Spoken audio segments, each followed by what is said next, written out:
y'all. We're back.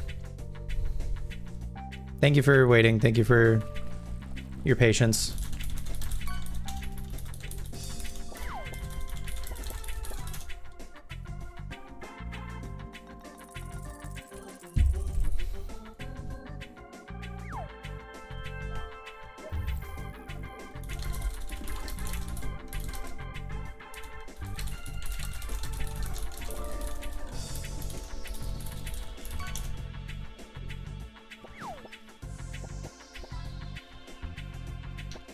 Oh.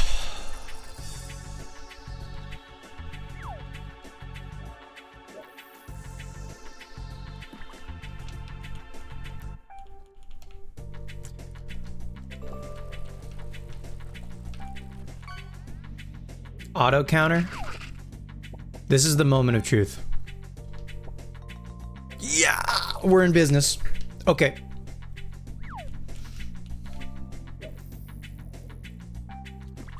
There's a Nidoran. There's a little purple guy. I want that guy to be blue. Oh shit, a Chansey. I think for fun, every time we find a Chansey, we're just gonna try to catch it just for the hell of it. For the halibut. See if we can't get another lucky egg while we're here. Which is, oh, triple exclamation marks. Oh, Honeytree Munchlax. Hell yeah.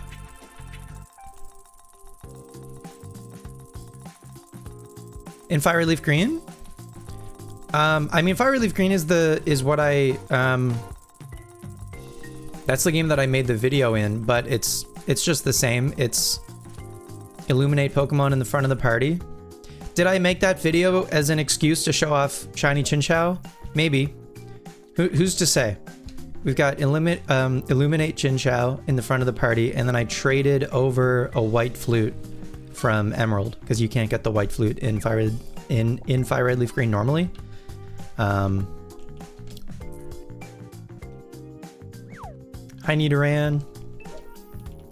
I haven't actually looked at our like encounter rates here using the encounter calculator.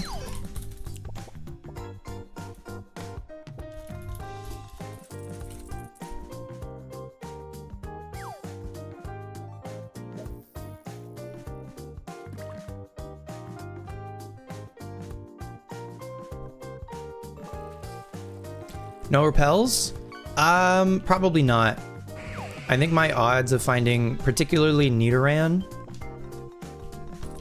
are going to be pretty good. I think if I maybe specifically wanted to encounter Nidorino, then I might want a repel trick, but I don't think I need to worry about it. But we can check. Fire Red. Here, let me go to this guy. Fire Red, that's probably really small. That's the one thing about using this in the video. Oh, LOL, this fucking scene. Jesus Christ. Get all of this shit out of here. Give me my... Where's my webcam Pokemon?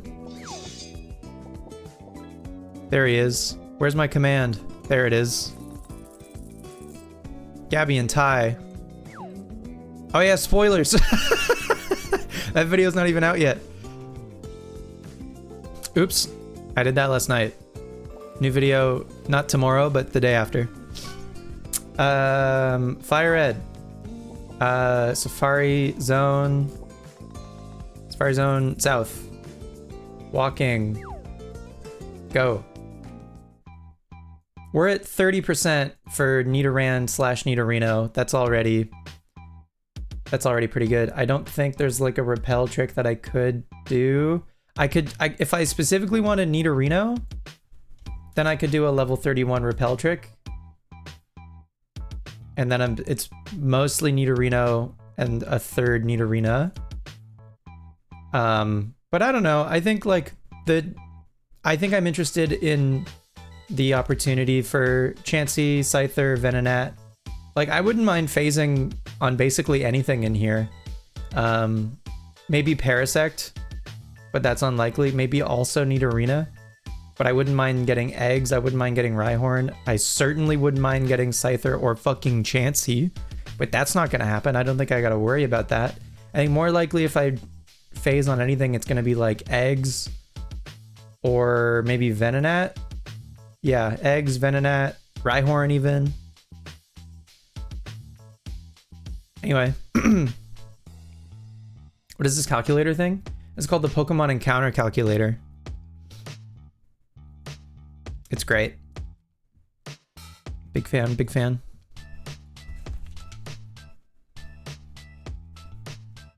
That might have counted that Nidoran twice.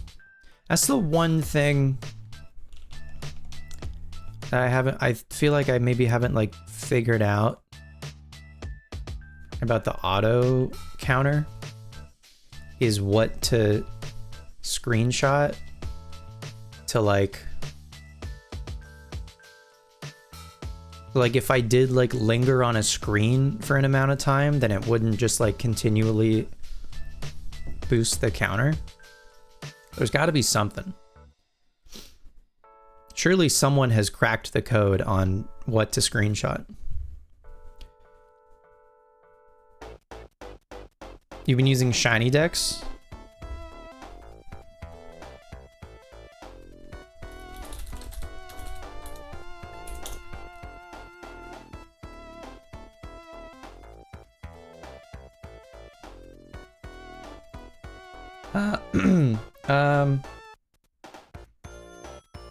Cass, I'm putting the...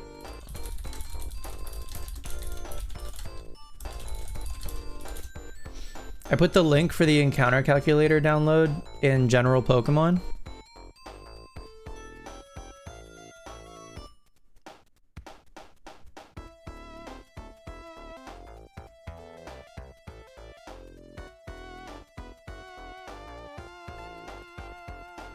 I'm so pissed about how long it took to start stream.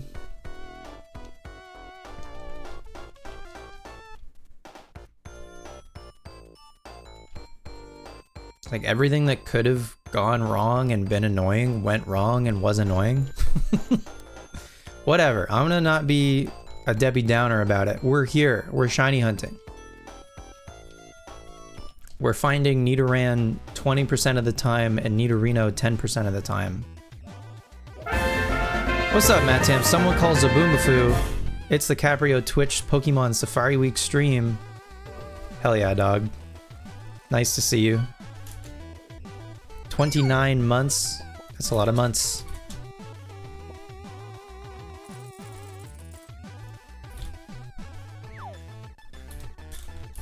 Have some fish for your trouble.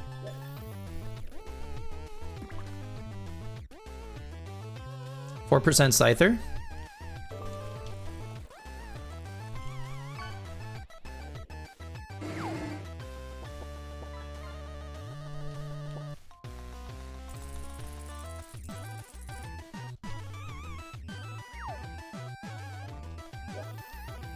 You're so excited for the new Sunday Girl album?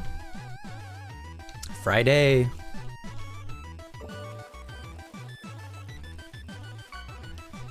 Friday.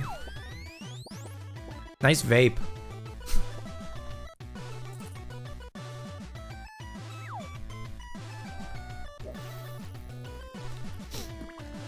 Yep, it'll be really nice to have those songs out finally, I think. Triple exclamation marks, hang on. Pink rubber ducky. Hey, Parasect. I know all about Parasect now. I'm a Parasect expert. Nope. Travis insists he's a sexpert, but if there's a degree on his wall, I haven't seen it. Also, this show isn't for kids, which I mentioned, so the babies out there know how cool they are for listening. What's up, you cool babies? Anyone? It's familiar. Sorry, they changed the theme song.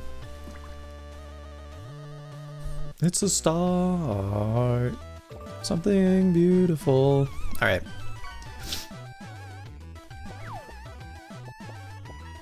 If I'm on epilogue and want encounters to go faster, turn on FF. What's FF? That better not be fast forward. That better be Final Fantasy. Fast forward? Yeah, bummer. No, I'm not about that cheating life.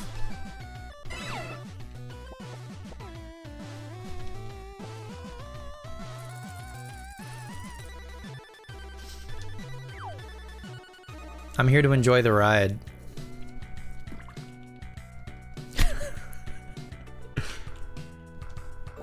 How is it cheating? You're playing the game faster than it's supposed to be played?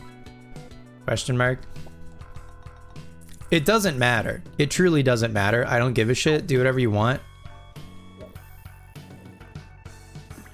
I don't want to do it.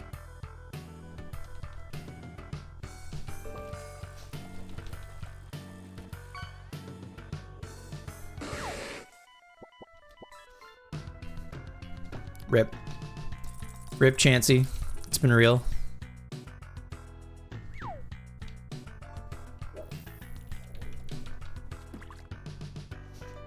Nothing bums me out, though, more than when someone's playing Pokemon. When I'm like watching a video or a stream of someone playing Pokemon and they start fast forwarding. I'm like, damn. Why are you in such a hurry?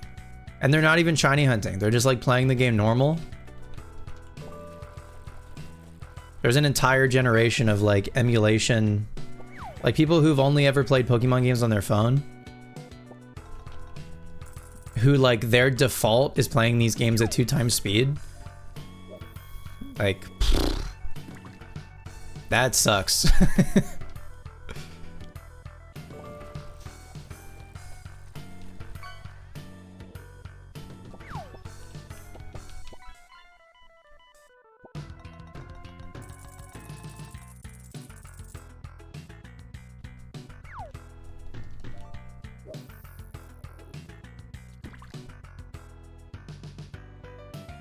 Eggs.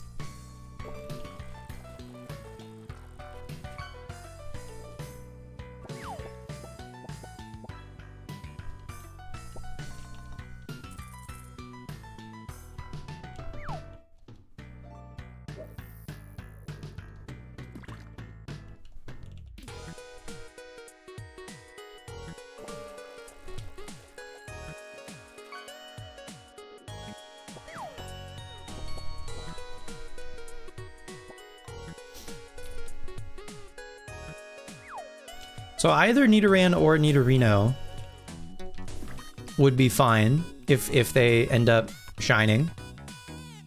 But Nidoran would be easier to catch. Nidorino is much more likely to flee.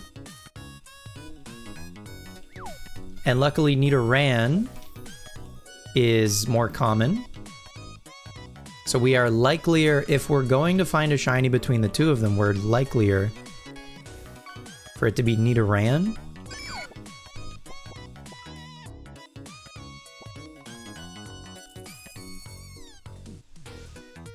But if it is Nidorino, it's going to be a little spooky. It's going to be cool, but it's going to be spooky for sure.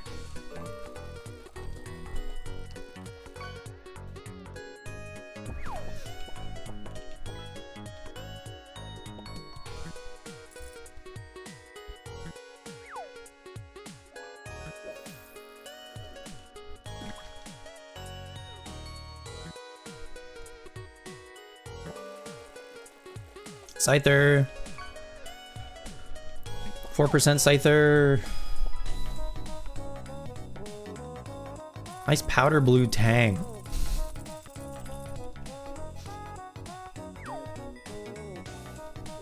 Yobichine's fast.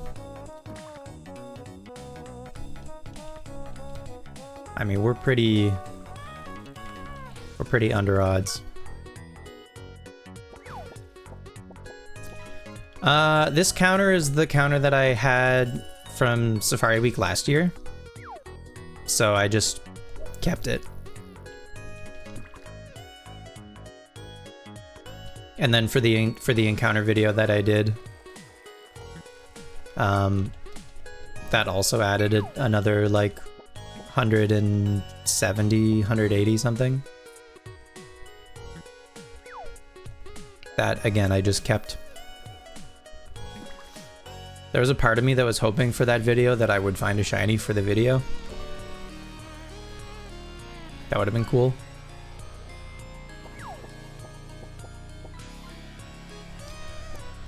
But finding one live is probably going to be better. Assuming we find one. It's a non-zero chance. It's a non-zero chance I never find one. I've never found a shiny in this Fire Red save before. Found a shiny, like we got Charmander in like a, in Leaf Green. And then we got Chinchou in my Emerald. But this Fire Red save has never found a shiny. So that'll be cool.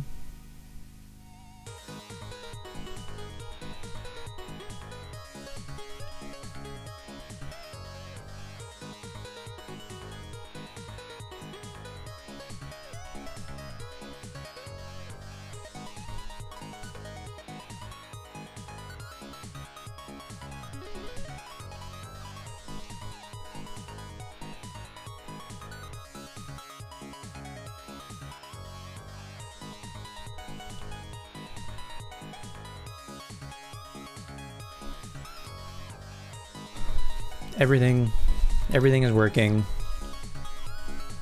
Also, knock on wood, I haven't had any like connection issues. Now that I've said that out loud, something is definitely going to happen, but since getting a new modem, internet has been great. Twitch, haven't had any disconnects or anything. That issue I had where sometimes I would like load a web page and it would make me disconnect from stream. That was pissing me off.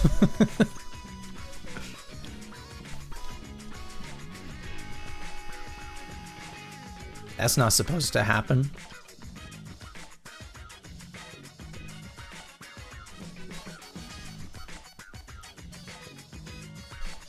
Anyway, I started late. I started stream quite late, but I think I'd still like to at least get in a good 3 hours. So we're gonna be here for a bit.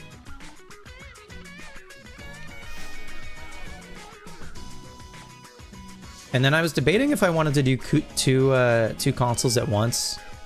Like I could do one game on the epilogue and then I could do another game on the DS capture card. I don't know, man. I think one game is chill. One game is fine. I'm not trying to get a billion shinies, you know? Like the like professional shiny hunters have like 10 games open, using them all at once with like a controller mod. That's great. They're trying to get like as many shinies as they can within the week. I'll be stoked if I get one, you know what I mean? I could do the GB player, yep. I've been using my GameCube a little bit here and there lately, because I thought it was broken for like the last year or longer. And it's still like, it's not broken, it just, 1% chancy, hang on. It just like takes a few attempts at like turning it off and on again to see if it'll read the disc or not. But it does eventually work sometimes. It's like a little annoying, but at least it's not like broken. It probably needs a good clean on the laser or something.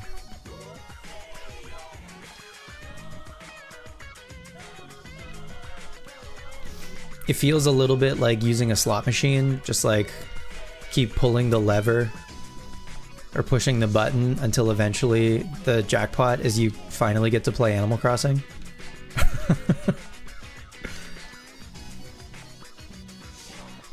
eggs.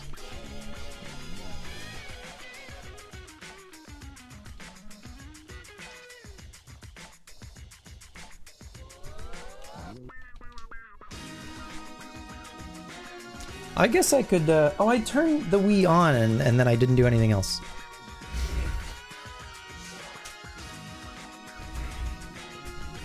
Oh, that's gonna keep incrementing, isn't it? Is it? Oh, maybe it's not. 1586? Oh, no, it is. Ah, shit. Yeah, I can't, like, linger on that screen because the counter's just gonna keep going up. How many was that? Maybe an extra 2 or something? I don't know.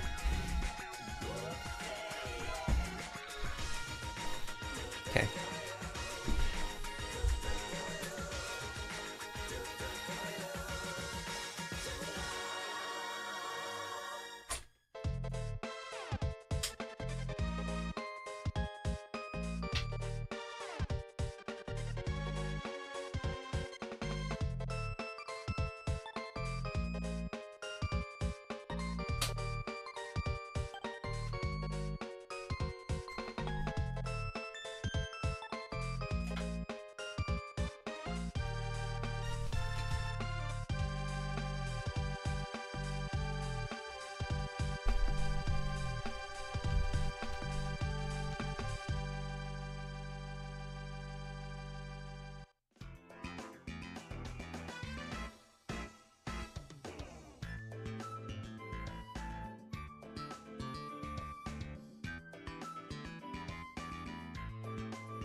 Oh shit!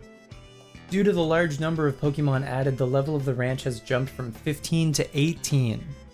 I haven't... Did the stream reset? Yes. Wait, don't answer yet? Oh. I haven't opened ranch since we deposited all of our Heart Gold Pokemon. The ranch has expanded. We can keep 800 Pokemon on the ranch now. Wow. I brought extra Pokemon to celebrate. Haley brought 4 Raichu.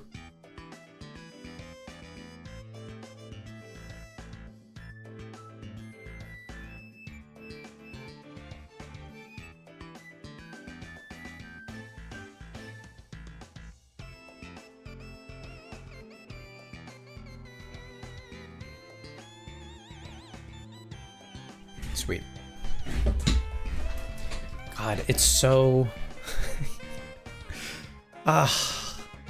It bums me out that, like, you basically can't see it because it's so bright. Anyway. What are you gonna do?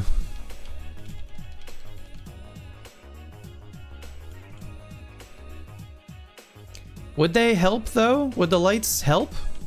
Because I have lights.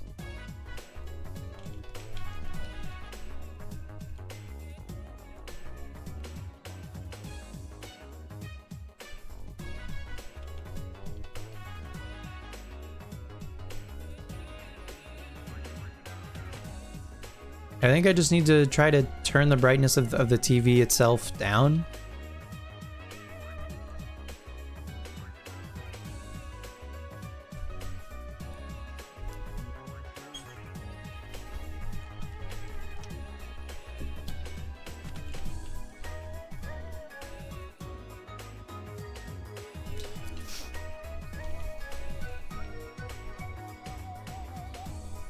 Like,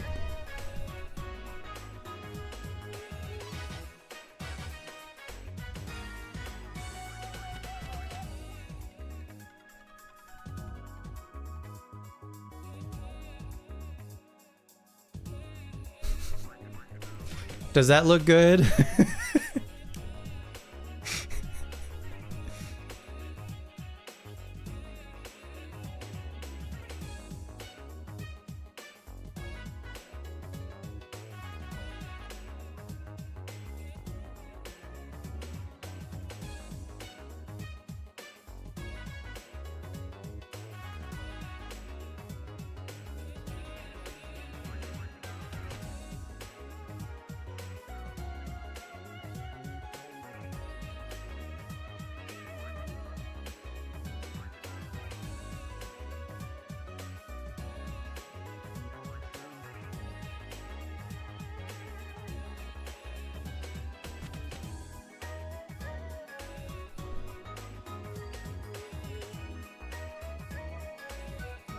I just gotta get a remote one of these days. It's fine.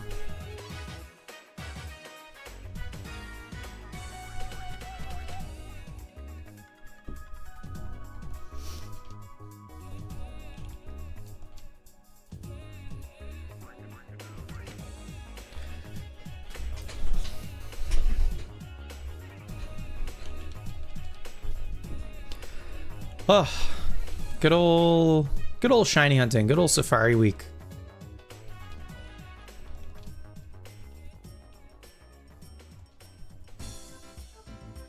Maybe a universal remote.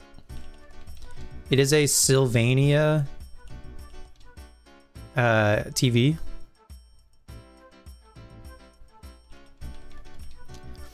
It's also possible the remote for this thing is just at my parents' house because they had this TV for a long time.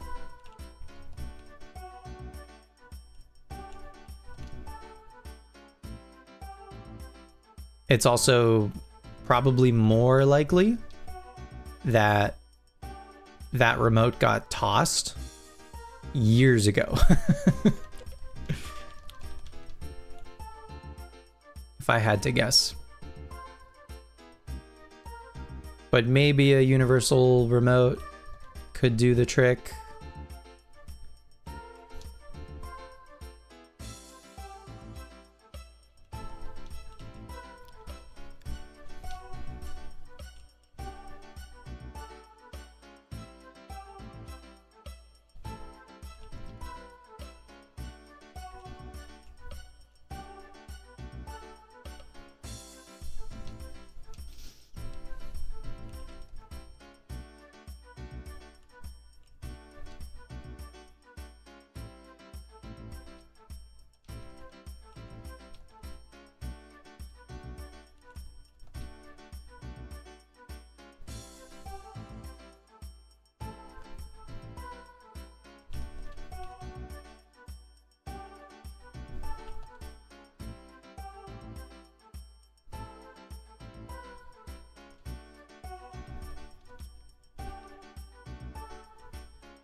I forgot something for the stream. Do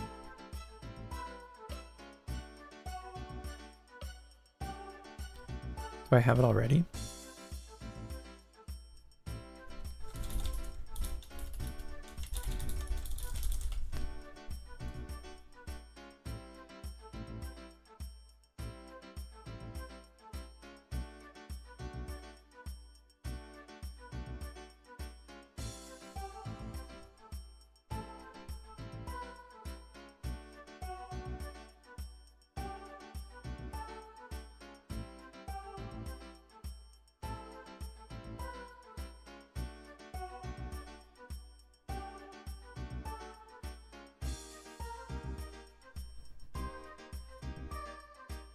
There? Yeah. Yep.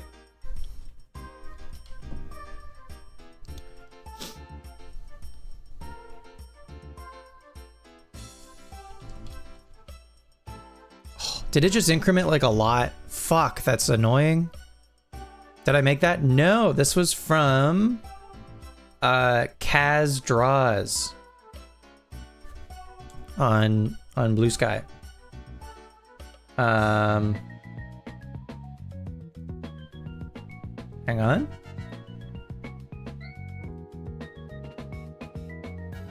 Hang on. I got you.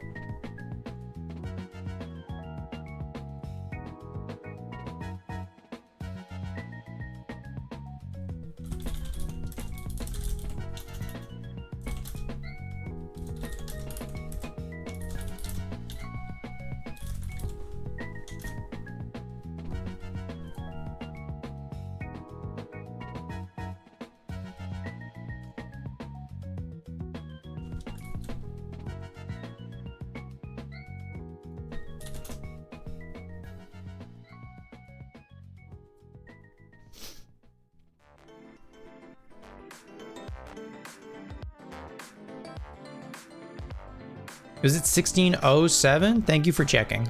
You're my goat. You're my goat for real.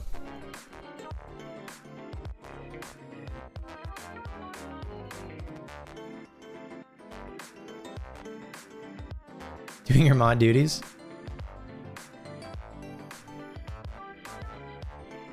Okay.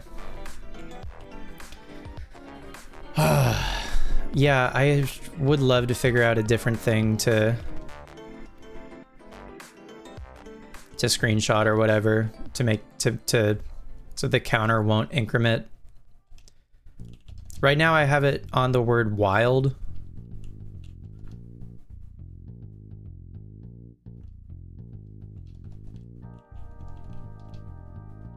There's got to be something better though.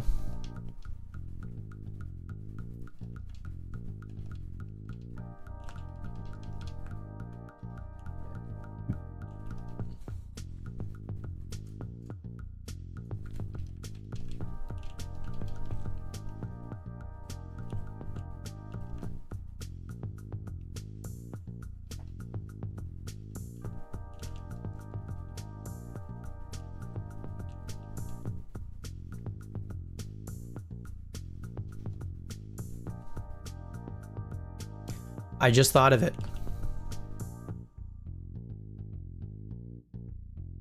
I just thought of it. I'm gonna give something a try.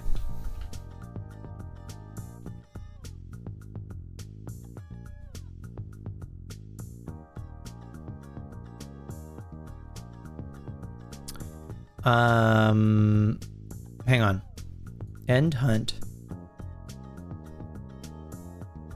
Okay, so I need to be quick with it. Open the snipping tool. Snipping tool is ready. Nope, that's not it.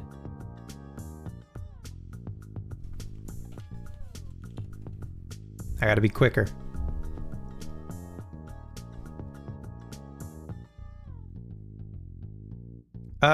That's maybe fine.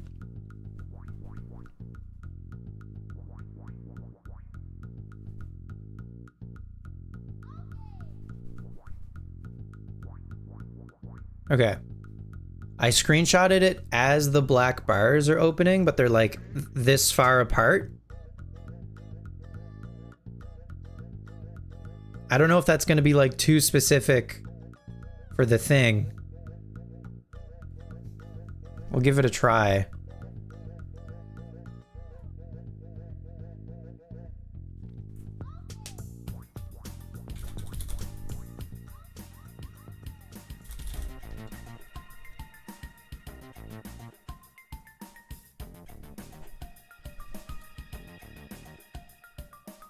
Path to image. Path to counter. Start hunt.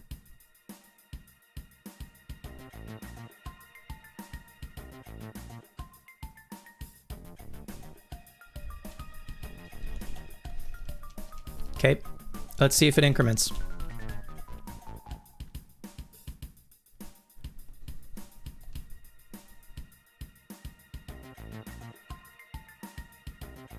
No.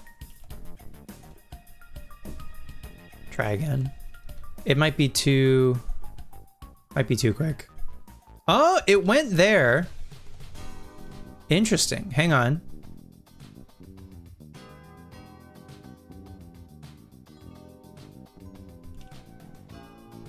Are the black bars at different speeds? Or am I crazy?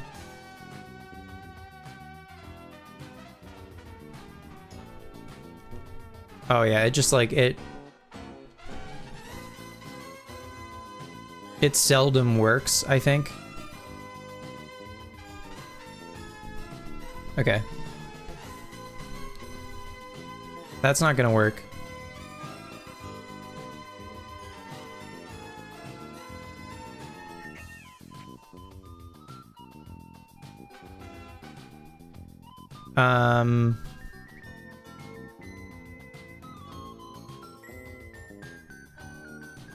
Maybe sooner.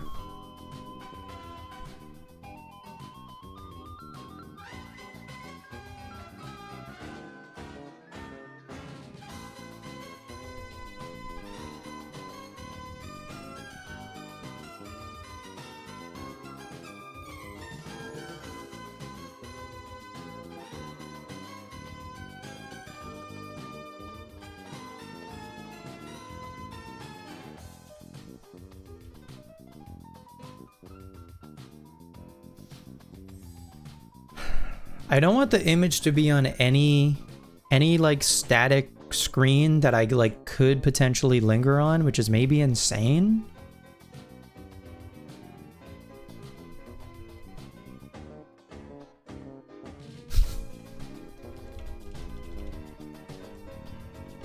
Hi Tonix, nice to see you.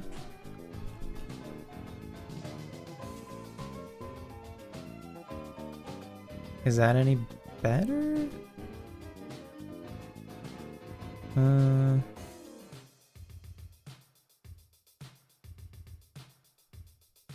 What if I just make the image simpler?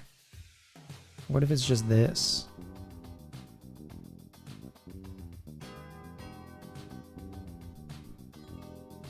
That might be...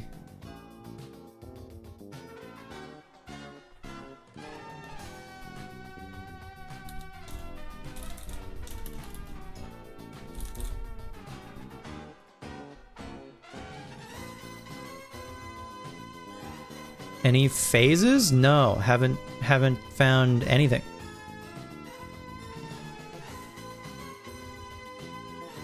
Right now I'm doing some testing to see if I can get this auto counter to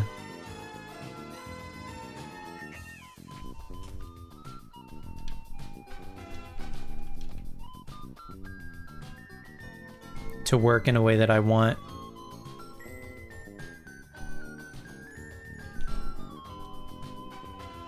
I am using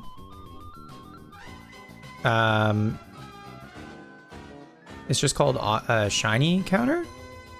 What is it called? What is the app itself called? Auto Shiny Counter. It's purple with a +1.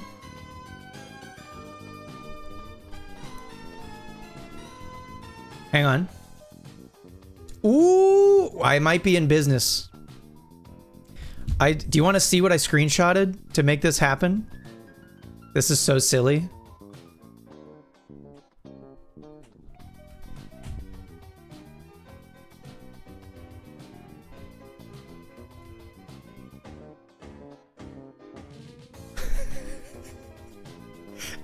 This is what I screenshotted. It's just black bar and like the top of the, but it's working, dude. It's working.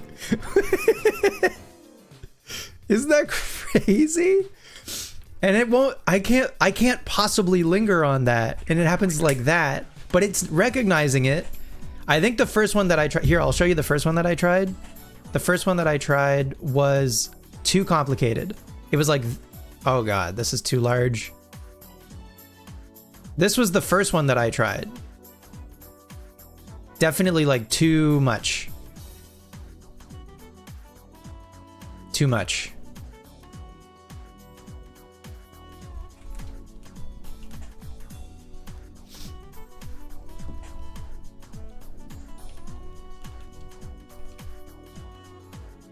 Anyway, I'm gonna keep an eye on it to make sure it actually increments every time. But like, I think it's good.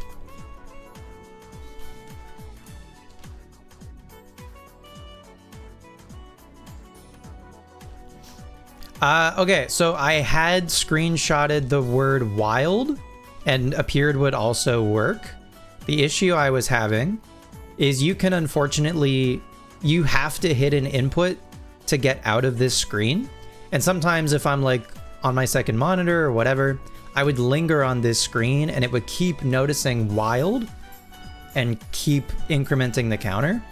So I wanted to screenshot something that it would just like, it would do once and it would give me the option to linger on something. I don't want to have to think about having to get through any sort of text prompt. I want this to be like chill and mindless, and so far so good. I think with this, I think I maybe cracked the code.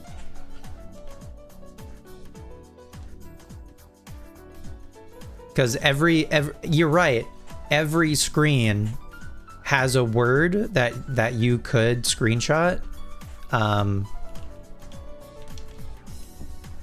You could screenshot the got away safely. You could screenshot the safely maybe. But even that, I think you have to use another input, because you can linger on the got away safely still, right? Run, got away safely. Yeah, you could still linger here, and then it needs an input from you. So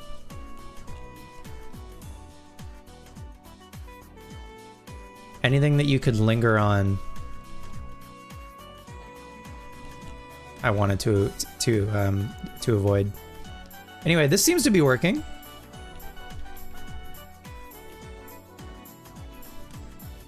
So that's nice. I saw you sent me a bunch of other like assets and stuff for your stream. Everything looks great. You got busy last night, I saw. Good work.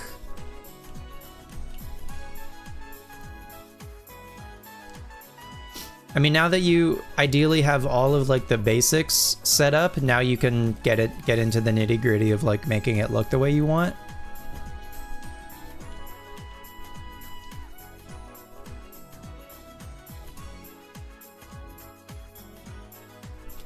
$4% Scyther.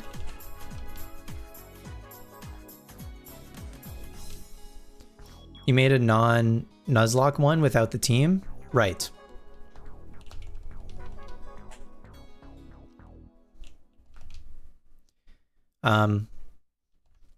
I've done a couple playthroughs where I don't think I have them anymore on, I don't have the scenes because I used to use Streamlabs OBS instead of now I'm just using like regular OBS. And Streamlabs OBS was like fine for a while, but it was also like kind of slow and like harder to use for dumb reasons. But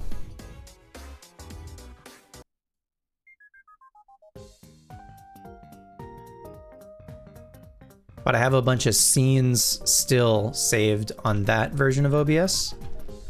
And I used to do like have the team of 6 be a part of the layout. I just found it was kind of like too much upkeep while I was like streaming. It is cool, don't get me wrong, like it's cool to include for the viewer.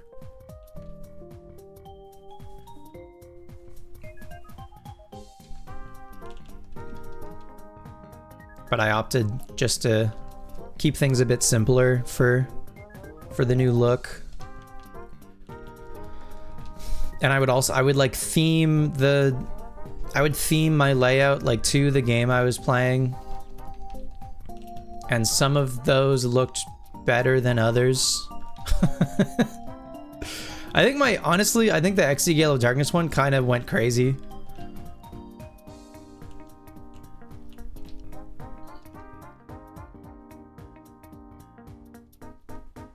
You found some of your old emotes and stuff? Excellent. That's great. You need to make a shiny hunting scene? Yeah.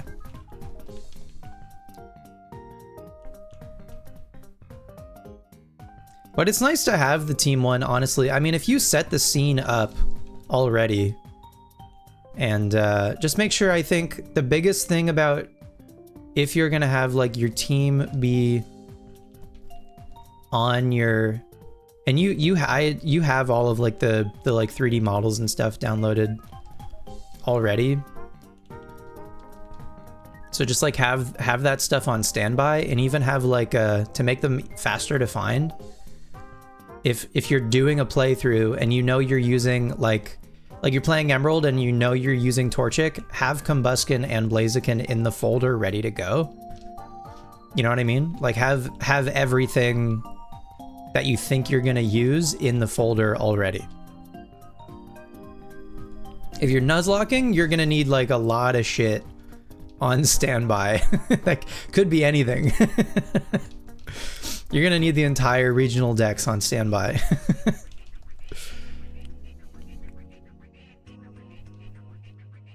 Better to have a consistent brand for you than to change it all the time. Yeah, I think, yeah, now that I have the consistent thing, it is nicer.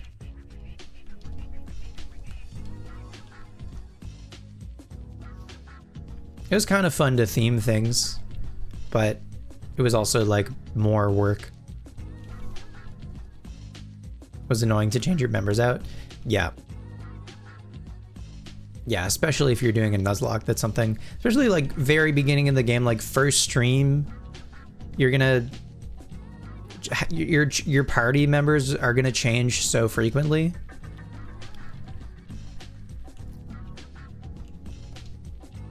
There are ways to automate it now, which I've never looked into, but you're right. People have written scripts to read your game or something, which is very cool, a little beyond me, but I'm sure if you could get it to work, it would probably be sick as hell. I'm sure the tutorials exist.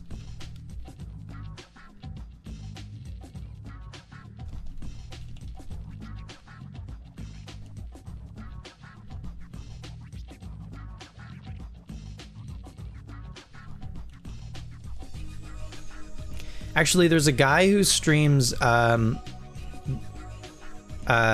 Factory in Pokemon Emerald. His name is Magpie Labs. And he has a thing, he has like scrolling Pokemon on his stream.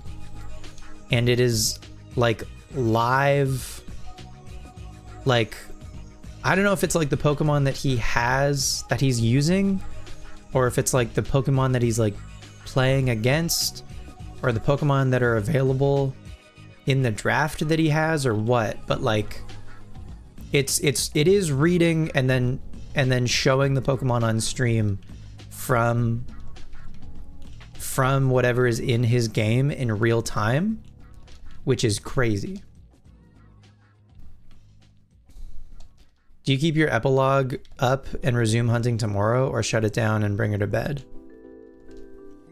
I don't think you have to keep it running.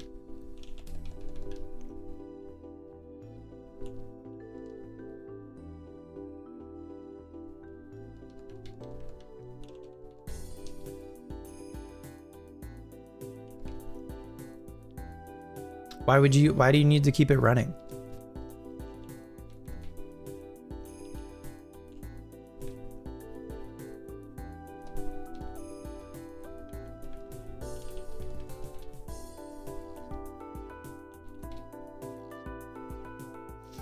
You don't need to? Okay, why do you want to? What's the thinking?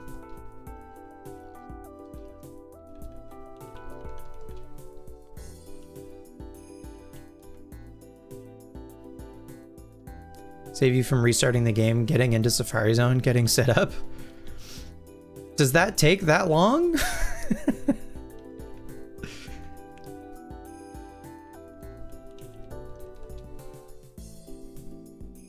You do you, man.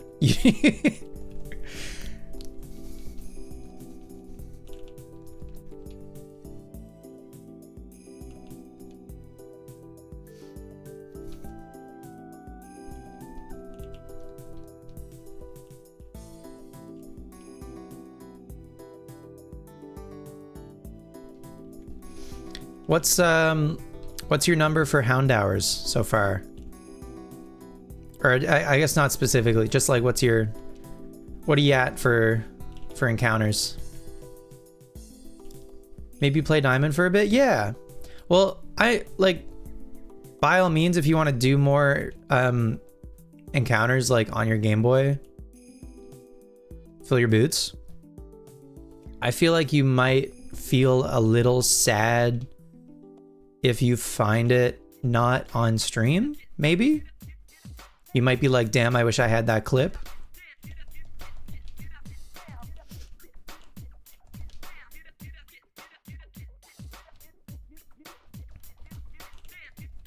Are you counting hound hours separately?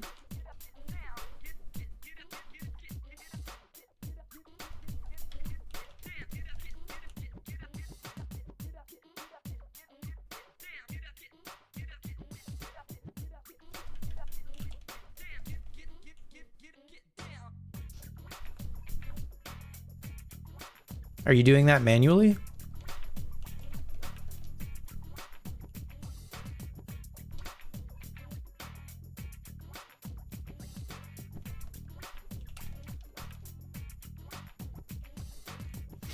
So like 20 something % of the time you're seeing a hound hour.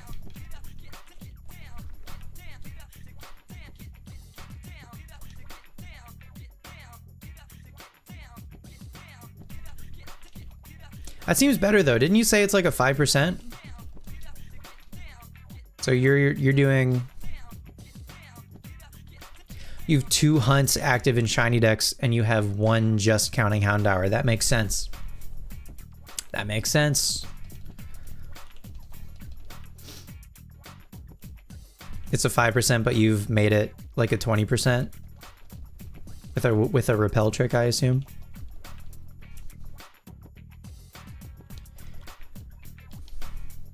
That's pretty freaking sweet. That's pretty freaking sweet, Lois.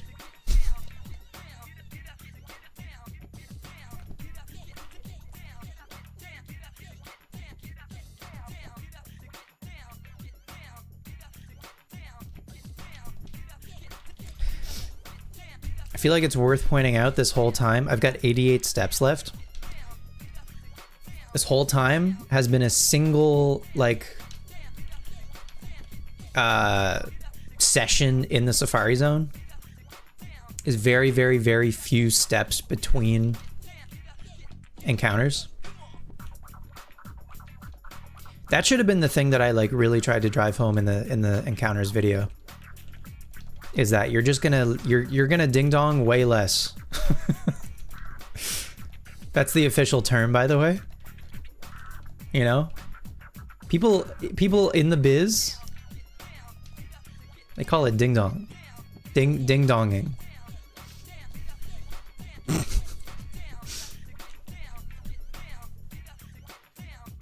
The professional shiny hunters.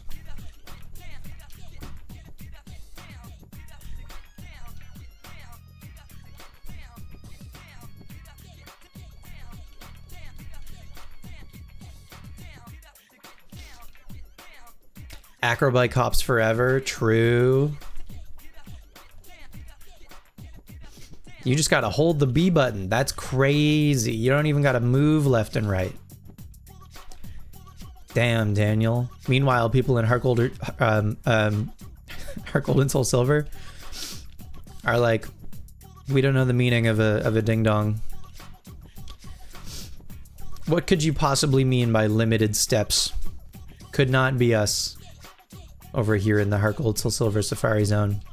Absolutely could not be us. You can stay here forever. We don't give a shit. You pay $500, you can live here for the rest of your days.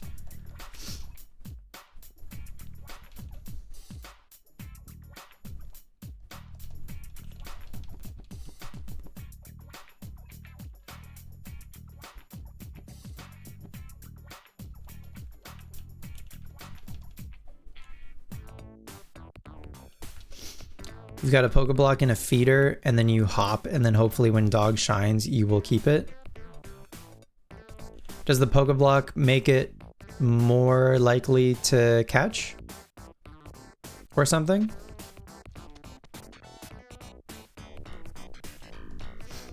No, you're good.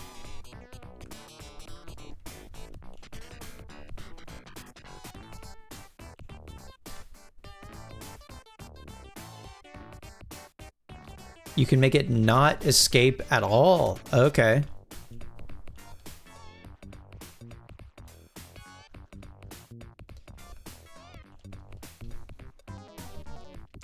That's pretty freaking sweet.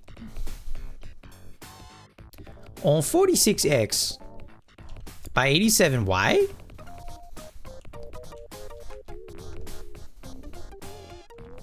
Over the square. Woot of 90. Wait a minute. 46X by 87. Why?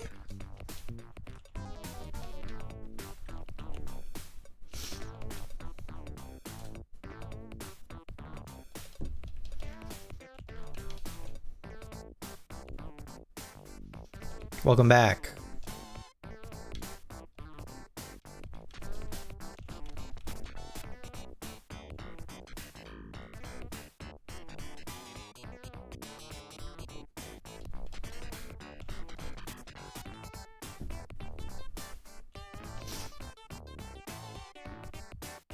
What you miss? Not much. Not much. Not much. More of this. Maybe like 50 encounters. Not much. How dare you? I have a speech impediment and you know this. And yet you still make fun of me? You wouldn't cyberbully a guy in glasses, would you? That's crazy.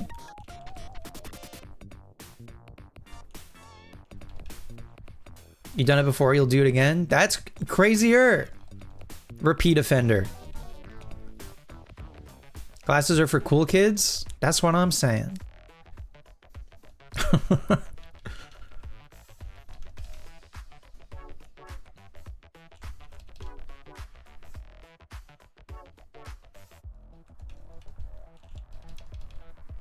Glasses are for skunks.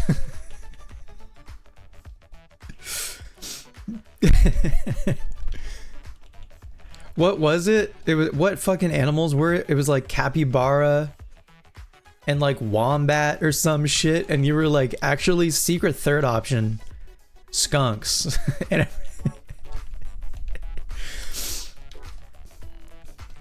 people were like, actually this guy might be onto something. Imagine wombat Pokemon. Is there a wombat already?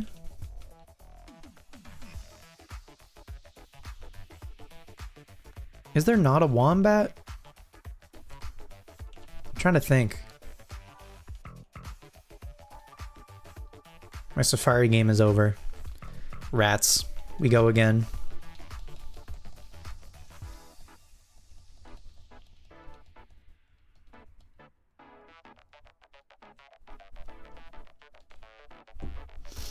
Imagine a rat Pokemon.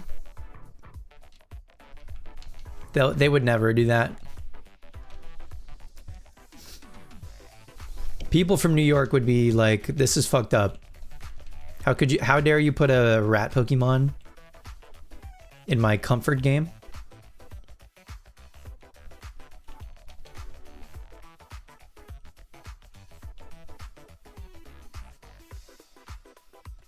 A rat Pokemon in Gen 5, even worse.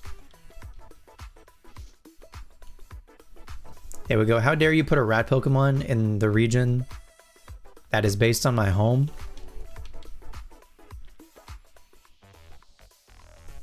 It's unacceptable.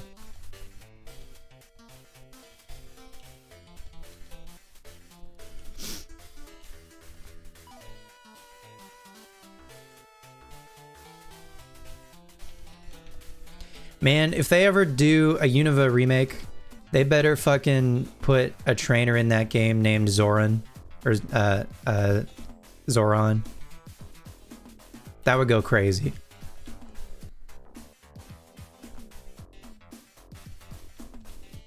Just like a guy in a suit in Castelia City.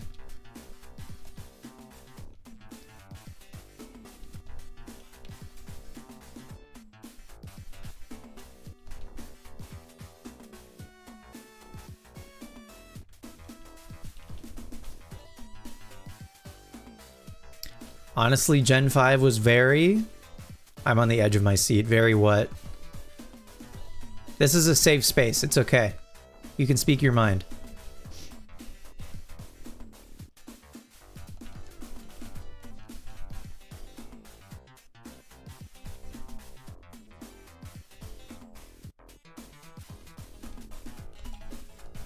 It was very controversial to whoever.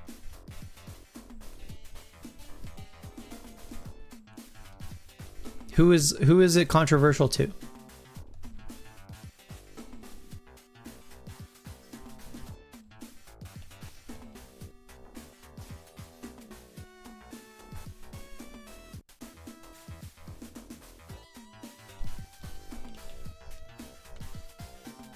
Or what about it? Whoever thought it was controversial? I'm so confused. Who thinks black and white are controversial? PETA? PETA had a whole thing.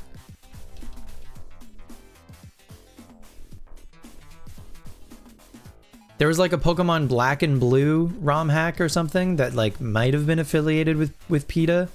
Don't quote me on that. I don't know for sure.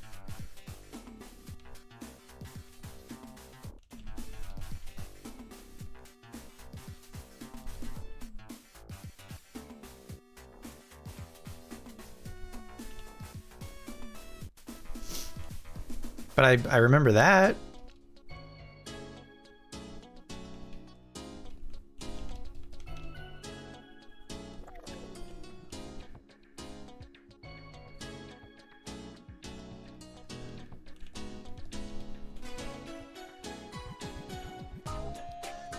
You saw this video once explaining it? But what was... It was explaining a controversy? I don't even know what you could be referring to. Chansey. 1% Chansey. Can we catch it? Oh, it stayed?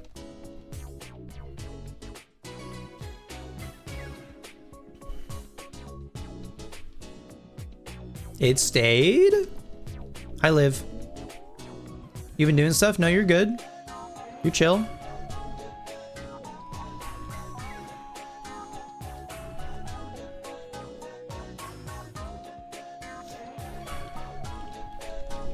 Yeah, I would agree about that for sure.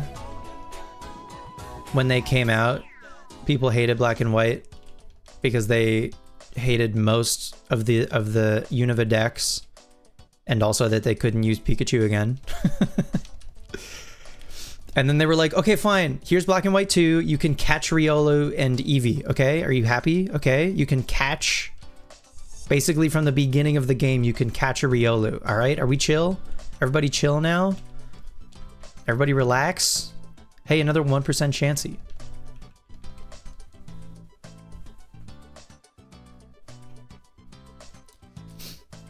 Nope.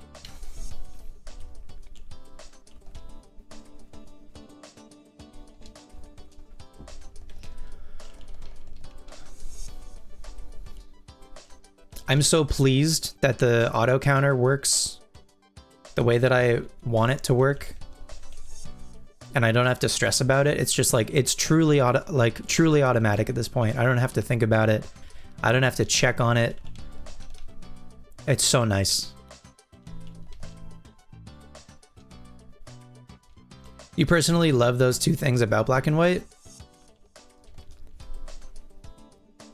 You love about Black and White 1, you love the Unova decks and that you can't use a Pikachu?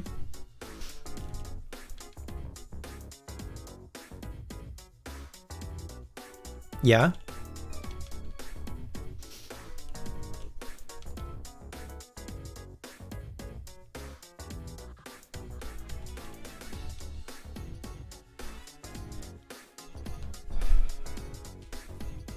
I think it's gotten better with time because like there's like a novelty to black and white in that you have to use Unova Pokemon, at least for like the main story of it, where at the time of release I think people just weren't expecting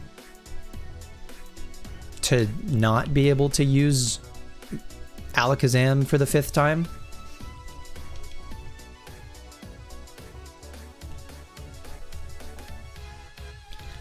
I mean, when I play a new generation in a new Pokemon game, I want to use the new guys anyway, so I don't think the Unova decks thing of black and white was necessarily a detriment in my eyes. 4% Scyther. However, Black and White 2 just do it better. Just like re-implementing. Like, part of the beauty of playing a new generation also is that they make previously rare Pokemon more accessible, i.e. Riolu and Eevee and stuff. And some of your favorites also will get like an update, either in like a new move, or it's nothing crazy usually. It's nothing like super game changing.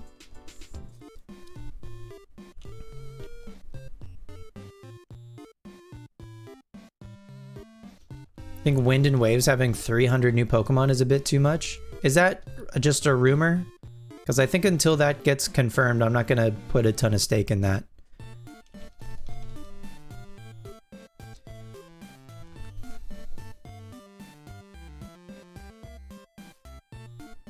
For one game. Yeah. I'm glad I think they didn't make it a habit. In fact, they did the opposite for X and Y. One of my favorite things about X and Y is there's so much like variety on every route in that game, which is really fun. Like most routes in X and Y have like several, like a smorgasbord of guys to choose from. It's sick. And there aren't many Kalos Pokemon, so X and Y are great games to like, you know, you can use Kalos Pokemon exclusively if you want to, but it also like gives you access to like you can catch an Axew or like a Dino like way earlier than you could in the generation prior. It's like one of the great things. Hi Warlock. Safari time. Oh, we're cruising.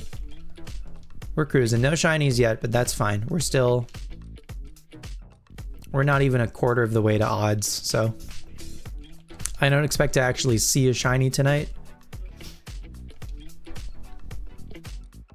Welcome back, Cass. Sometimes you feel like having more to choose from is overwhelming, for sure. Scarlet and Violet, you couldn't pick your team?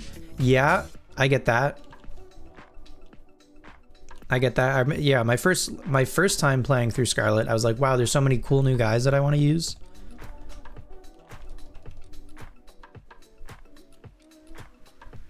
That's what makes Pokemon so fun to replay, is you get to pick a whole new team of 6.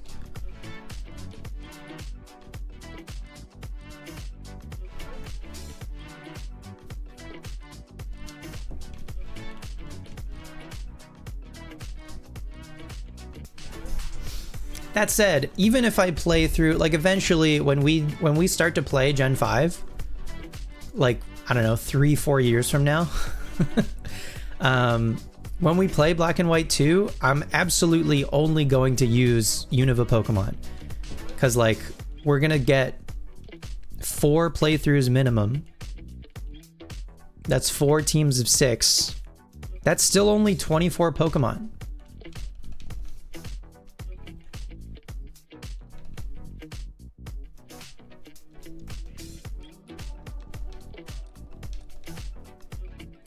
And that's assuming we only play through Black and White and Black 2 and White 2 once.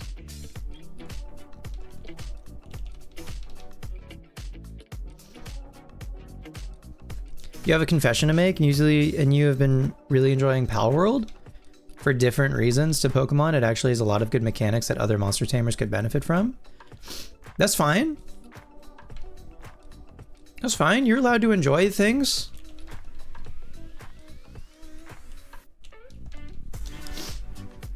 I've mentioned before that 1% Chansey. I think one of the best ideas that Palworld has is the way that catching in that game has like progress to it. Like, you can increase your chances of catching something in Pokemon, obviously, by lowering its health, putting it to sleep, whatever. But I think it's nice that like for every ball or whatever that you throw in Pal World, it like increases a percentage. So you're still making progress. That's a lot of times to use Mandibuzz to avoid Trubbish. I think when we get to Gen 5, we gotta use Trubbish at least once. We gotta use Ice Cream at least once. Minimum, you know? So absolutely, Liv, I think monster tamers, monster catchers, monster collectors could... Pokemon even could benefit. Maybe not like the exact same system, but some amount of like progress when you're catching a Pokemon, even if it's just in like the shakes. Like if I get one shake on a ball, I want every other subsequent ball that I throw to minimum have one shake. I want a shake to be a checkpoint, right? That would be awesome. That would make me feel like I'm making progress, you know? Even if the odds don't even necessarily like, well, no, I take that back. I would want the odds to change. I would want it to function as a checkpoint. If I throw a ball at a guy and I get one shake, I want every subsequent ball to minimum have one shake also, because I have cleared that checkpoint. I think that would be... Some people even like think that that's how catching works in these games. Yeah, Legendary's tonics are like my biggest pet peeve with catching, is they're just waiting and they're so boring.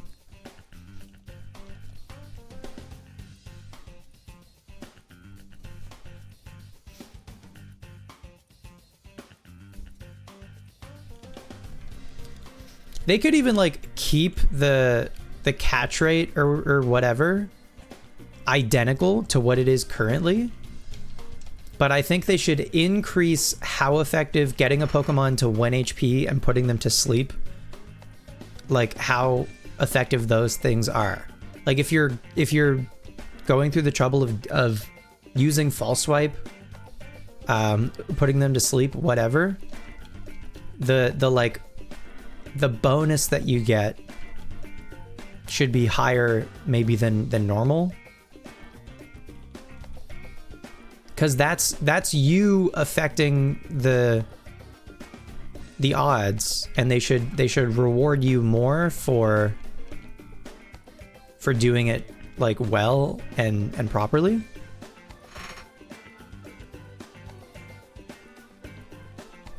Think they should never be able to struggle? Yeah. There's maybe something to be said about wild Pokemon. Yeah, you know what? Honestly, legendaries probably shouldn't have PP for their moves. Or maybe struggle shouldn't do recoil if a wild Pokemon is using it. Maybe that's probably better. Is if a wild Pokemon ever does run out of PP and has to struggle, maybe just don't make struggle do recoil if a wild Pokemon is using it. If your Pokemon is using it in like VGC, yeah, you should probably take recoil. Hi Sam, can you guys hear my cat? Hi bud. I don't know how loud his meow is.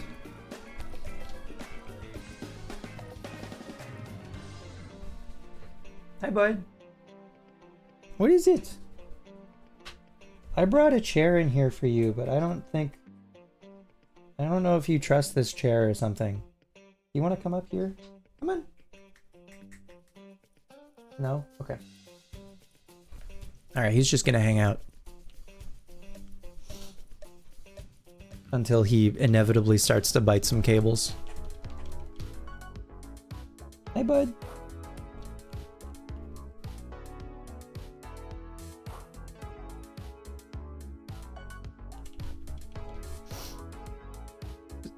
Struggle should be like having an overlevel Pokemon and they don't obey. So like they don't even do damage, even. They just don't do anything. Yeah, I think I'd be fine with that also. Honestly.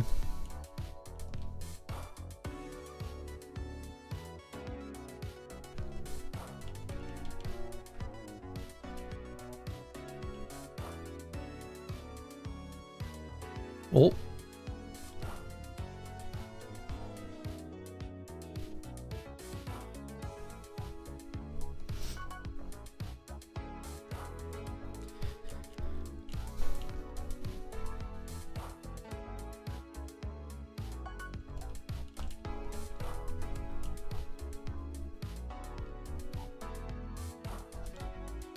There's issues you have with Palworld from a design point of view. You don't like the design philosophy that quite a few of the pals are based upon, which is literally ripping design aspects from different media, mainly Pokemon for sure. One pal literally has Dialga's back fin. You would like creature designs to be thoughtful and creative for sure. No, you're good. Yeah, no, I assume like it's primarily like mechanics that you're interested in for Palworld and progression and stuff. I get it. I still just, my biggest hang up with it, honestly, is just the initial pitch or the initial like viral, like even if it's like bullshit, whatever. The whole like Pokemon with guns thing, that initial pitch for Palworld just fully made me like, I'm never gonna like this.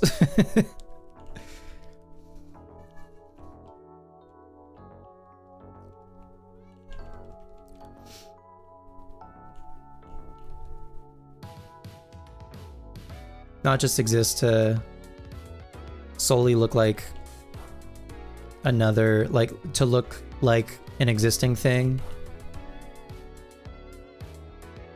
or have no purpose behind the designs. Yeah, I definitely like they're, you know, the nicest way you can put it is their designs are homages to existing designs.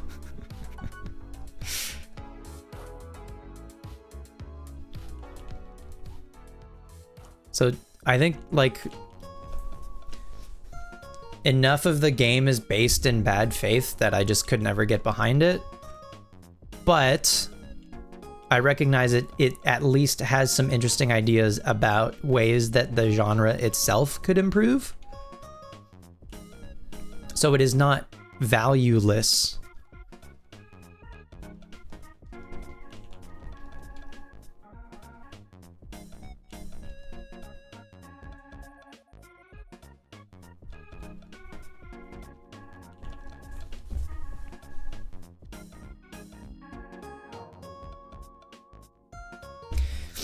Yeah, in Black and White, they were like, no, they actually love fucking throwing hands, dude. They would love nothing more than to hang out with their human friends and throw hands. That's their shit, dog. Actually, Team Plasma doesn't know what the fuck they're talking about. Pokemon love this shit. We promise. Please don't think critically about it anymore. Thank you so much. Yeah? You don't want to be in here anymore, huh? You opened the door to let yourself in and now you don't want to be in here anymore?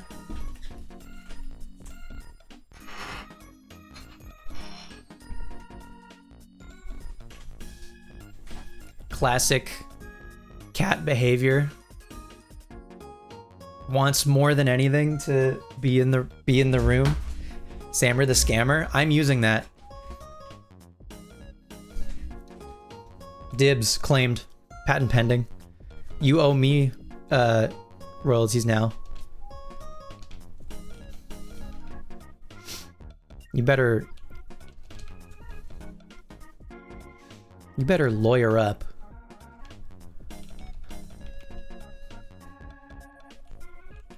What is it? Hang on.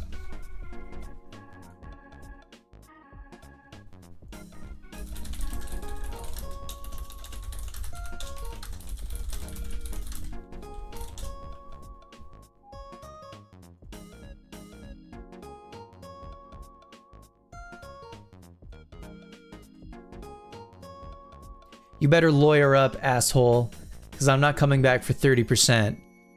I'm coming back for everything.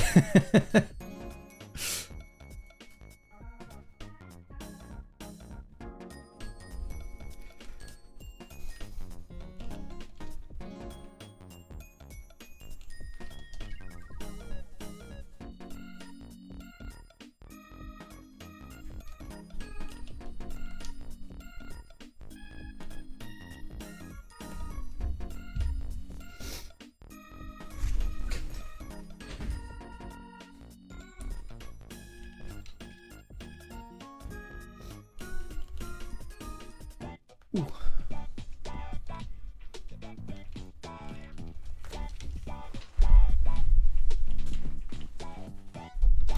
Isn't there a Pokemon lawyer? Like a character? In Scarlet Violet? You talking about Larry?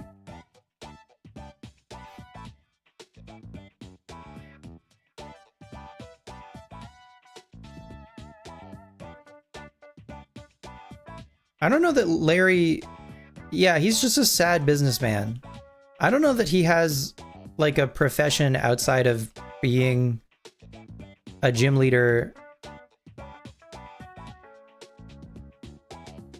and something else. Spoilers for Scarlet and Violet, I guess. But he never, you know, I think he is just kind of like, you know, like Tokyo salary man.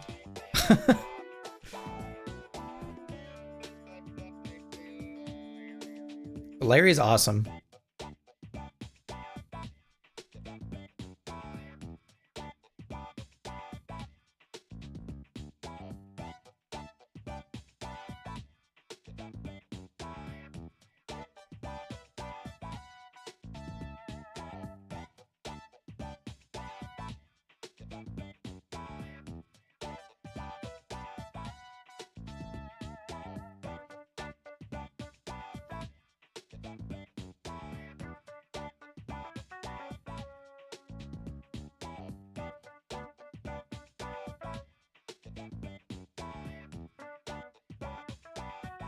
He's the corporate everyman.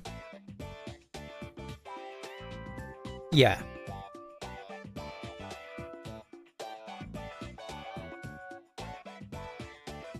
Business guy.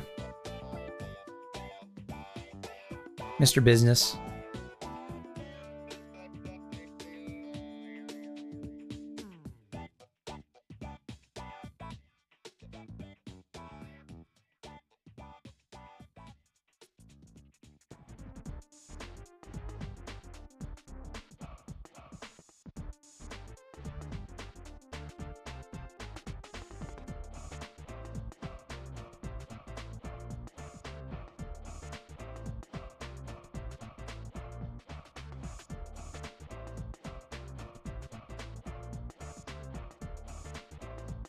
Eggs.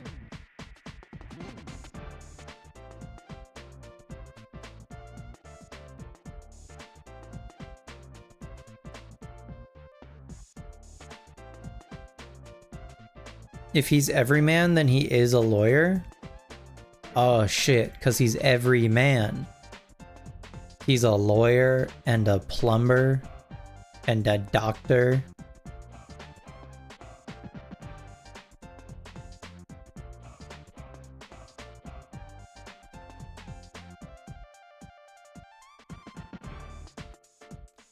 What's up, Tommy?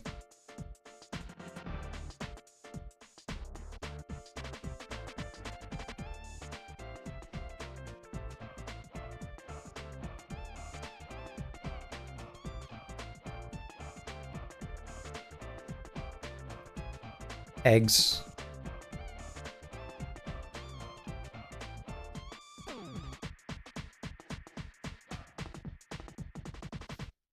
Love some of the mechanics, but the game has a level cap. but it still lets you gain experience beyond the cap and auto levels your mons when your cap raises. Cool. I hope Pokemon never implements a level cap. I don't think... Unless they ever do something like they did in Black and White 2 with the 2 modes.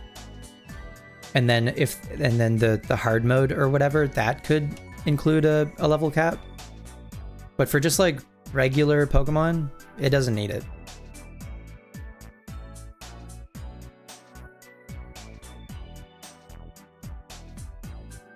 Pokemon being able to go over 100, it's fine in the context of the ZA DLC.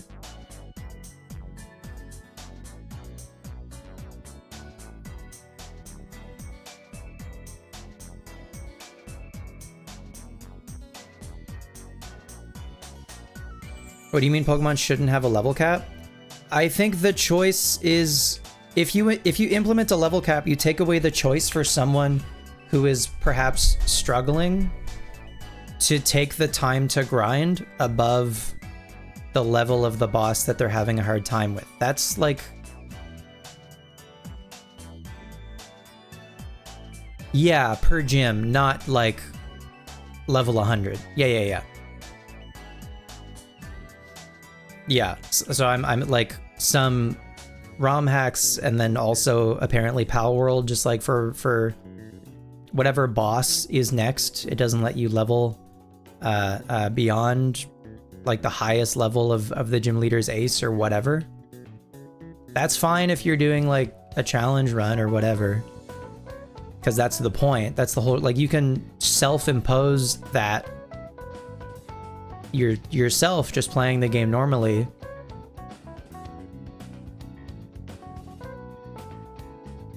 But you should never take away the choice for the player to, like, if they want, maybe they just want to use their starter, you know? They just want to like rip through Kanto with a Blastoise.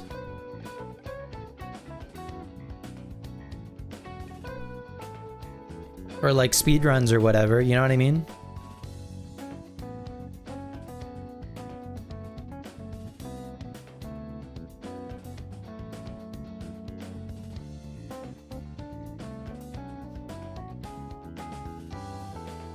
Like, Heart Gold Soul Silver, you wanna, as soon as you release the hounds, if you wanted to go catch Entei and Raikou like right away, they're level 40. I guess actually that would be after you beat Morty, and then the next gym leader would be Chuck. So that might not be the best example. In Emerald, okay, imagine if there was a level cap in Emerald, like base Emerald, and you wanted to go catch level 70 Rayquaza before you fight the League. You're not going to be allowed to use that Rayquaza if there's a level cap.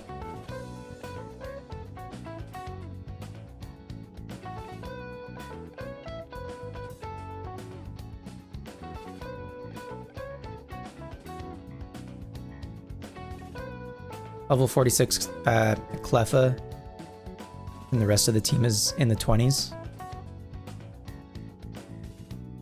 Ray being level 70 is insane.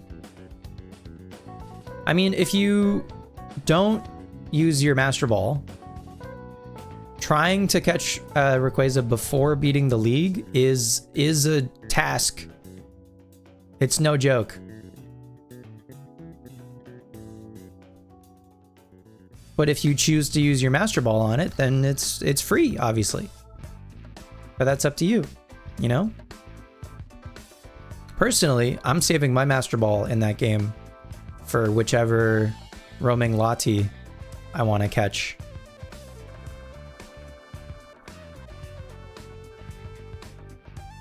Never use Master Ball ever. I'll use it for a roamer just to save myself the headache. Because if catching legendaries is maybe my least favorite thing to do in the series as a whole, catching roamers is even worse.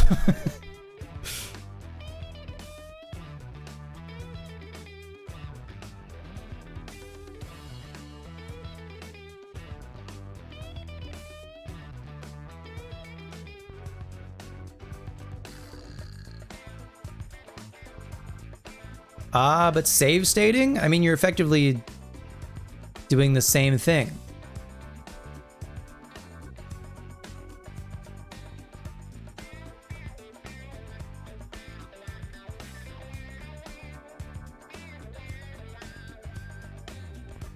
Just makes it quicker.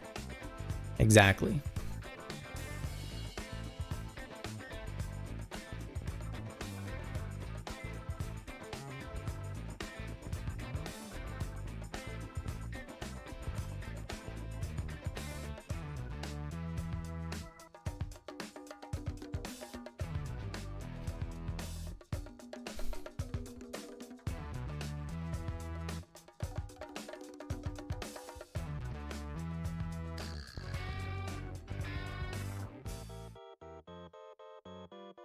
End all be all, legends need to be changed.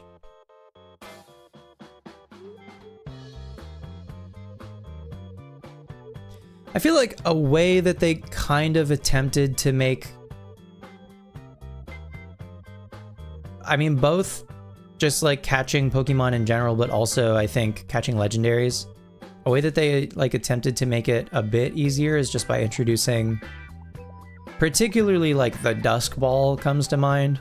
Like the Dusk Ball just being better than an Ultra Ball, and like how often are you finding a legendary in a cave? Pretty often. Quick Ball just for catching like regular Pokemon for sure. Absolutely. I think those were made perhaps in an attempt to try to remedy how long it takes to catch legendaries, just by like giving you something that contextually like makes sense why it would be better than an Ultra Ball.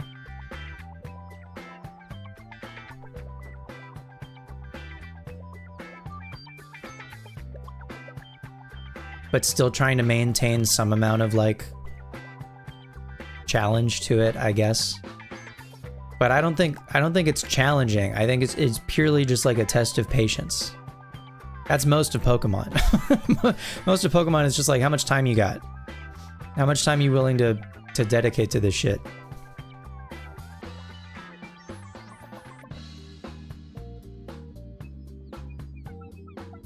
Yeah, and I think even like the removal of the Safari Zone as a whole was another like kind of admitting that like this shit can just almost be strictly annoying.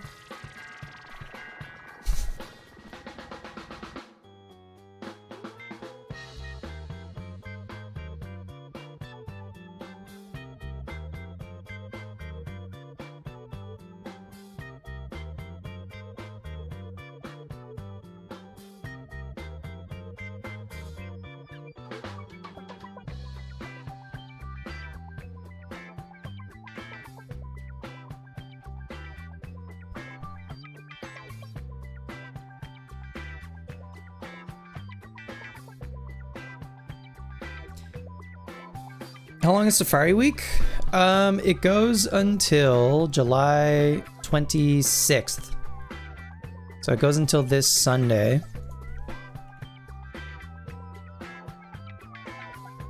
It started on the 17th.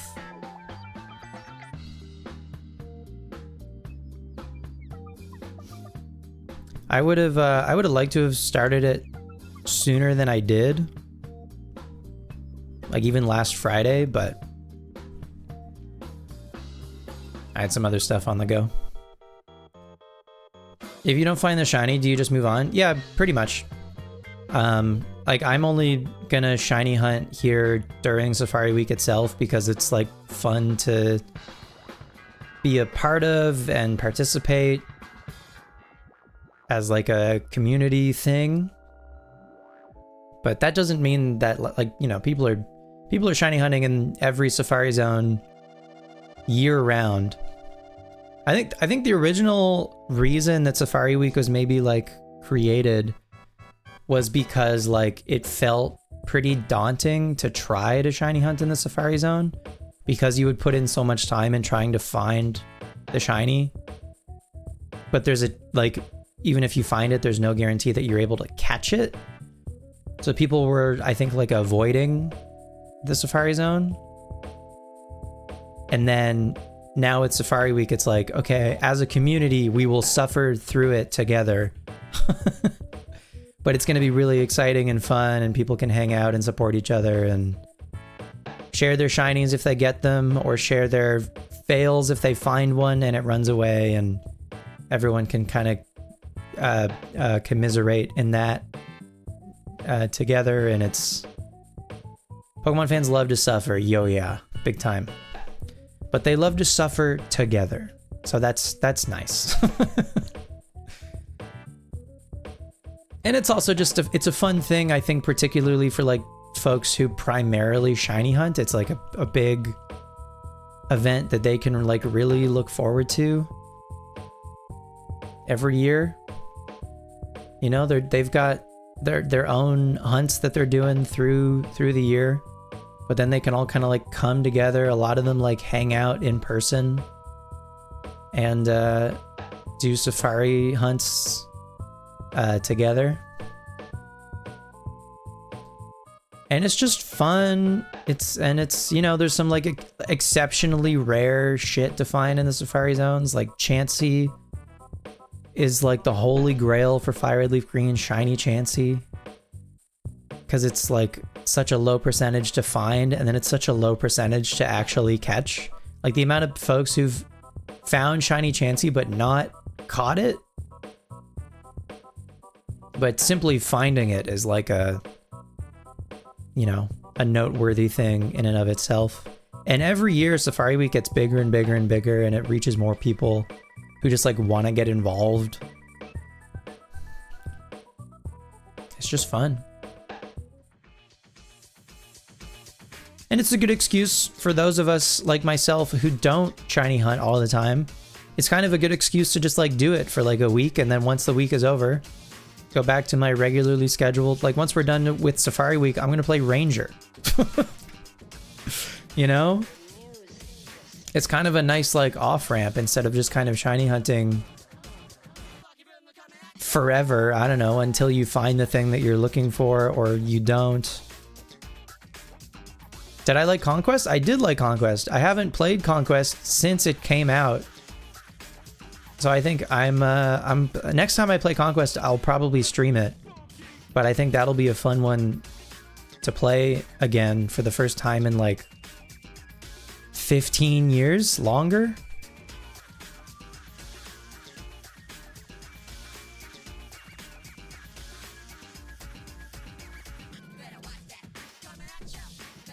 Pokepark? Pokepark is cute. Pokepark is cute. Pokepark is not a game that I am like eager to go back to by any means, but I will stream it, both of them, at some point, I promise. Honestly, I think I might just do both Pokeparks back to back as like an in-between of like Gen 4 and Gen 5 or something.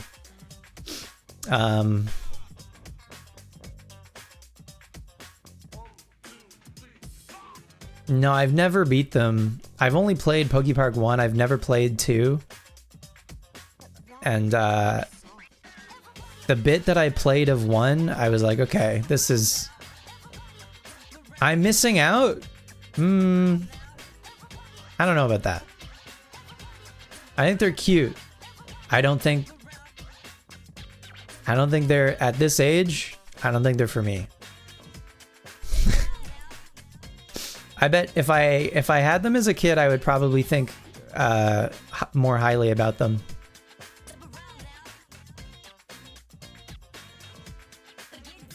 You know, like I have a soft spot in my heart for Rumble. And then going back to Rumble as an adult, Rumble is a tough sell. Rumble is not. Rumble is great. Rumble is rudimentary. Rumble is quaint and also novel. I'm hurting. Oh, I didn't mean to do that. I'm hurting your heart. No, I know, because listen, I get it. I also have like rose-colored glasses about Rumble, especially Rumble 1. But there's just not much to it. I don't know. I don't think that's like inarguable.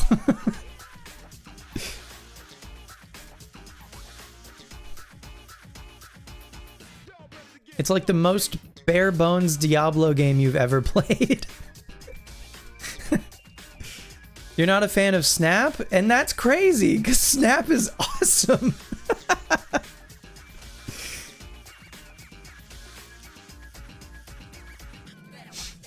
But you know, we can differ. That's fine. That's the beauty of people.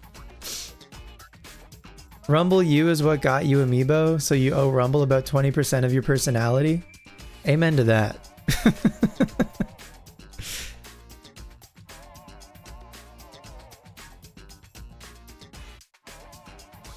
See, I also did not. Oh, hang on. 1% Chansey.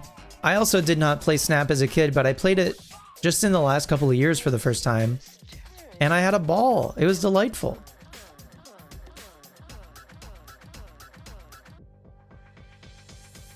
It's mechanically interesting. It's incredibly charming.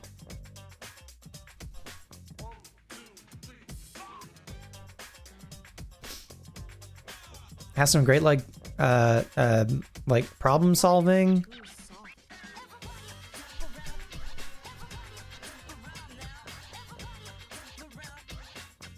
That is Tonix. That is maybe the hottest take I've ever seen in this chat.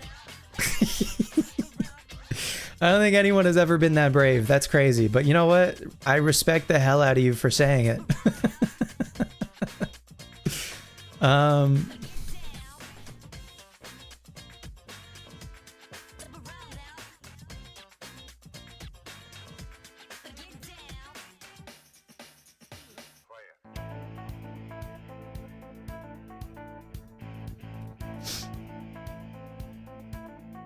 This guy hates taking pictures.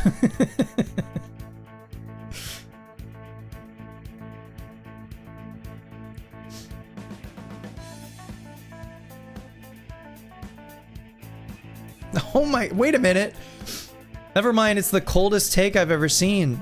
Apparently I'm crazy. It's not a hot take anymore. It's majority. It's public opinion. Yeah.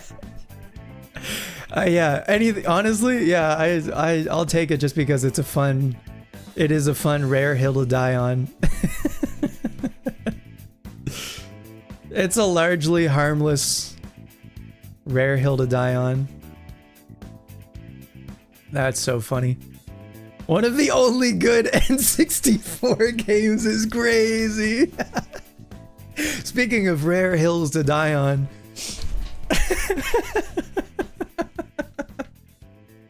That's so funny. Ooh, I got points for a picture of a different angle of the same Butterfree I just took a picture of. Yeah, dog. It's sick. It forces you to be better about photography. You improve a skill by playing a video game. Isn't that sick? You learn about your rule of thirds by playing Pokemon Snap? That's awesome.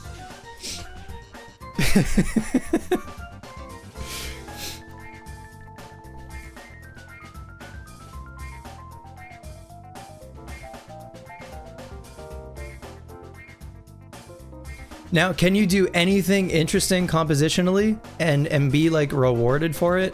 No. But that's okay. Because then after you get your high scores, you can go back and you can take your artsy, you know, you can take your low scoring pictures, but at least you can choose to keep the pictures that you want to keep after you've gotten the high scores. And then you can have, that's the ultimate, that's the end game of Snap, is actually like keeping the photos that you think are the most interesting. You don't enjoy Pogo? Me neither.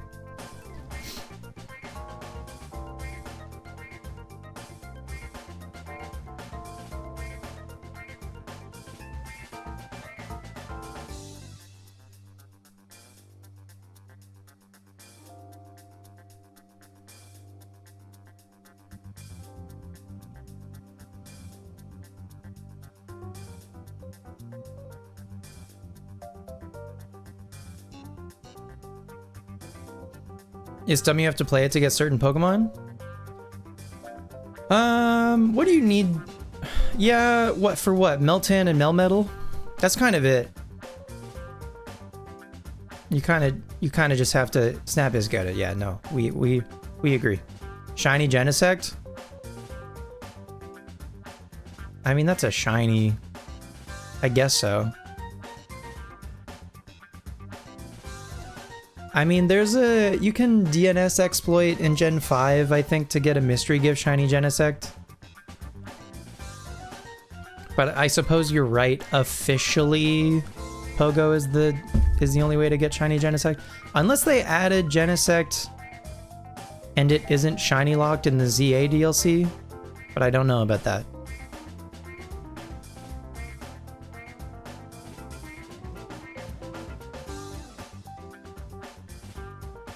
But like largely, you don't need Pogo for anything. Even in Meltan and Melmetal, I think they let you catch in ZA, right? In the ZA DLC. Sorry about spoilers for the ZA DLC. My bad. Hopefully, no one's too upset about that. But well, genuinely, if you are, my apologies, because I also. Yeah, okay, no, you're right, I'll stop. That's my bad. That's not up to me to choose what's important or not. That's my bad. Coolest thing about Pogo is having a level like 8 Venusaur. That's true.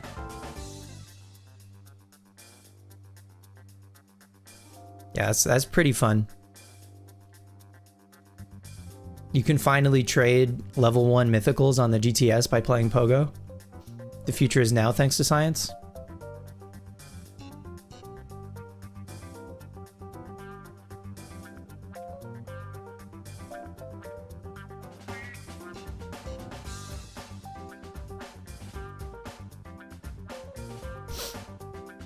I'm so pleased that the auto counter.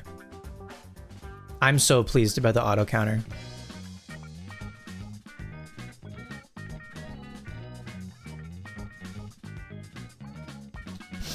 Tonix, if you scroll, if you're watching on browser, you can scroll below the stream and there should be a widget for a community game. And you're on mobile. Okay, there should also be a button somewhere for you to buy more Pokeballs in a community game.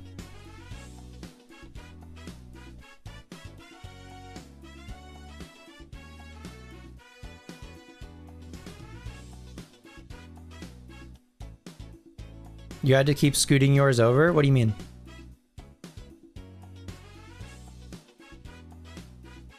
Scooting yours over. Your counter?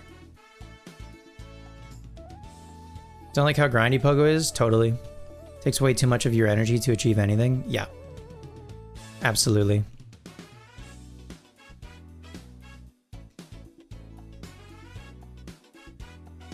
Yeah, I remember the first time I like kind of was slowing down on playing Pogo and I felt FOMO about missing out on some stuff. And I'm so glad that I decided to just like delete it from my phone, basically. and just stop paying attention. Same thing with TCG Pocket. I don't even go into TCG Pocket anymore. That also became like insufferable to keep up with. I just like, and also just like it's such like it's a much more limited version of the card game, and it just like it wasn't fun to play largely. Yeah, TCG Pocket for the first like few months was pretty cool. And it just like lost. It just lost it somewhere along the way. I don't know. Also, the cards they were printing for it were like crazy. Like just like balance wise for playing the game itself, the cards were. Some of them were just like way too good.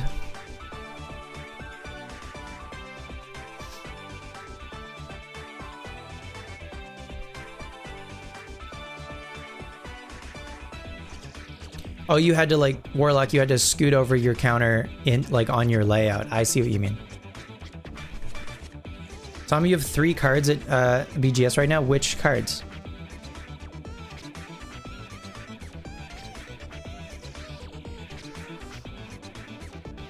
What'd you send over?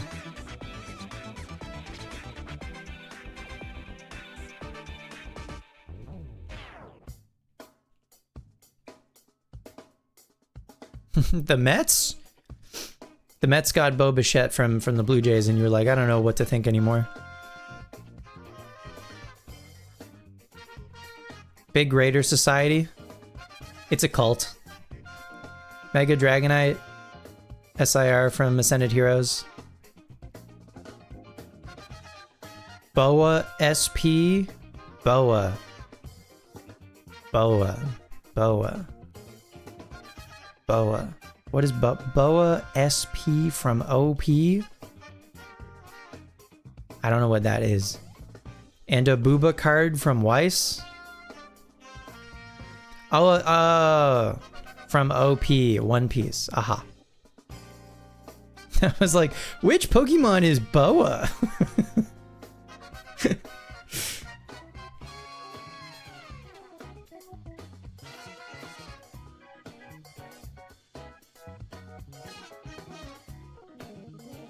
Boa? More like Bofa.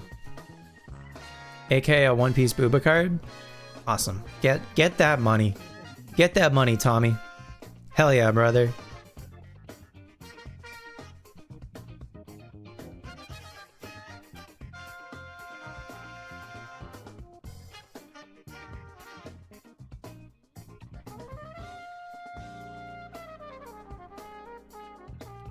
If the Dragonite Black labels, you're rich?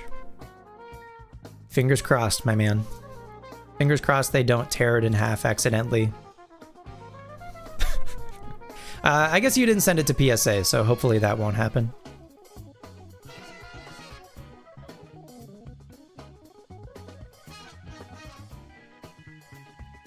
Black Label, it's a kind of Jack Daniels.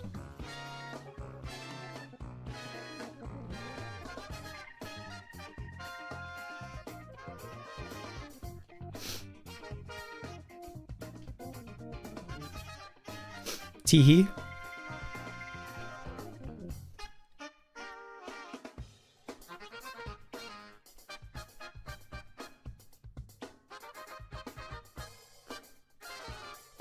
Check general.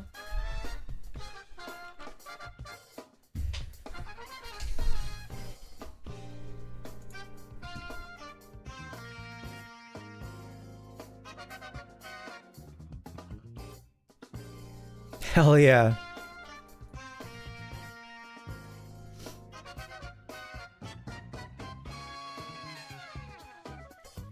All right. Dilbs.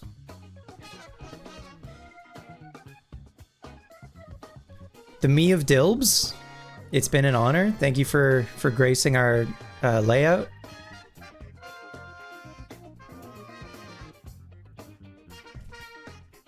Everyone say hello to Gem Mint 10, E-Reader, Ken Sugimori, ass Corefish. Hell yeah. That's awesome.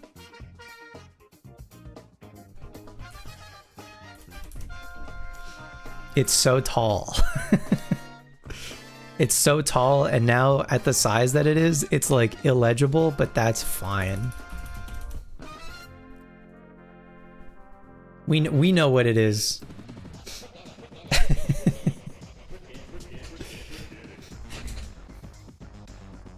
This one's for Tommy. I bet Tommy loves that. I bet Tommy loves that that core fish is on the layout right now.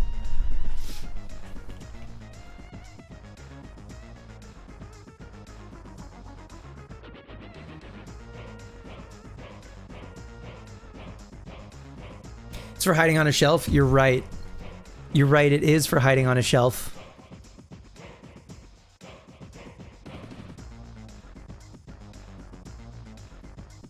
That's better.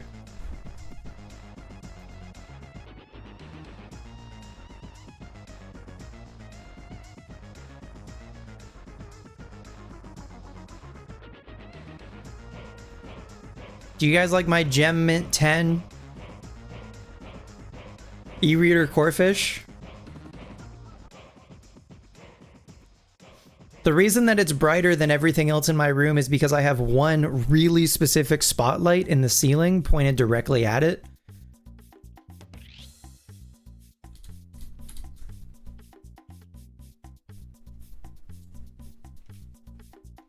God, I'm no better than Carrot Top.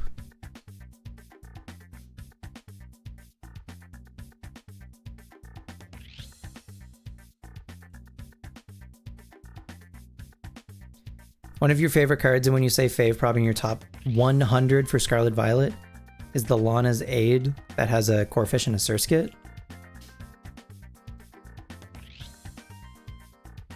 I do like when a trainer card, like a full art like that, or a illustrator or whatever. I like when they include Pokemon in it somewhere. They're chilling in a river. That's cute. And then conversely, I also, anytime, like there was a while there where they were doing illustrators of Pokemon that included trainers with the Pokemon, like gym leaders or actually just like regular, just like trainer classes.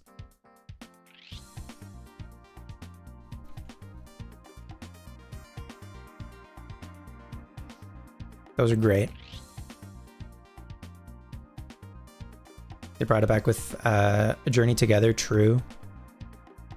But even without it being like so-and-so's Venonat, without it being like, you know, Koga's Venonat or whatever, it's just like a Venonat with like a ninja, just like a, or like a bug catcher or whatever, you know what I mean? You missed the Misty Staryu? Tonics, you're telling on yourself. A little bit.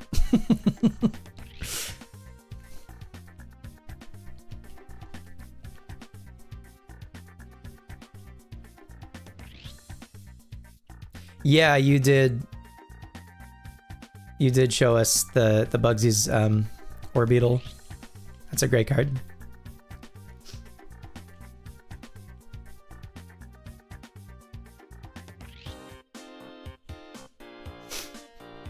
That's like saying, one of my favorite Pokemon cards gotta be Manhole Grimer. Manhole Grimer's so sick.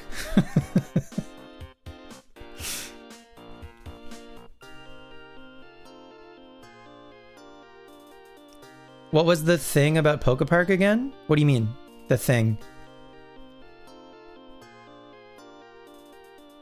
You like the sound Staryu makes in the show? Staryu literally just sounds like Link.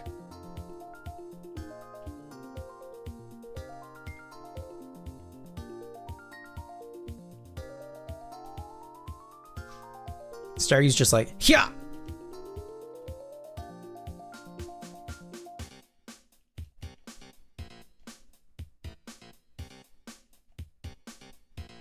Manhole Grimer staring you in the eye? Yeah. He's looking at you. And you look at him. And he looks at you. And you look at him. Cookie, cookie. Cookie, cookie.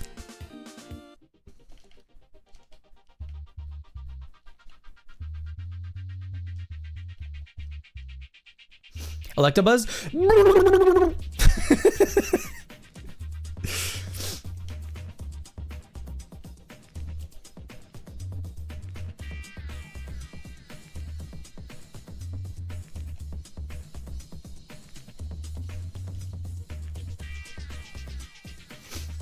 I personally enjoy that Magmar sounds like just like a little bit stoned. Magmar. Like Magmar is kind of like a surfer guy. Like he's not just saying like Magmar. He's like Magmar. Magmar would absolutely be like, "What are you doing here? You're Magmar."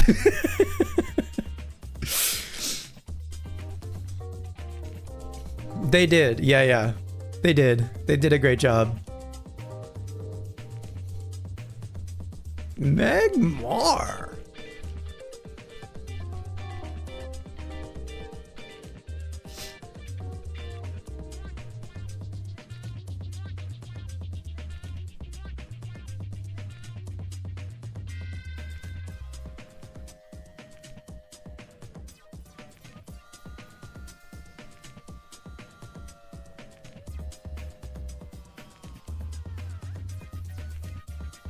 I mean, my favorite cry of all time gotta be this guy.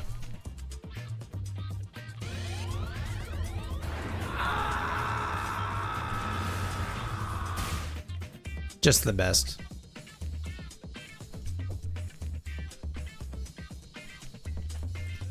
Just a man in a booth screaming.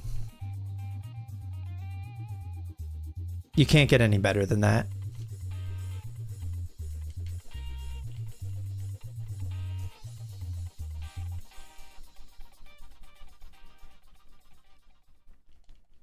Me when I stub my toe.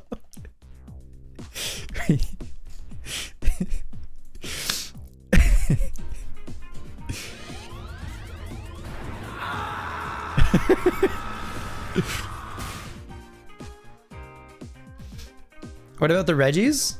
The Reggies are pretty sick.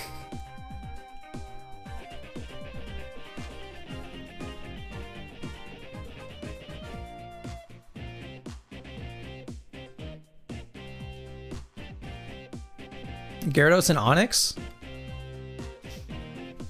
Gyarados at least I think like sounds like a beast. Like Gyarados sounds like a creature.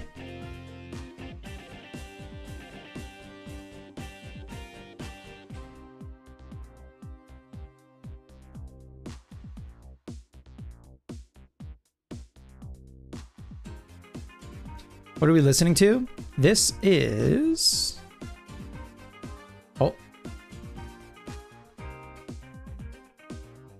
Oh, this is a new window.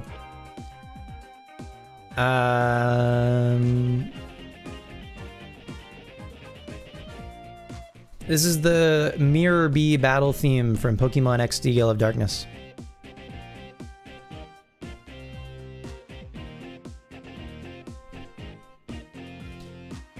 Seviper! Seviper's pretty good. Watching a video of them now, it's funny how some just say the name. Yeah. Some of them are just like... trying to think.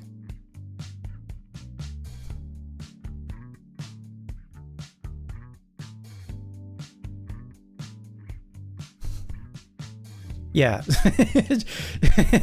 There's someone going like Oddish. And then other ones are like, whoa! Whoa! Woo!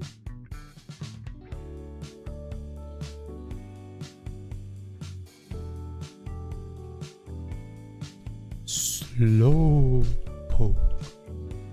Classic. You guys have the bumpers from Pikachu's Vacation permanently stuck in your brain? Been a minute, I think, since I've seen Pikachu's Vacation. Oh, yes, the Diglett Dig Trio. Absolutely. Diglett Dig Trio.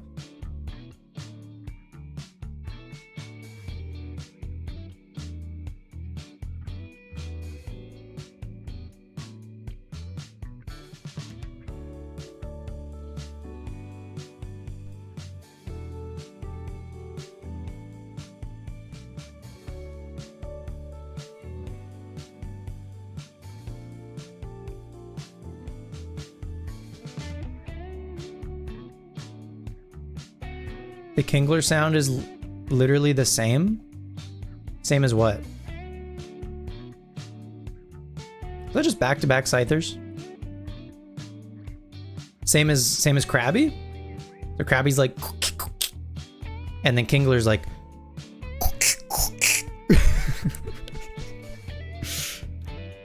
Favorite Pokemon movie? Maybe Heroes. Oh, no, I take it back. Destiny Deoxys, I think. Gotta be Destiny Deoxys. But Heroes is probably second. Rayquaza's cry from Pokepark is amazing. I don't think I've heard it.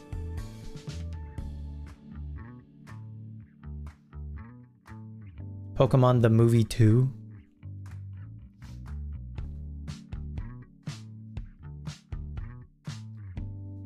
The second movie is with Lugia and the birds and the talking Slowking, right?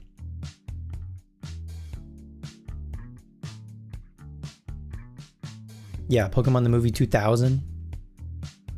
2000. The Latios and Latios movie, that one is Pokemon Heroes. Manaphy movie's pretty good. Live for sure. I mean, you know, they had like a great run of movies, and then Gen 5 happened. And it, you know, they can't make bangers forever. That would be impossible.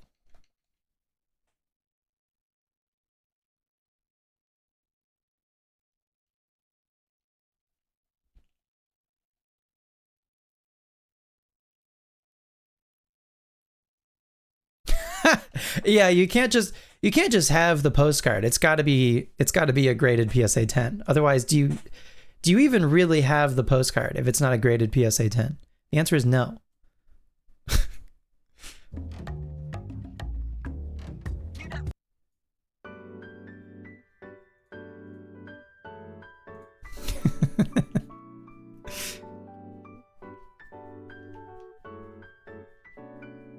Is there a Darkrai movie? Yep.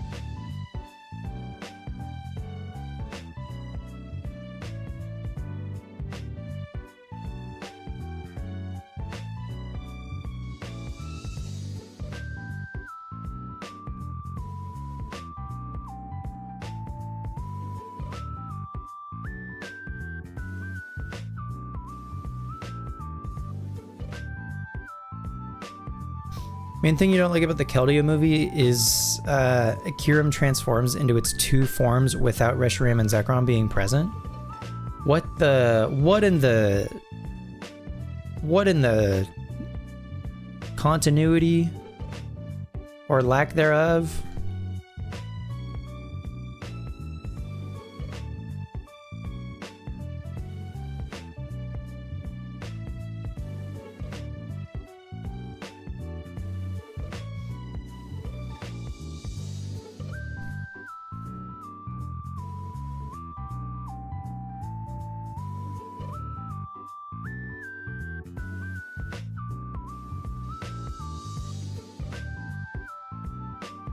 Yeah, the Gen 4 movies were still good. The Lucario movie is cool.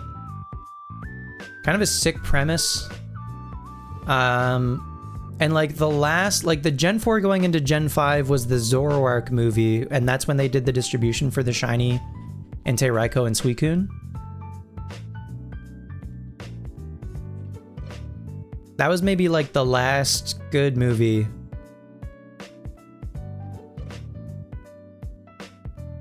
Gen 4 peak as usual.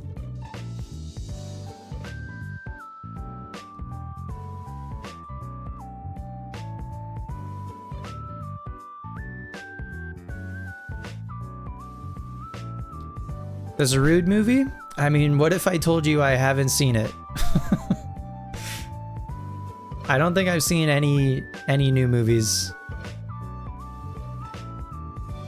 I think I'm good though.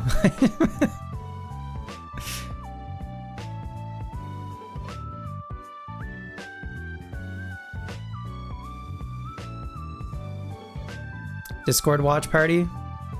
I could maybe do that, yeah. One of these days. One of these nights.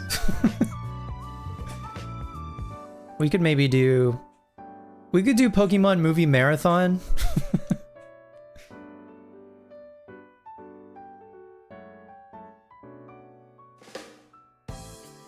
That could be fun.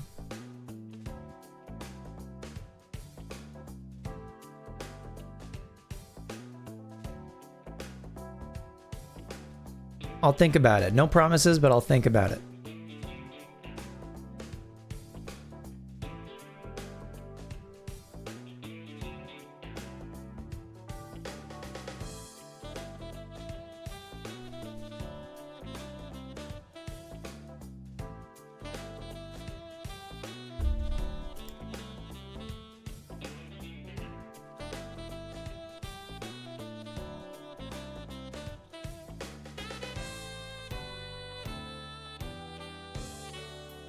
Is that some McD's? It is. It is a Coke from Badonals. You caught me red-handed.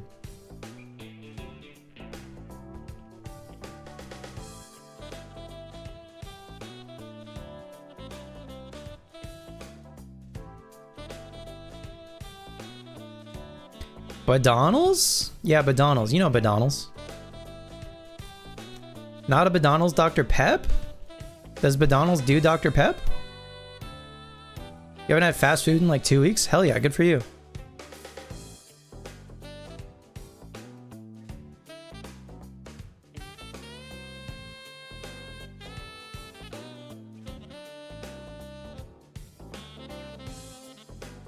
Your Badonals, our Badonals might have Dr. Pepper. I think my default Badonals order has just always been Coke. I've never, you know what? I've never inquired. They could have Dr. Pep.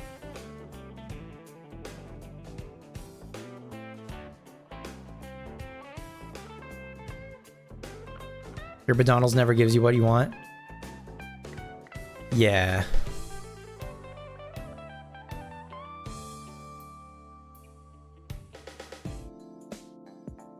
Yeah, it's tough out here.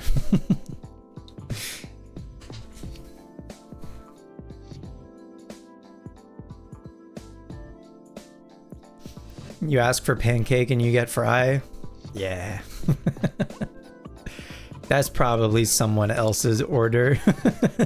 Someone else asked for fry and they got pancake.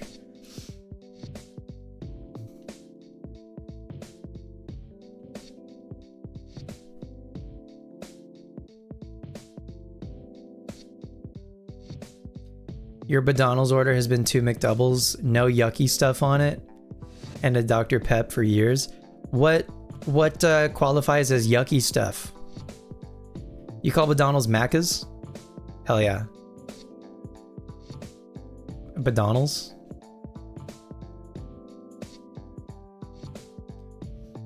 They don't sell fry when sell pancake? True, I guess they sell hash brown.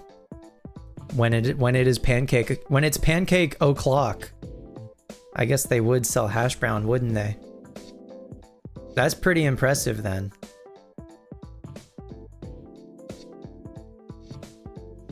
Why fry? Why fry if pancake o'clock? How cringe is it that they don't do breakfast all day now?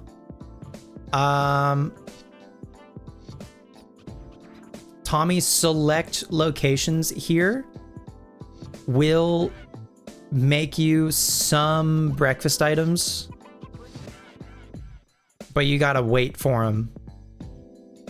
They'll be like, yeah, we can make it, like, but it's gonna like take a while. Outside of their like breakfast hours. Some select locations, I feel like it's probably like up to the manager of the location or like the franchise owner or whatever, because some places will straight up be like, no, breakfast is done.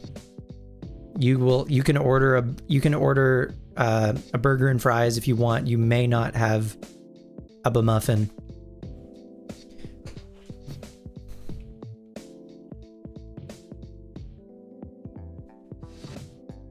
The shadow of these Pokemon almost has you out of your seat. It'll be obvious. It'll be obvious when they, for any shiny, I think.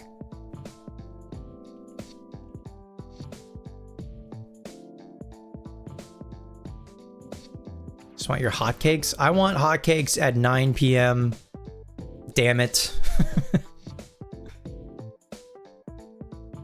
You haven't been awake early enough for a muffin in ages. Yeah, it's nice. They did do all day breakfast. At least like they had like a limited menu all day breakfast for like years, and then only in the last couple of years did they remove that. But again, it's like select locations will make you breakfast if you ask, which is nice. Some of them they'll do a muffin, but they won't do hash browns. The one by my house will do a muffin and hash browns any time of day. It just like takes a while, but I don't mind. Yours sells ice cream, you swear. They promise. There's an ice cream machine back there. They promise. It's just like it goes to a different school.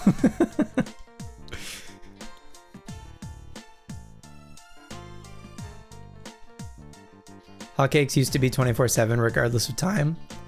And we also might just have like different menus and stuff, because y'all's McDonald's is crazy. Y'all get more food and it tastes better.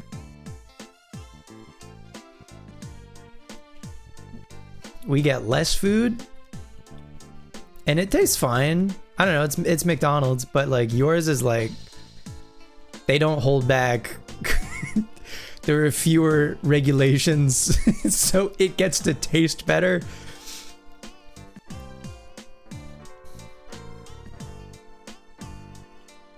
No. It is ass here also, I promise. But even within the like spectrum of it being ass, yours is better.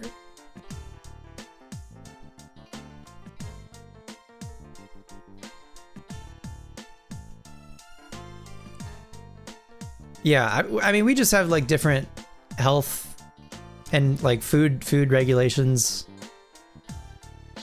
and stuff. So our McDonald's here is just slightly different. Not drastically, don't get me wrong. Like if you came here and you got McDonald's, it would still be McDonald's, but you would notice the difference. You're sad you never got to say supersize me? Curse you. What the fuck is his name? Who is the guy?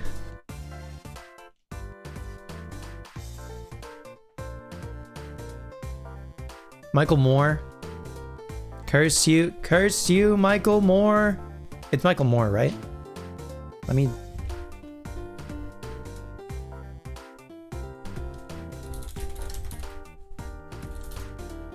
Yes.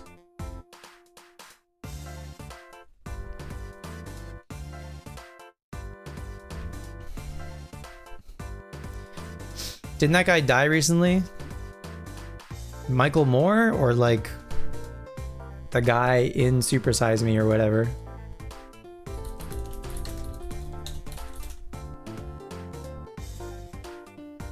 I mean, Michael Moore is still kicking. That guy is 72.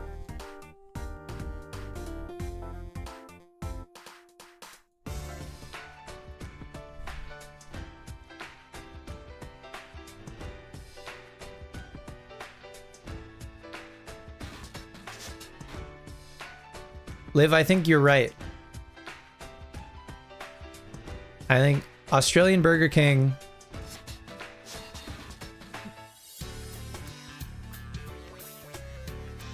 Hungry Jack's? Hell yeah. Liv, is it true that like a lot of the menu items at, I guess, Hungry Jack's include egg?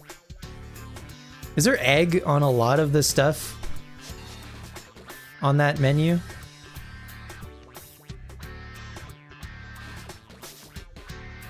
Nothing gets you going like an onion ring.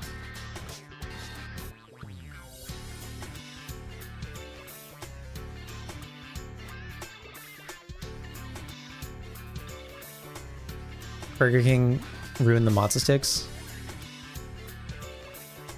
This is devastating. Well, I'm waiting to see if... Not really? Okay. I must have been misinformed then.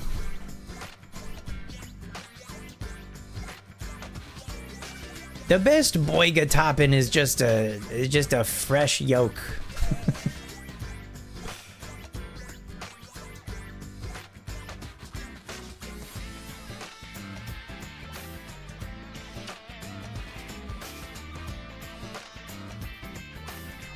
Whopper good? Man, it might be time for my annual Whopper. Once a year I get a Whopper just to like see if maybe like it's better than I think it's gonna be, and every year after I have the Whopper I go, nope, still sucks. But maybe this is my year.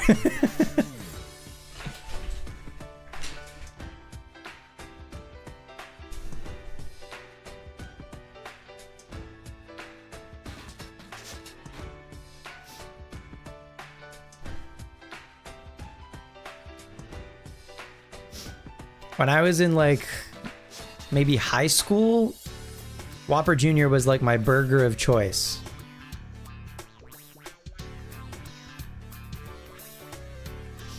And then something clicked.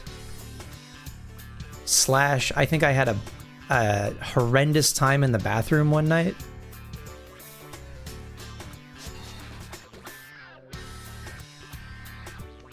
And then I couldn't do Whoppers anymore, but genuinely once a year ever since. I go back and I try a Whopper.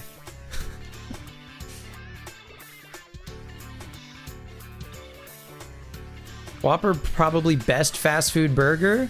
Nah, the Teen Burger exists, Aragorn. The Teen Burger clears, and it's not close.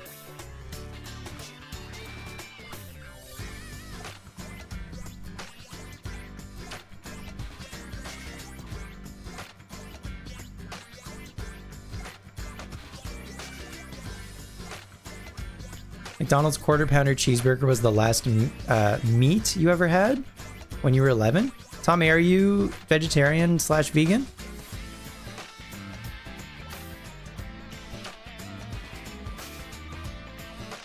Liv, I would love to try an Aussie Whopper.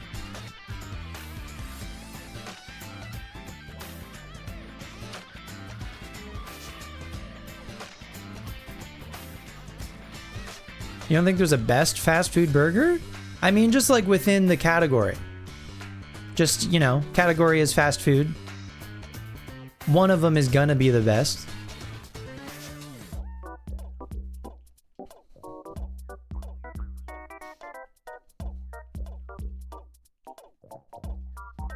You eat pizza and its derivatives? That's funny.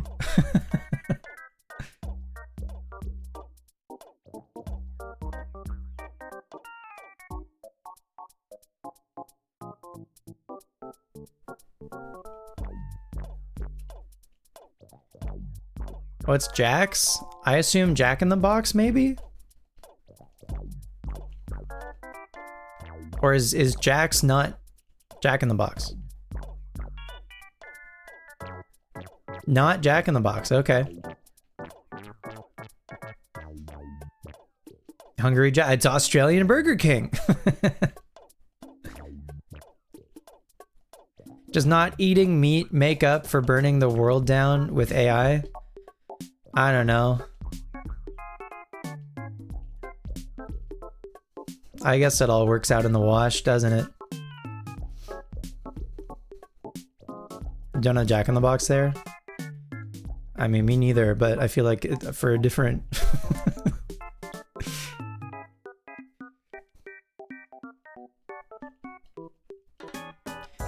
I mean, we only got our first Five Guys like a couple of years ago.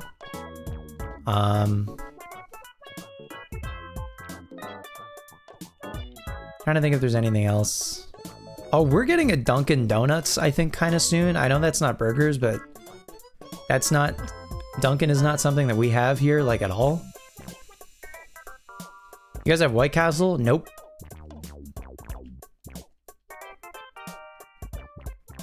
Why can't you call Five Guys fast food? Five Guys is fast food.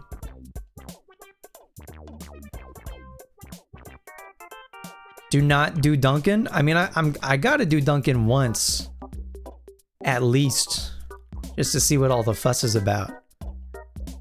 That's the funny thing about all of these chains. Is when they come here, they open, everyone tries them once to see what all the fuss is about, and then they go back to maining Tim Hortons and McDonald's. Or Starbucks, I guess, if they feel like they're elevated. Five Guys is food slow? It's not like a, I don't know. Maybe on like the spectrum of like restaurant to fast food, maybe it's like more in the middle. I still feel like Five Guys is fast food. That's a good burger. They make a good burger. Aragorn, what you didn't reply, I don't think, to what I said about the Teen Burger. They moved Carl's Jr. and Taco Bell over here. You haven't had either?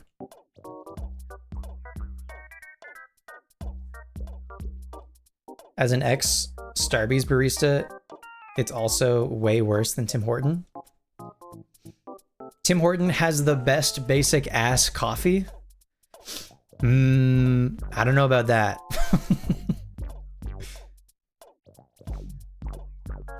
In fact, I think here, at least, I think McDonald's has the best just coffee.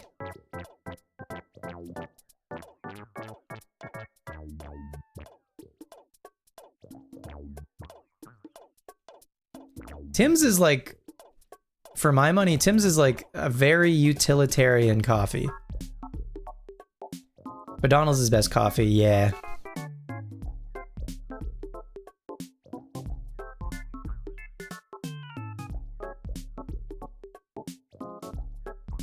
Seven Brew?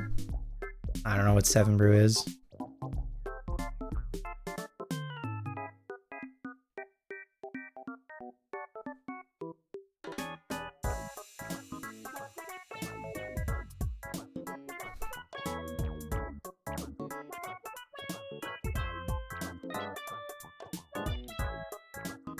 Dunkin' is slushy coffee.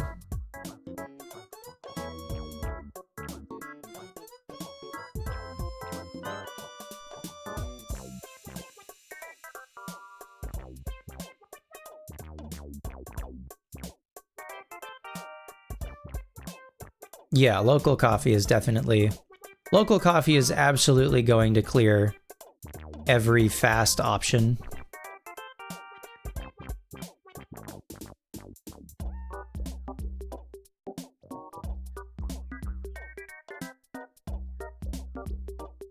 But I thought that was the category.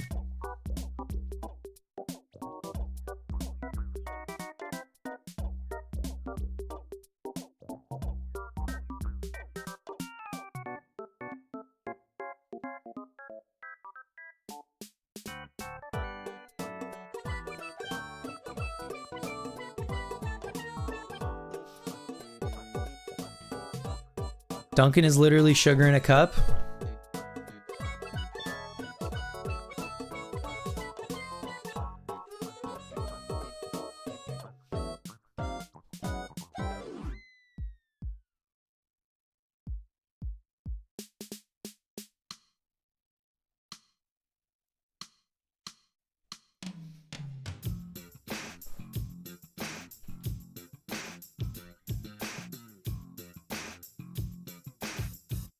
Anyone get the coffee bucket last month? Surely this isn't a bucket of coffee, right? Is local coffee a place, or are y'all just talking about local coffee? Like coffee from a locally owned cafe is just generally going to be better.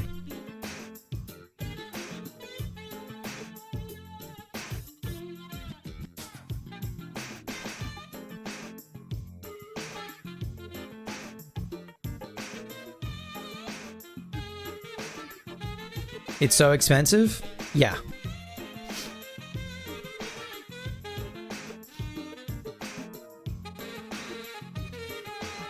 Yeah, you're paying... Ideally, you're paying for someone else's living wage and also like a higher quality thing.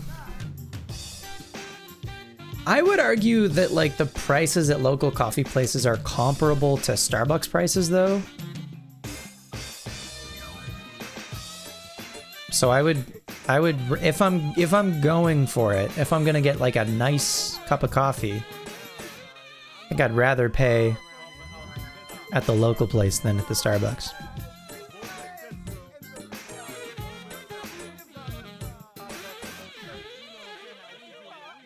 You go to your local cafe, you get a quality espresso, maybe a scone if you're feeling frisky. You sit down and you work on your memoir.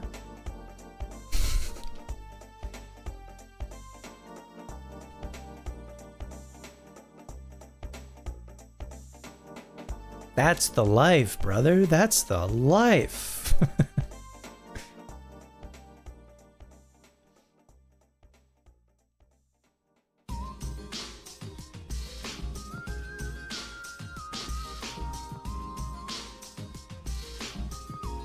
You boycott Starbucks? Hell yeah, Tonics. W Tonics.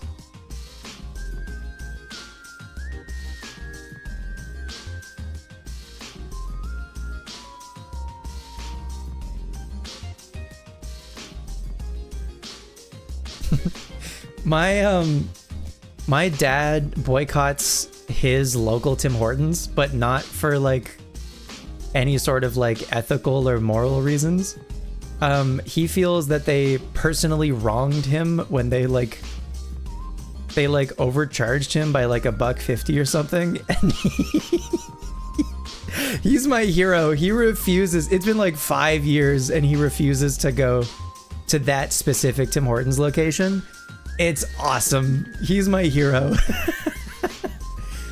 He got his first cell phone this year and it's a flip phone. He's my fucking hero.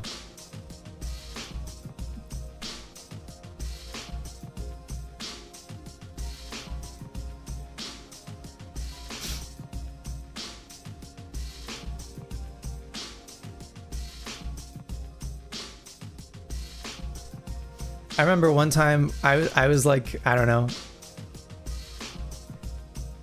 I was a kid, maybe like 12 or 13, give or take. And we went through, I think like the McDonald's drive-thru or something, and he paid for our food in cash, and the cashier gave him back change, and he was expecting maybe like 90 something cents, and they gave him 3 quarters, so they gave him 75 cents, and he was expecting like 90 something, and he stayed, and like the cashier like handed him the change and then like walked away to do something else right quick. And instead of driving forward, my dad waited for the guy to come back and said, "Excuse me, you still owe me like another like 18 cents."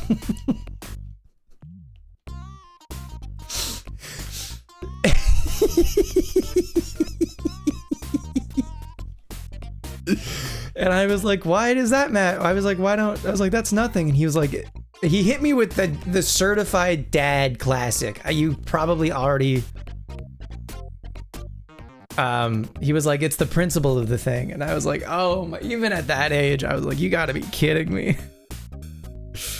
Love how I'm laughing at my own story. Yeah, because it's fucking funny. What the hell? Of course I'm gonna laugh at my own funny story. That's funny.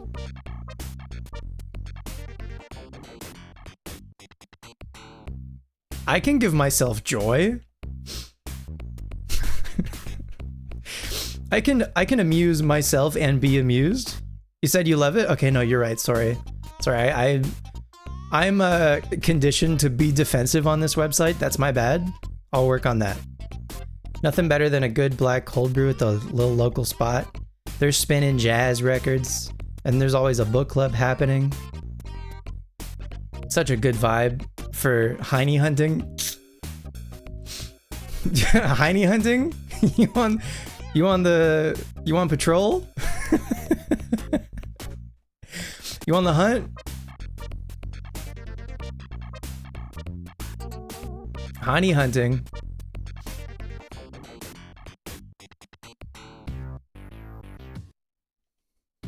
Warlock, I didn't know you had that dog in you.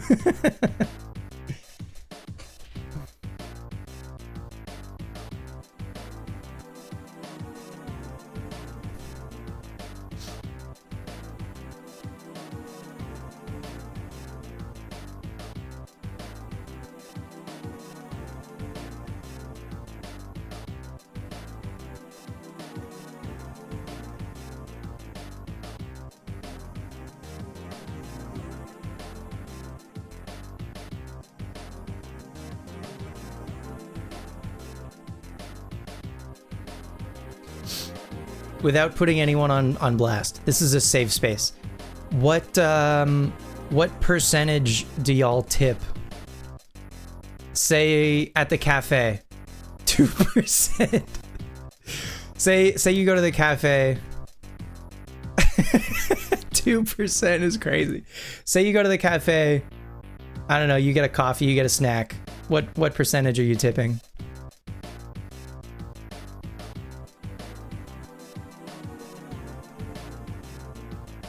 Anything Safari Week has made you goated at standing in one spot and spinning in a circle? Warlock, what game, what are you hunting for? What game are you playing? What are you hunting for? Are you in Heart Gold Soul Silver?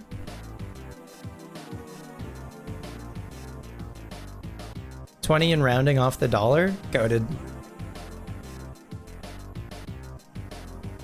If you're not sitting down to eat and be served somewhere, there is no tip. Tommy?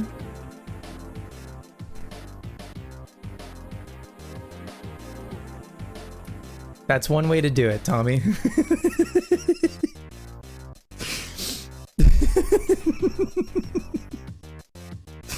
Oh my god. Did they make you have to do anything? No, they make you a coffee and they hand you a cookie. They make you have to do anything.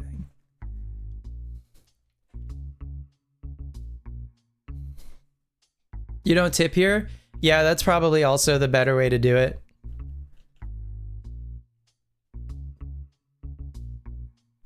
Did they put the sugar in?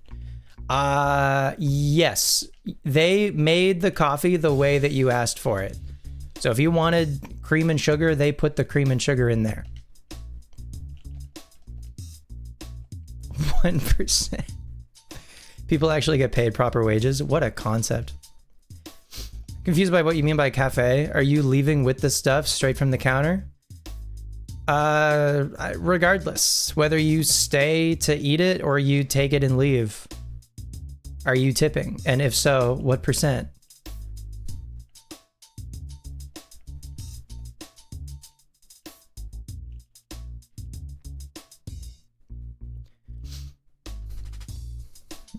$1% of 100 is 10? Yeah, that tracks. I'm not good at math either. Coffee house gets good tip. Burger place, chicken place, your frequent same tip. Most other places 15. Because they assume the group of They assume the group of 20s, 30s old people aren't going to tip, so they give bad service. Damn.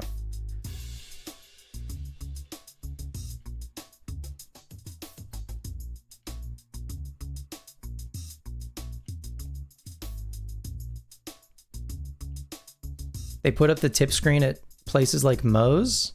What is Moe's? Just through the system, yeah.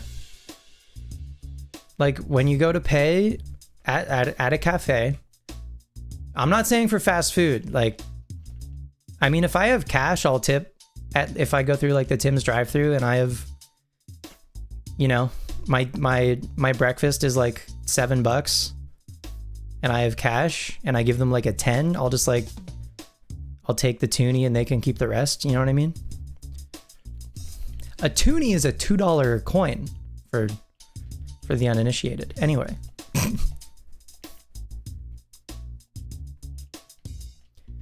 But at a cafe or whatever, or a restaurant also, before you pay, you're prompted to tip. But I'm asking specifically about a cafe. I assume if you're sitting down to eat at a restaurant, I assume you're tipping. Moe's is shittier Chipotle? Yeah, they do be prompting you with the tip option at places like that, huh?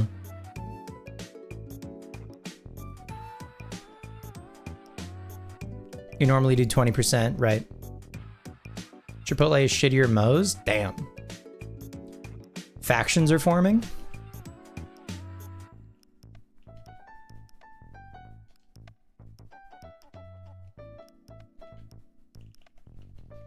They're both bad. We're pitting two bad bitches against each other, but emphasis on bad.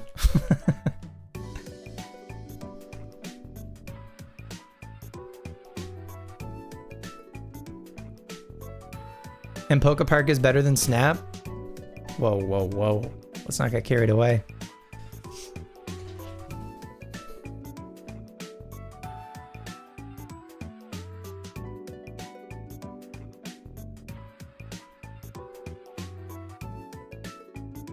Yeah, Warlock, that's also true about tips being used to cover the credit card fee or a tip. Dude, there's a pizza place here, like a locally owned pizza place. And the boss of this place was keeping all of the tips. Isn't that fucked up?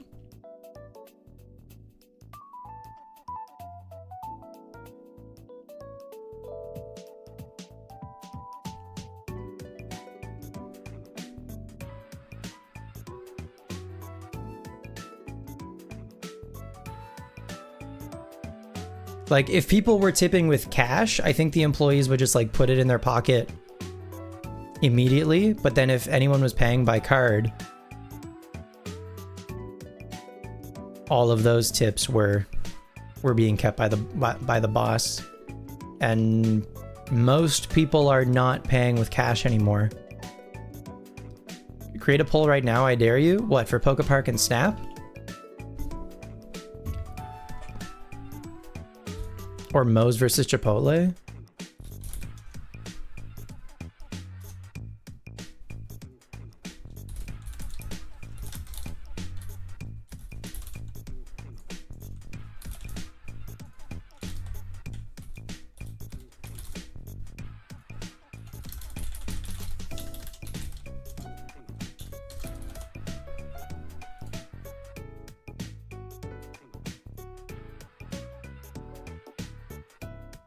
All right, place your bets. Or make your vote, or whatever.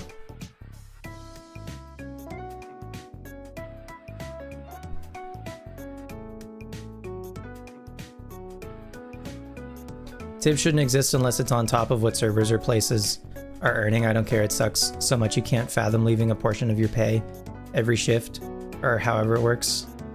And there's so much room for exploitation there, even if it's against laws or whatever. Absolutely. Yeah, I mean, people people and like employers, managers can get away with some sneaky stuff, or like your tips can be like withheld from you.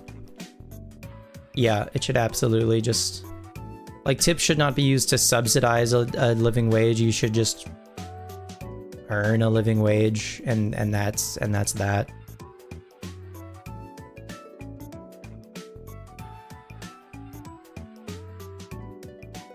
Your internet went down right then for the first time since you thought you earned it?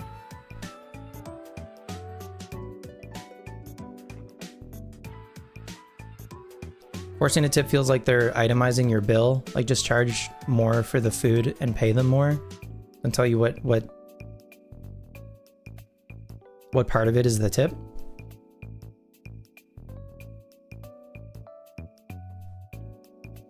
Yeah.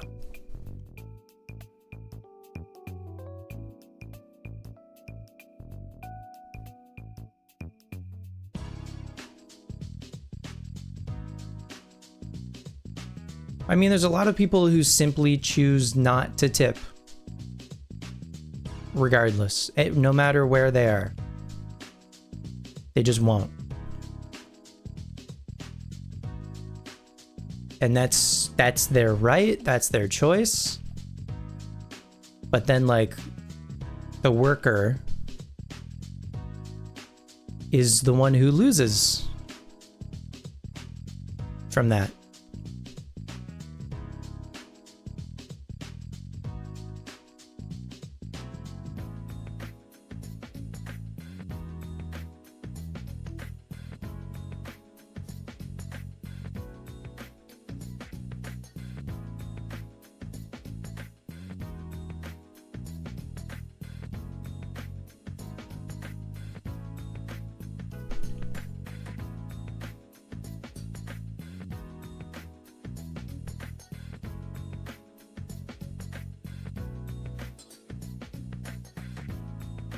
All right, with a whopping 2 votes to 1, so that's definitely conclusive.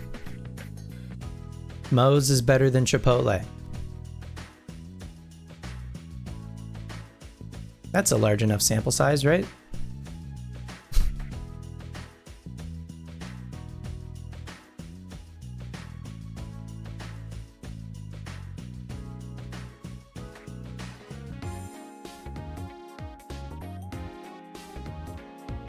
Yeah, I guess the silver lining as an employee for tips is you don't gotta report them. So then that's literally just like money in your pocket. So I guess that tips are like a reason that like people go into serving jobs, even as they're like, yeah, I'm gonna make minimum wage, but I'm gonna make bank on tips.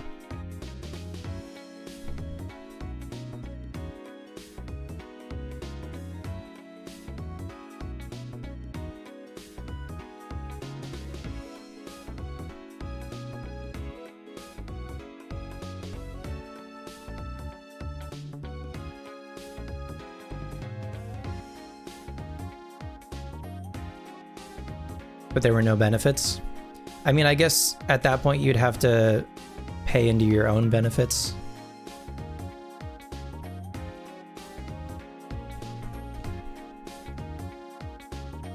The capitalist mindset of tips, if you do a better job, you get better tips.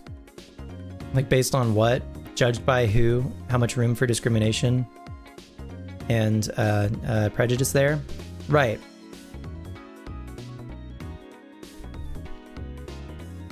I mean, in good faith, that can work in practice, but like, there's just...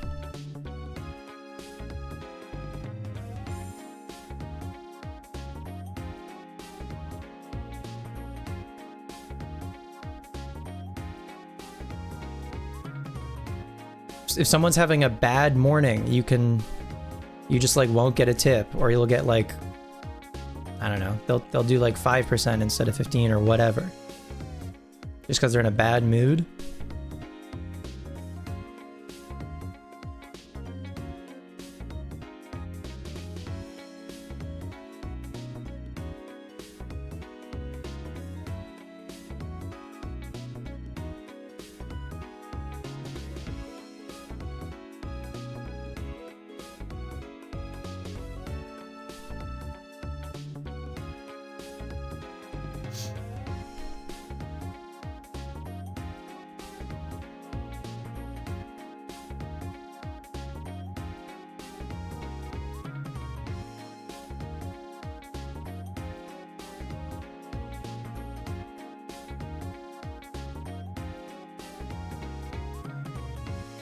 Yeah. We've been doing it for so long, and it's worked out so far. If it ain't broke, could be worse. Could be a lot fucking better too.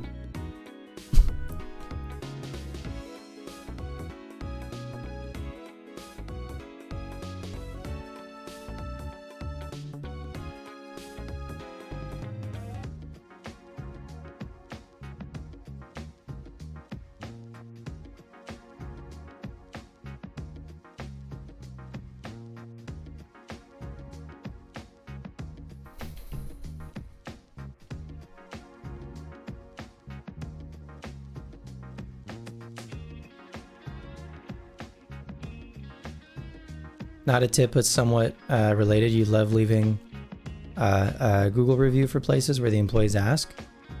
Nice. That's really nice of you. That makes a difference. I've been on the receiving end of both.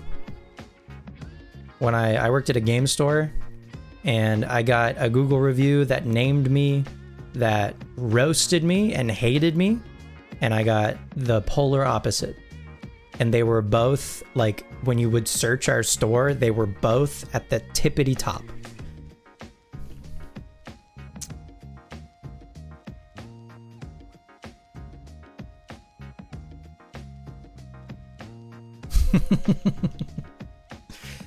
And it was like, I don't know what to believe. This guy's either awesome or the worst ever. And like, that's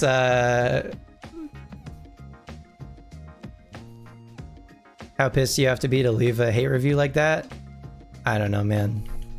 I don't even like remember specifics of either like interaction, to tell you the truth.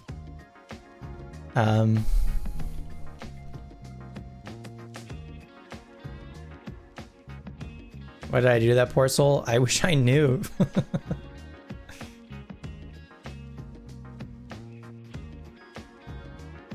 I mean, people feel entitled to leave like reviews like that, I guess. It feels like they feel like they like regain an amount of power.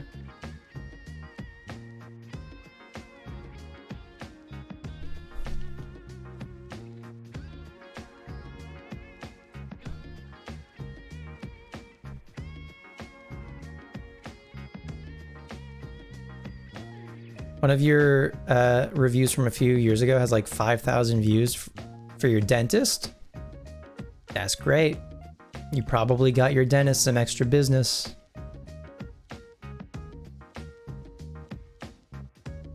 You were hoping you had actually managed to fix this internet issue, first drop in 2 days. Is it, Warlock, is it like everything on your network, or is it just Twitch?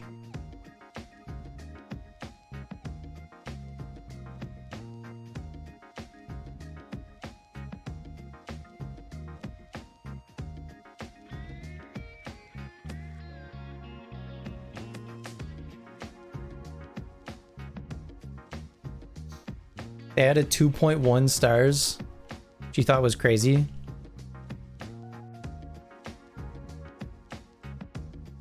Called out the Karens in the review.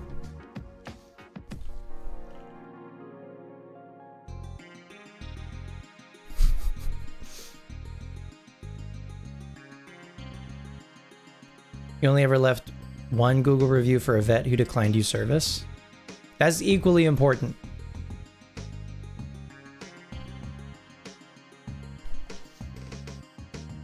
That's equally important to let someone know, like, hey, if you're in a hurry to like get your pet some help, this is not the guy. You should look elsewhere. Why is Karen bleeped on Twitch?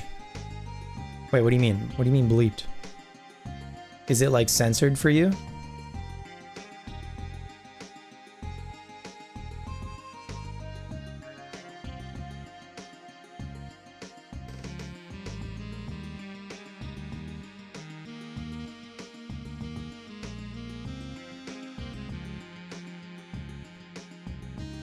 The line isn't properly grounded. You can't fix it because of it being a condo.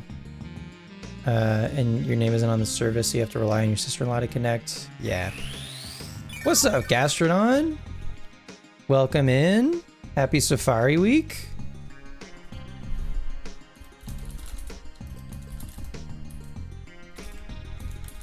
What's up, B-Park? Folks, give Secret Gastrodon a follow. They're a chill, I want to say primarily Pokemon streamer, but they're doing a mix of stuff. They're playing some Tamagotchi Life.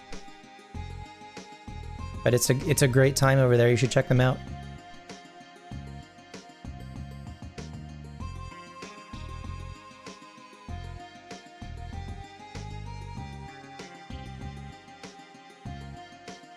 I'm one of the only ones on when you're done. I'm up late.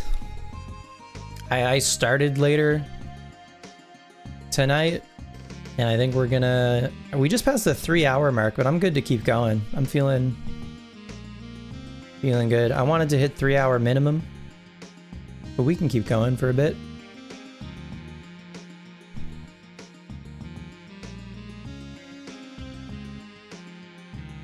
You started a new silly lock today and ended the night on Tamagotchi Life. What is a silly lock? Please describe. Go till shiny? I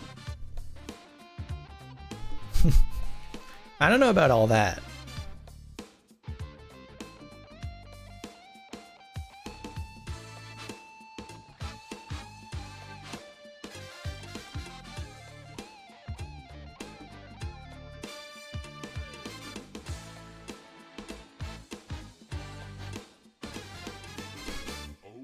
It's a Nuzlocke, but the encounters and trainer Pokemon are randomized, and you can only use silly Pokemon. What qualifies as a silly Pokemon? Is that up to your discretion, or you do it democratically? Okay. Chat weighs in on if a Pokemon is silly. Would Chinchou qualify as silly? That's my silly little guy.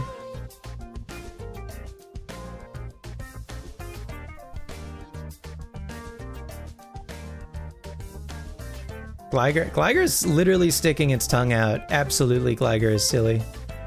You think the Chinchou is pretty silly? Hell yeah, we're so in.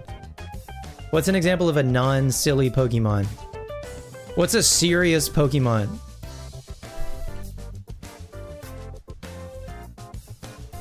What's a business in the front and business in the back Pokemon?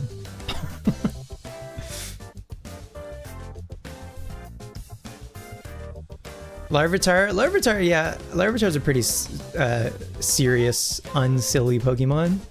I would argue Larvitar is just a little guy, and that kind of lends to Larvitar being silly. But no, I get that. Conkeldurr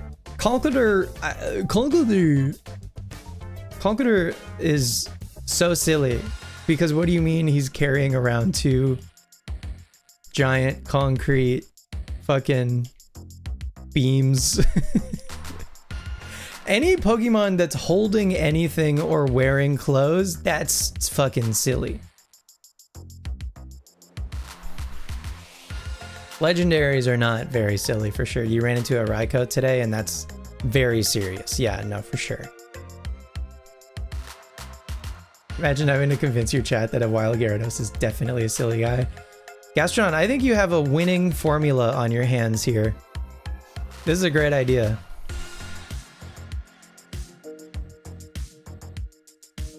You scope out the route for the silliest Pokemon? Nice.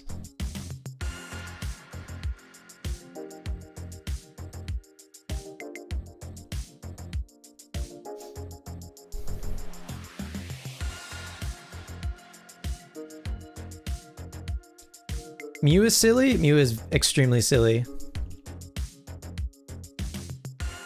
The silliest Pokemon in the Safari Zone? Gotta be eggs. There's no way it's not eggs.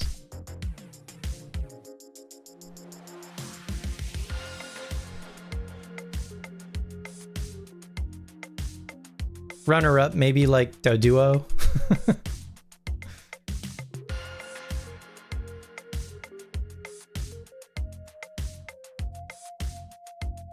Is PSA 10 Corphish silly? The silliest. You have an Executor? Yeah, that's maybe even like the mascot of silly guys.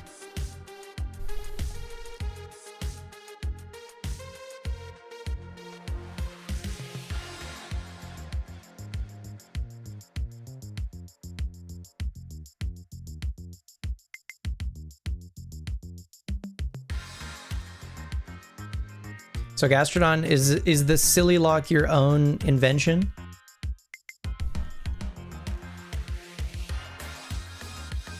It's random evolutions too? Oh, what if your silly Pokemon evolves into a serious Pokemon? Then what? Can you keep it? Has that happened?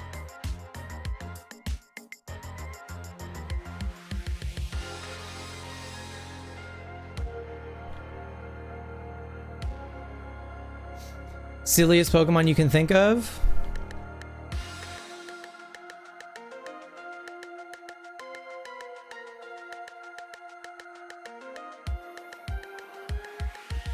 Like the Dunsparce? Carkol is a great answer.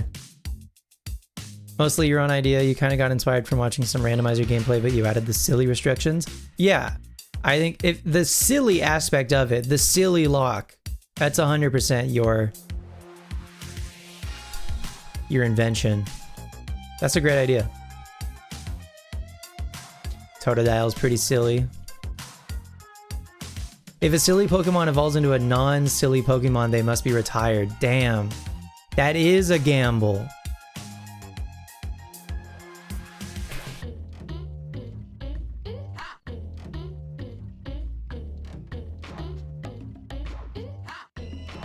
I mean, that's so scary because I feel like evolutions in general are probably sillier. Sorry, more serious than their pre-evolutions.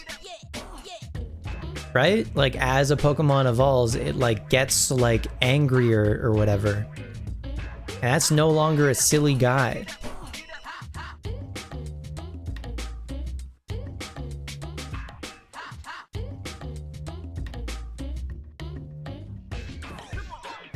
But it could evolve into something completely different, totally. You're rolling the dice. Charmander could evolve into Vileplume.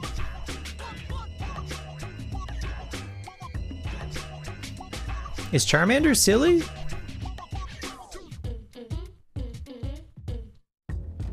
Magmortar is super serious. I'm not saying every evolution. Magmortar is serious. I don't think Magmortar is silly. Magmortar is very business.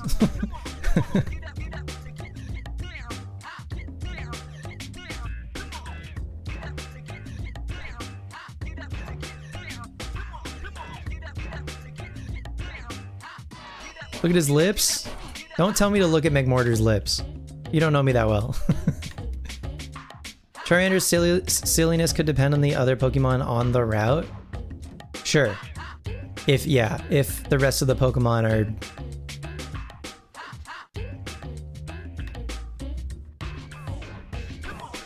maybe not especially. Charmander feels mischievous, but is mischievous silly? I like that you make this democratic.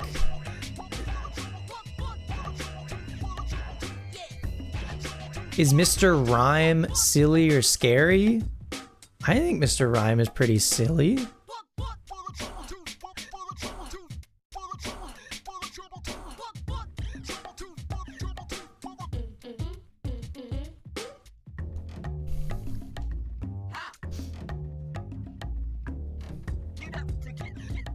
It's cute, but not necessarily silly. Yeah.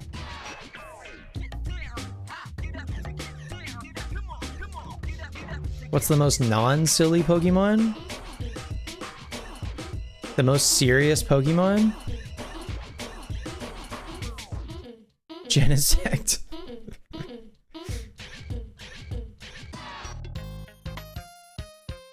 Metagross is pretty serious, but then Beldum is so silly. Metagross is pretty serious. Yeah, my mind went to Mewtwo also. And yeah, and like any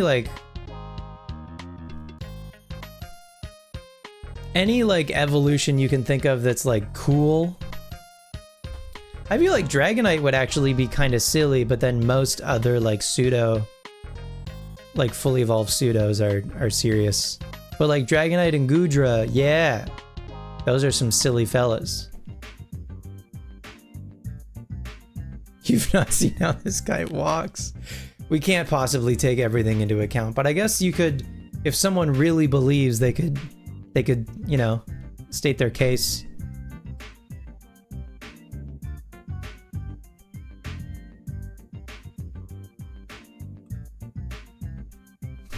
You think the Reggies are silly? The Reggies kind of sound silly, but I don't feel like they appear silly. What if their cry is silly? Good question. So like Kricketune gotta be silly.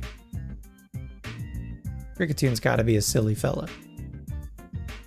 Kingler isn't silly until it talks.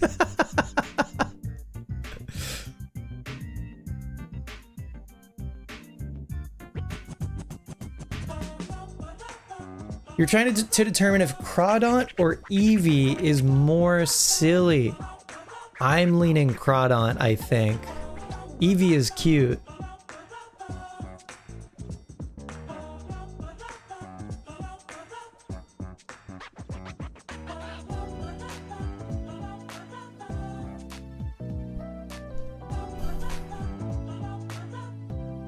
Personally, I'm gonna go Crawdaunt with that one.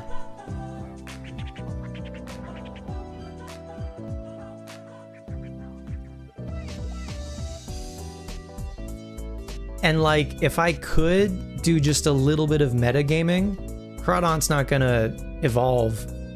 If I pick Eevee, Eevee could evolve into something deeply serious. And then I don't get to use that Pokemon anymore. Then I just lose out. The audience picked Eevee. Wow. This is fascinating. You know of a specific silly Hariyama? Is it known for its iron hands?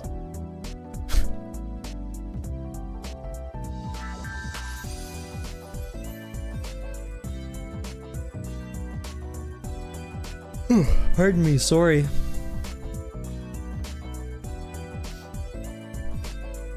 Eggs.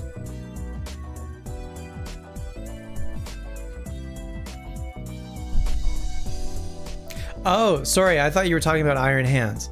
Yes. Yes, Lionel's Hariyama is deeply silly. But that's context dependent. How much are we taking into account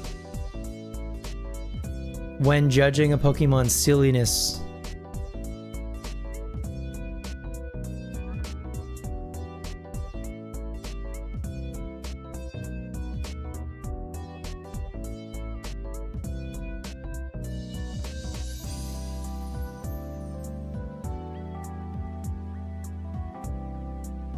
Furret has out-of-game lore? What is Furret's out-of-game lore?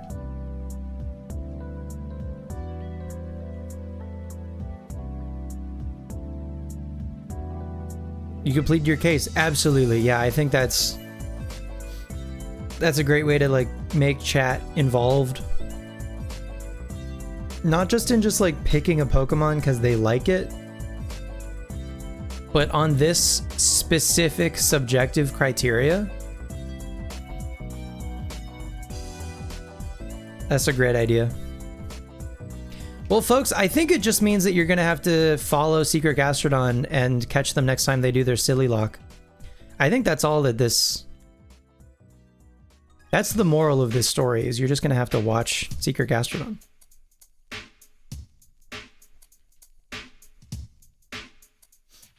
I don't make the rules, but I will enforce them.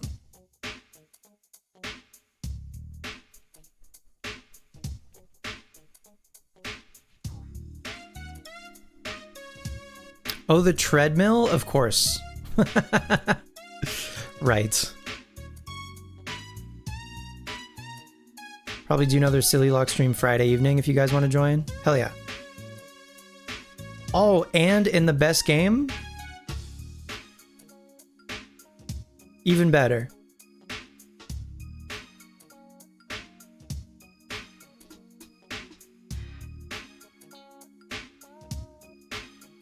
%1 Chansey. We have not caught a Chansey yet.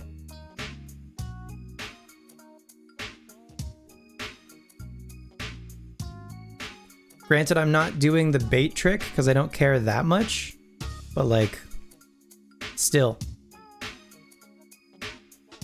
Chansey's the most serious Pokemon of all time. I'm trying to think about what the most serious Pokemon is.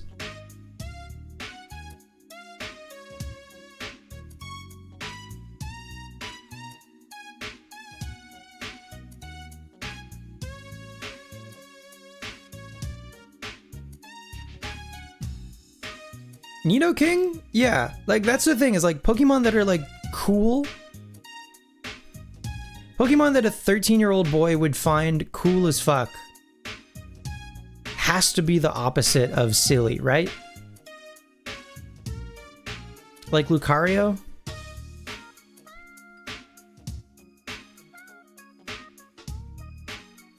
You feel like the Hitmons are pretty serious? I really beg to differ. They're so funny.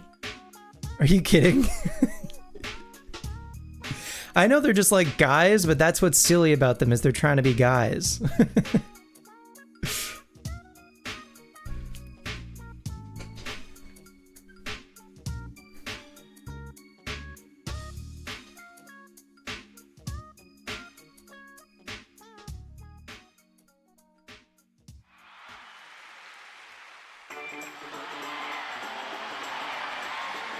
And yeah, Top is absolutely... Top is more like on the nose silly.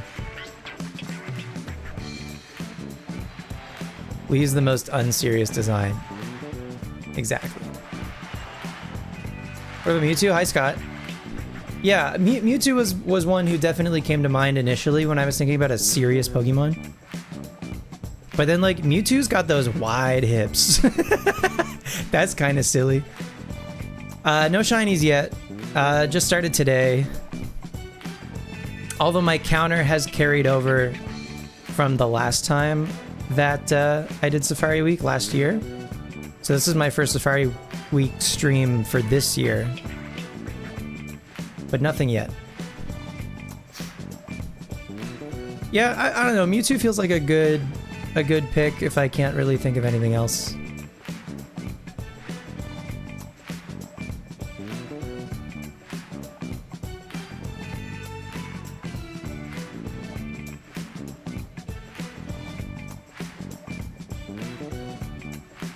Yveltal?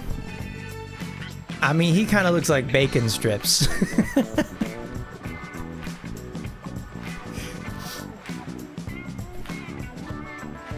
Yeah, Yveltal's got those hands, though. Eternatus? Yeah. Eternatus is pretty serious.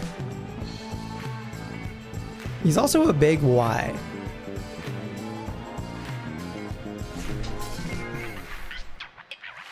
Just like Mega Raichu. Mega Yaichu.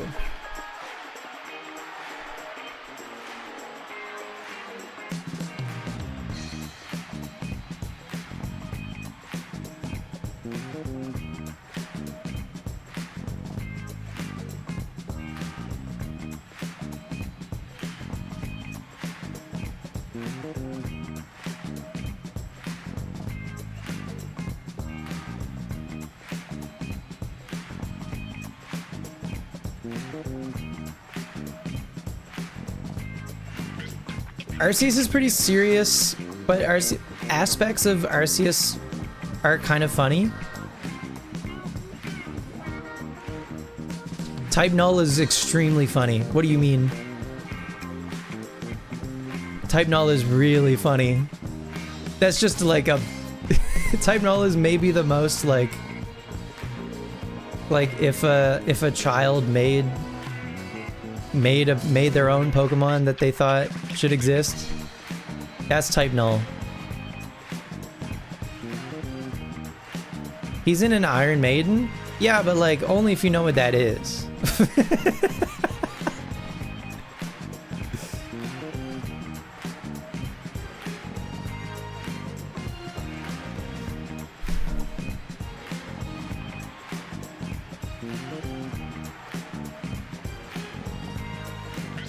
Sylvali, I think, would be pretty serious. Because that's a guy who's like trying to look cool. Yeah, Barappa, was that a party or what? It surely was. There's got to be a Pokemon who would do paperwork. I mean, like, I love Minchino. I could see Minchino doing taxes.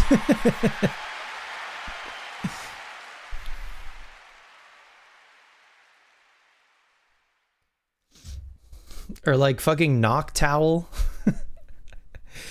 I could see Noctowl doing my taxes.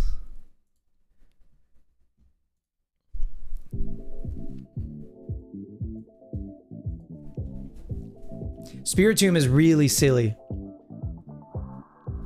Spiritomb's got that funny little face.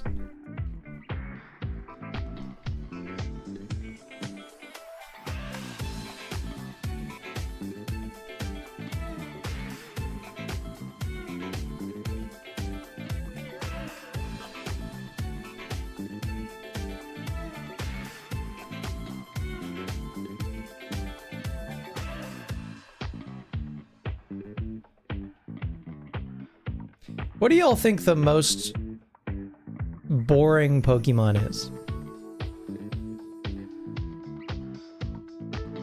Like, not necessarily bad, or like a design that you like dislike or whatever.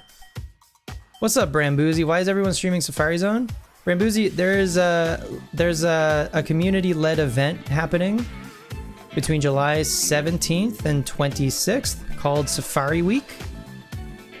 And it's where people will shiny hunt in the Safari Zone in any games that have a Safari Zone.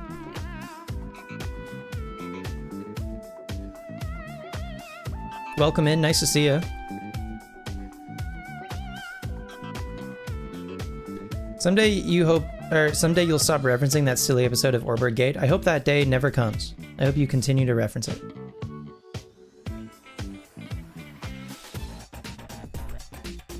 Some of the Gen 1 birds not named Farfetch'd are pretty serious. Totally.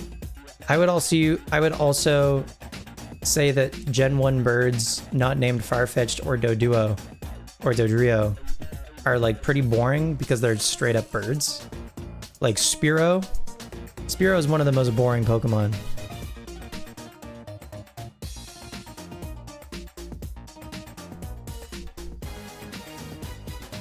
And yeah, Goldeen and Seeking, they're pretty boring. Colossal, 1000% for boring. That's crazy.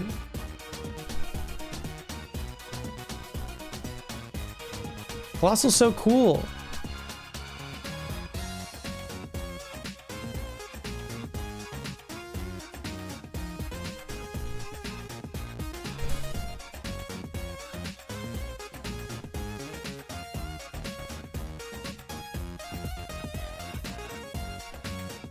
Uno. Dos. No Chansey. I think it's impossible. I think you simply cannot catch a Chansey. No one's ever done it, in fact. No one has ever caught a Chansey. No one knows how. Dugong is better than Seal, yep, but like still like a little bit. Oops.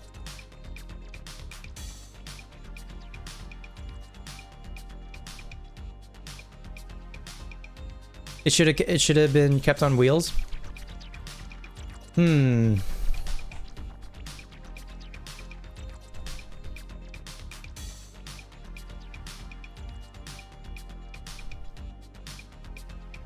Maybe. I don't know. Maybe. I kind of appreciate that it gives specifically Carkol more of an identity. Because if Colossal was just bigger Carkol,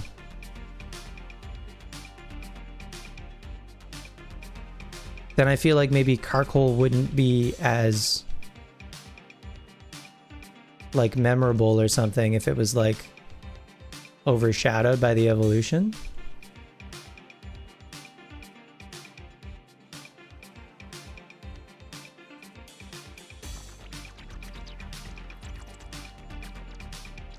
Maybe there isn't a boring Pokemon? I think there definitely is. I think like the most boring Pokemon gotta be Basculin.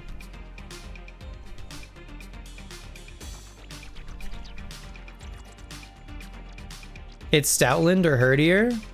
Even like they're better. I know they're just dogs, but like they're better. Basculin is like even the other fish that are just fish, like your Goldeen and your Seeking, like they have maybe a little bit of personality. Seeking has that horn. Basculin is so cool. What?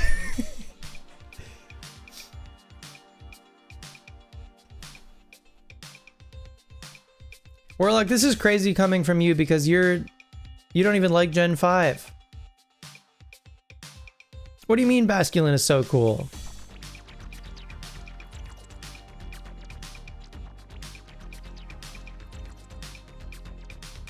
It's maybe you being fish pilled? Perhaps.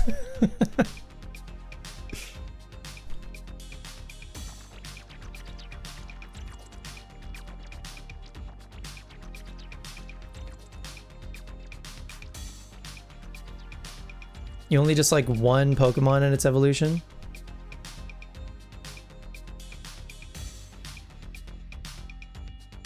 Spencer, imagine living Steam Engine Colossal with the ability Steam Engine. Peak? It is.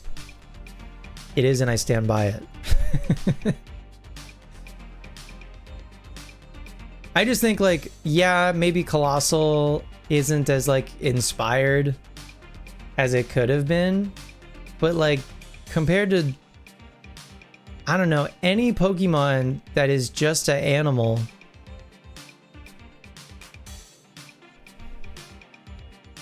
like that's no better than Pal World borrowing the design of Kyogre or whatever.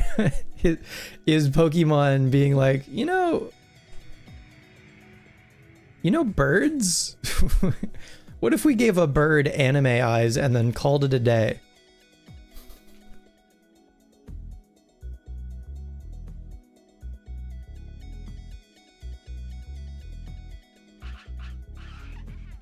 Lake Trio is pretty lame. You might get in trouble in here if you say that.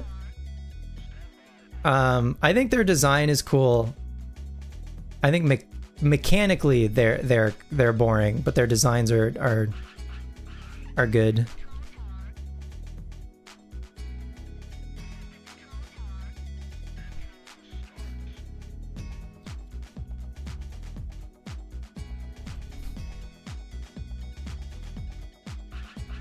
Don't love Dugtrio?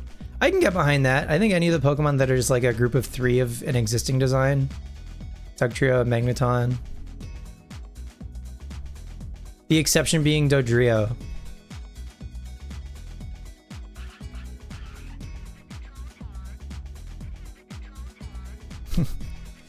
Why am I in trouble? Oh, cause Azelf is freaking goated.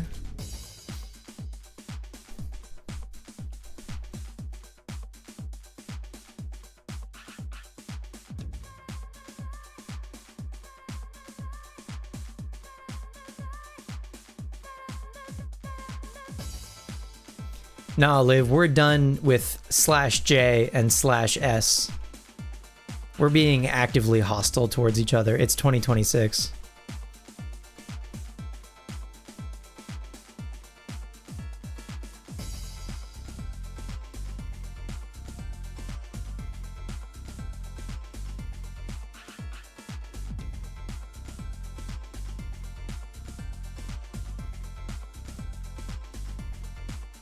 So many Scythers. So many 4% Scythers. Oh my god, so many Scythers. Goodness gracious.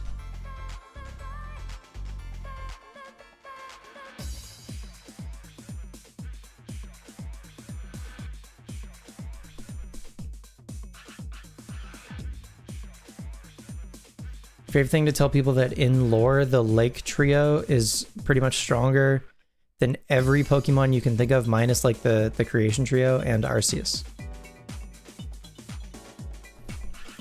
You just talk crap about stuff all night. You got work in 4.5 hours. Oh my god. Yeah, go to bed. Thank you for hanging, Tonics. We'll see you next time. Take it easy. Get some sleep. Have I caught a single Pokemon? No. No siree, Bob.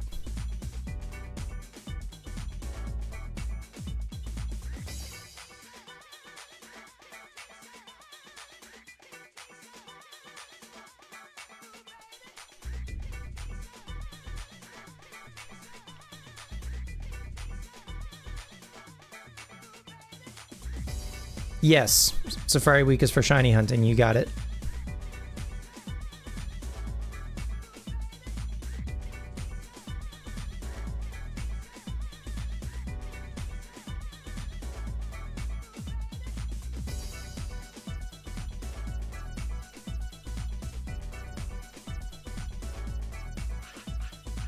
And I've never found a shiny in this Fire Red save.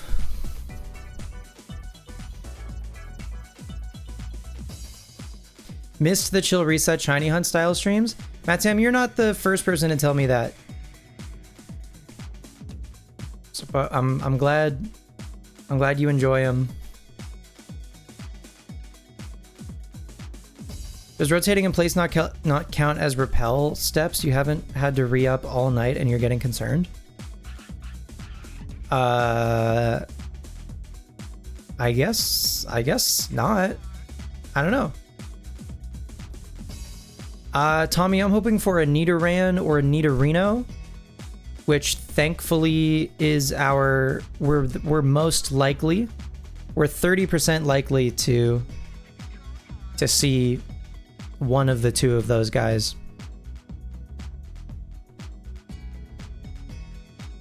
You could do some Safari Week this weekend? Yeah. Nidoran Femme? No. Nidoran male. I'll show you my my encounter calc. Calc is short for calculator, by the way. I'm just using slang. So we're in Fire Red, Safari Zone South. No repel trick. We've got 20% Rhyhorn, 20% Nidoran, 20% Eggs, 15% Venonat, 10% Nidorino, 5% Nidorina, 5% Parasect, 4% Scyther, 1% Chansey.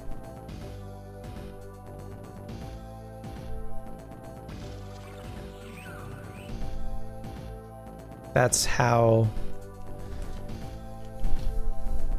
what our percentages are looking like. So like we're 70% likely for whatever shines to be something else.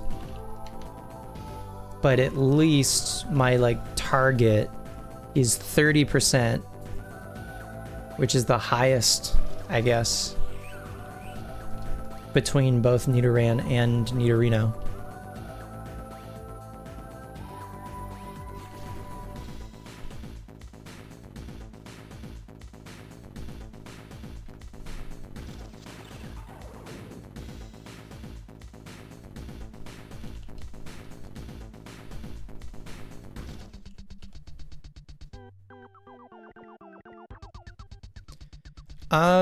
You can reset if you want. You can also just like go back in and pay the $500.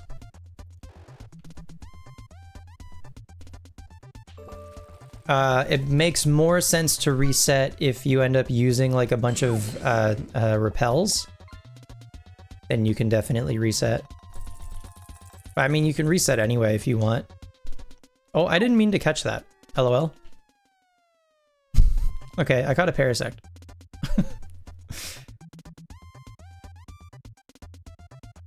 Doesn't acrobike bouncing not cost steps? That's correct.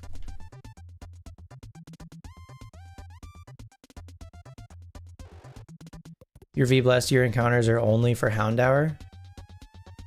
Yeah, you've got it to be 100% for Houndour.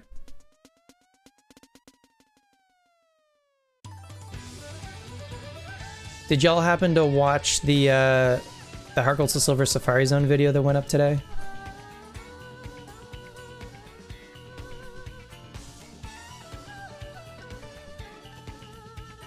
Hundo P Houndour. That's really good. No phases for you. It was so helpful. Really? That's what I was gonna ask, is like, was it actually useful or nah?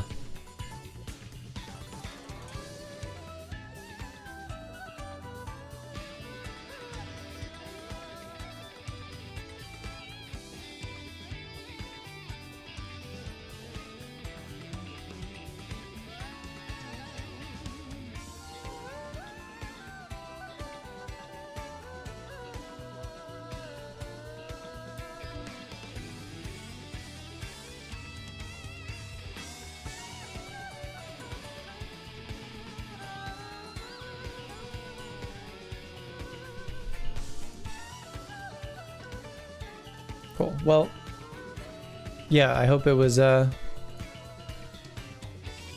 actually useful.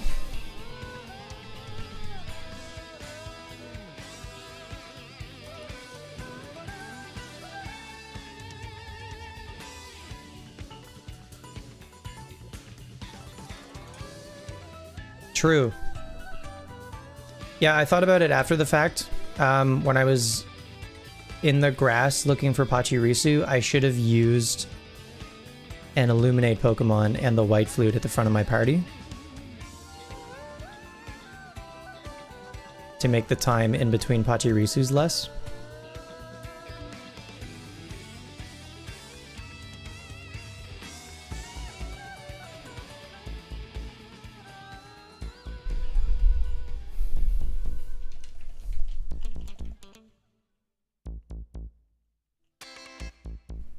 But I think in the moment I was pretty laser focused on just like making sure I was explaining that one concept properly. But hindsight being 2020. New blueprints have been great. Thanks. There's gonna be a new one tomorrow.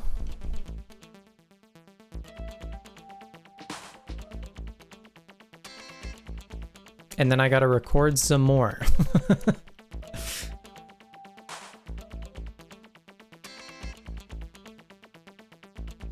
Use Sly for Slacker.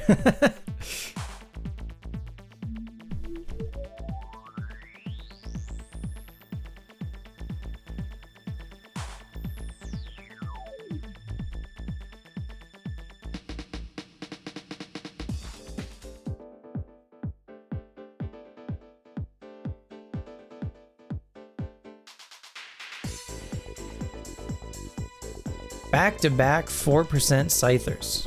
Crazy.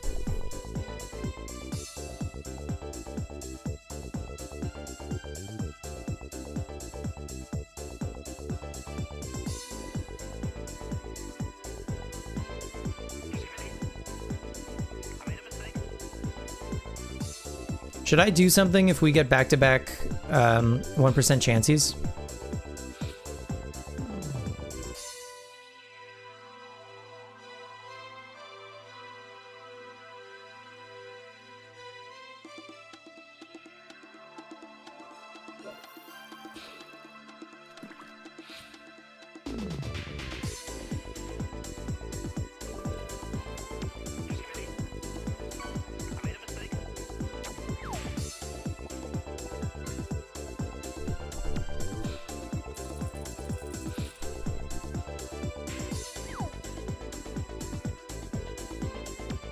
Confetti.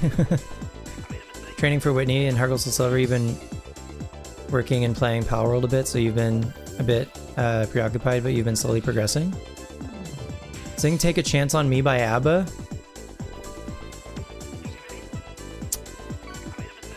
Yeah, I could do a karaoke.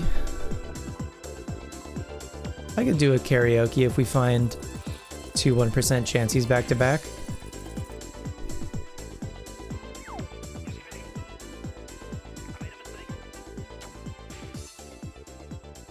Caprioke? Oh my god. Not Caprioke. If you name it that makes me more likely to do it.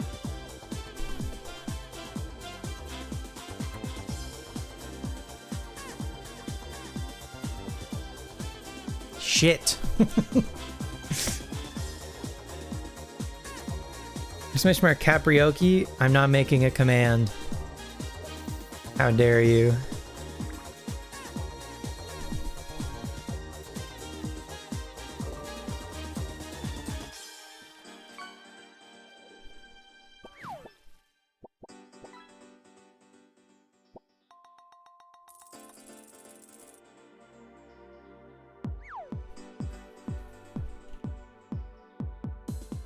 The trade with Toaster the other day was sick.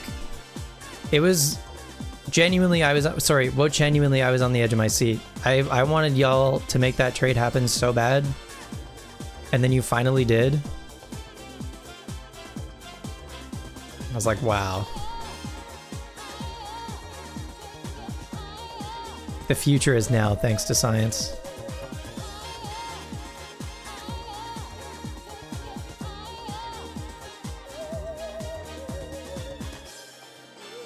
Gastron, you have singing karaoke as a redeem. How many channel points do you charge for that?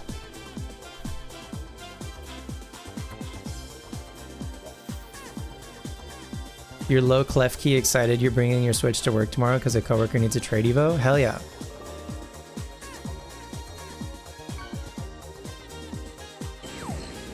Gastro Idol.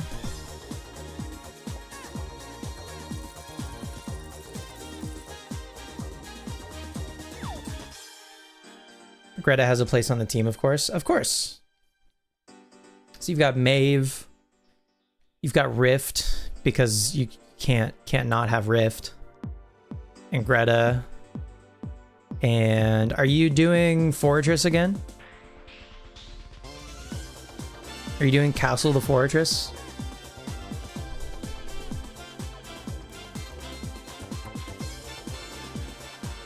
You brought your pet snail to work last Friday? Hell yeah. Just for the hell of it, or was it like bring your pet to work day?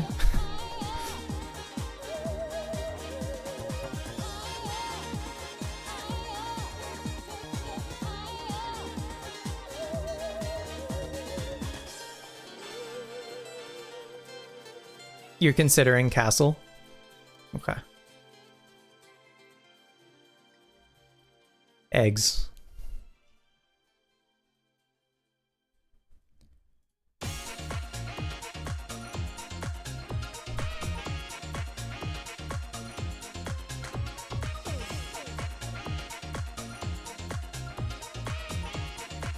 So you were like, I'm gonna save my snail from these fumes.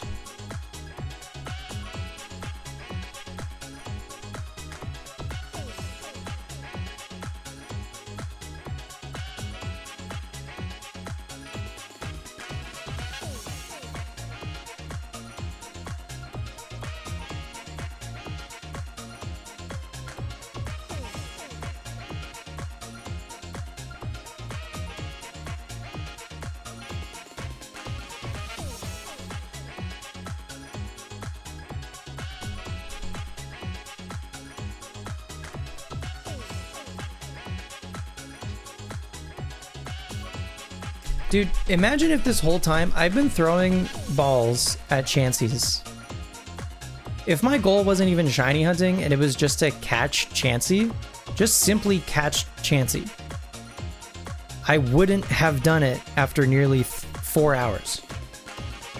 That's absurd. And I recognize I'm not doing the bait strat, but like the first time I caught a Chansey in the Safari Zone, I definitely did not do the bait strat.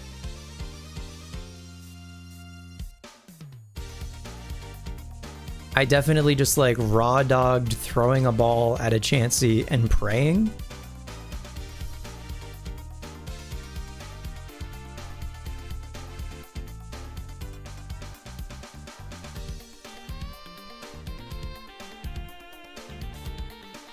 Your projected team hasn't got many flexible slots. No, I feel like you've got most of your team covered already.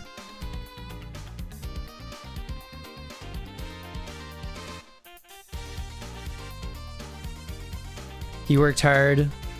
He's slithered around his enclosure. Took 2 hours to eat a Brussels sprout. Sorry, a single Brussels sprout leaf. And then took a nap. That's my goat, I think. That's a hell of a way to work a shift.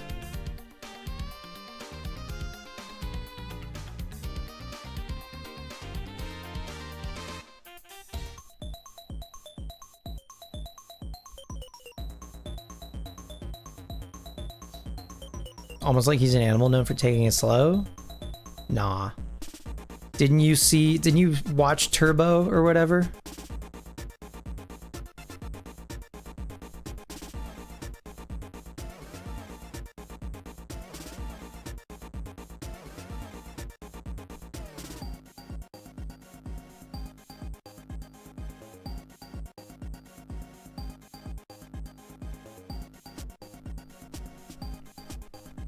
Using lots of different mons across the game for different things. In-game team, the mainish team. You got most of that sorted. The hit Wii U game? Wait, which? I don't remember what I said 2 seconds ago. What's the hit Wii U game?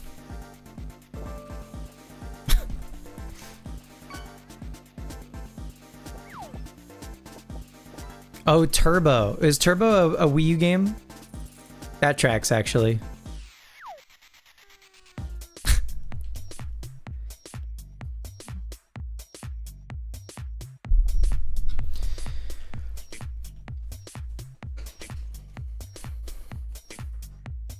Second rarest title on the console? What's the rarest?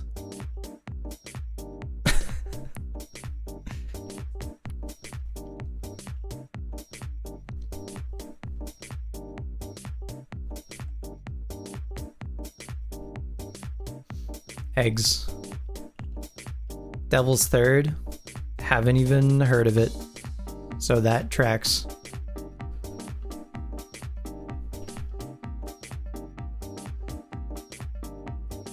Okay.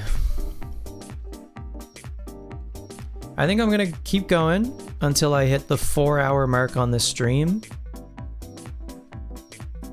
That's another like 10-ish minutes, give or take, and then I think that's gonna do it for tonight. But I think we definitely got like over 1,000 encounters this stream. So that's probably gonna be like an average. So I'd like to do at least a couple more streams for Safari Week. We're probably not even gonna hit odds, to be honest. But maybe we can find a shiny before we hit odds in the next couple thousand, give or take.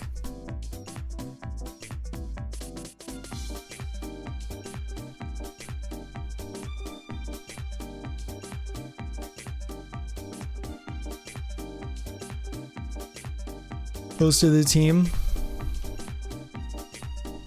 in the Discord.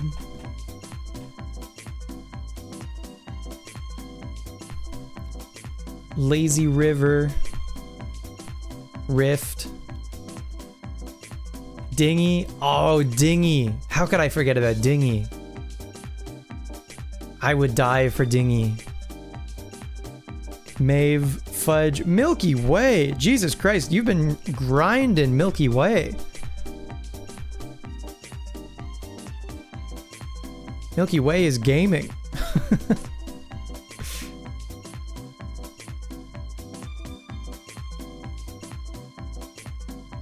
Yeah, it's a great squad.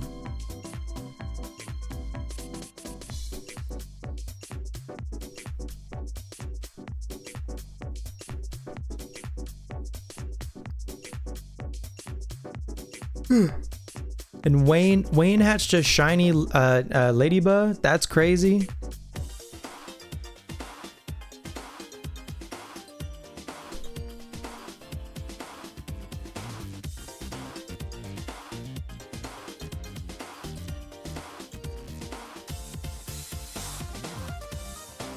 Milky Way is that high from being in the daycare? You were breeding a Serene Grace Togepi?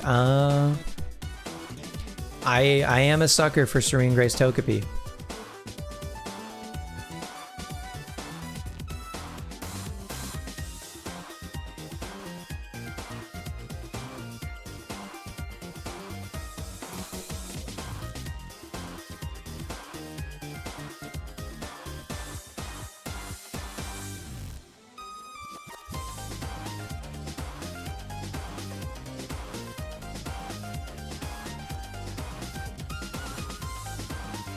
No, Dilbs has to buy that himself.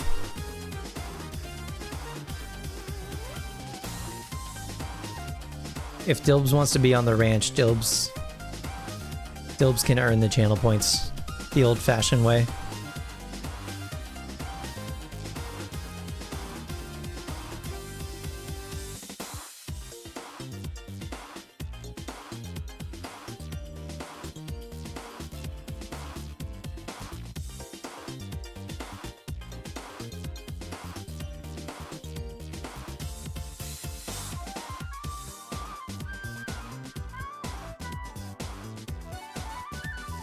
Like how Kurt makes Pokeballs?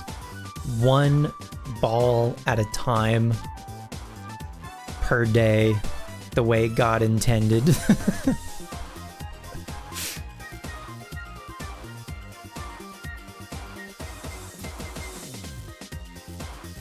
Yes. Yeah. So cool. So glad everyone is finding shinies all the time. Tee.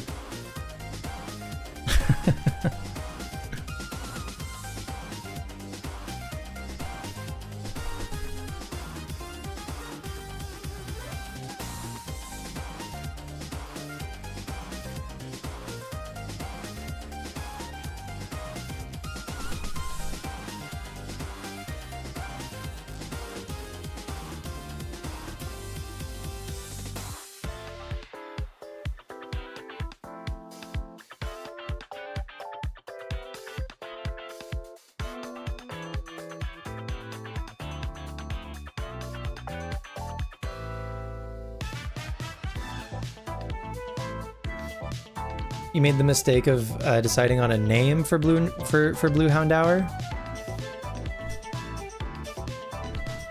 So you may continue forever beyond Safari Week. I mean, you might find it during Safari Week.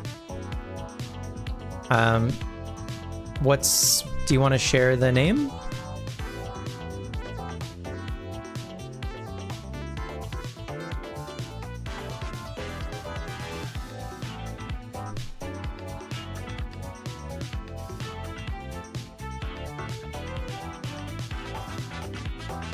Bing bong.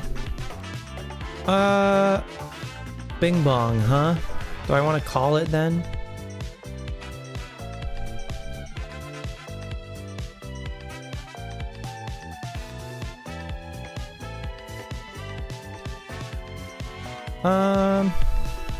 I can go...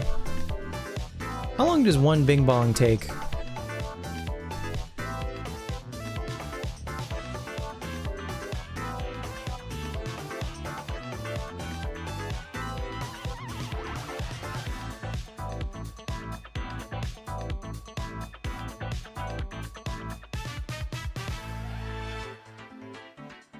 Levistus, you name all your Houndooms after demons?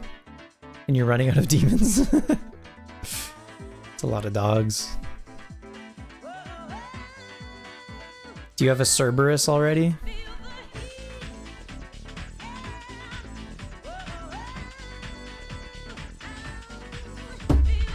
Is that like dog number 1?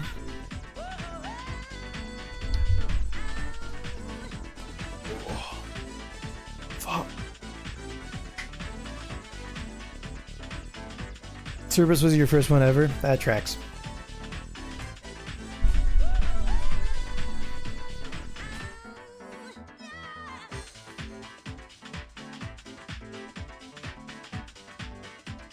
Eggs.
Gotta add the morning room to the draft pool.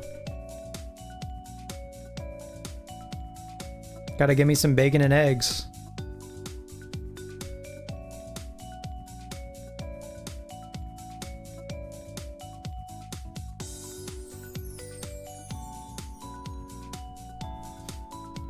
Warlock, what's your progress like in Blueprints?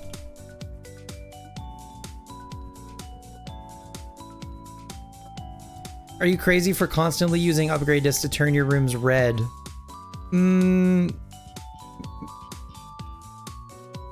No. Like, there's some red room synergies, don't get me wrong. But maybe, like, generally, they might... they might not be awesome. Maybe they will, I don't know. I'm trying to think of what upgrades make rooms red. There's like a red closet. There's a red there's like a red parlor, I think.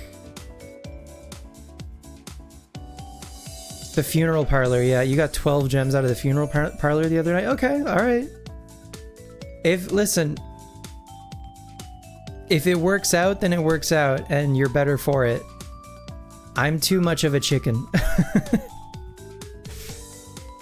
But there's definitely some red room synergies for sure. But yeah, what's your where are you at?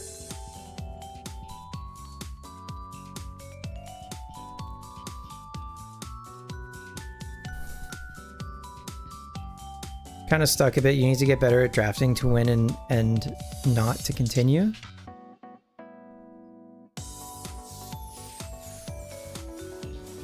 Have you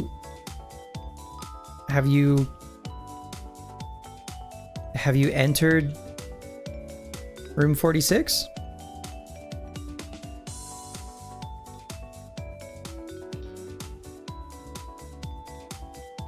Okay, no. Okay. All right. So you're okay. Yep. Bestie, the last like 30 videos of mine are very not like they're very not spoiler safe.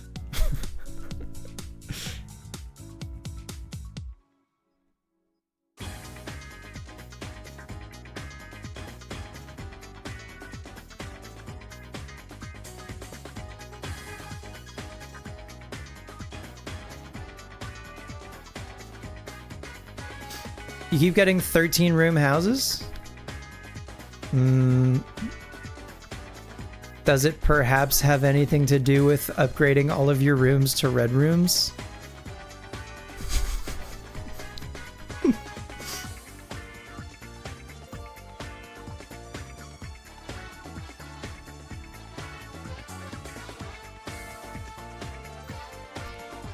I mean, you can be greedy. It's fine. Like, you know, there's no like due date or whatever. There's no like you're not supposed to do anything by a certain day or whatever. You have infinity days. So that doesn't matter. So if you could play every day as greedy and as risky as you want, and it doesn't matter. It just means that like maybe ironically it makes it take longer.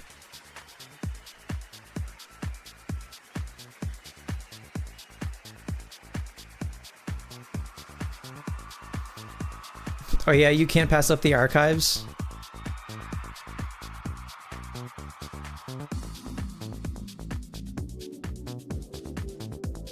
I mean, the room itself is useful, but the effect...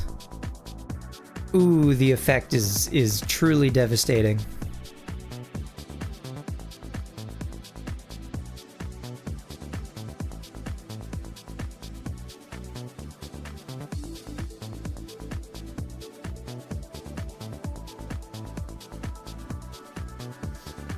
The amount of times I've drafted like lavatory or furnace off of either the dark room in the dark or as an archived floor plan, just devastating.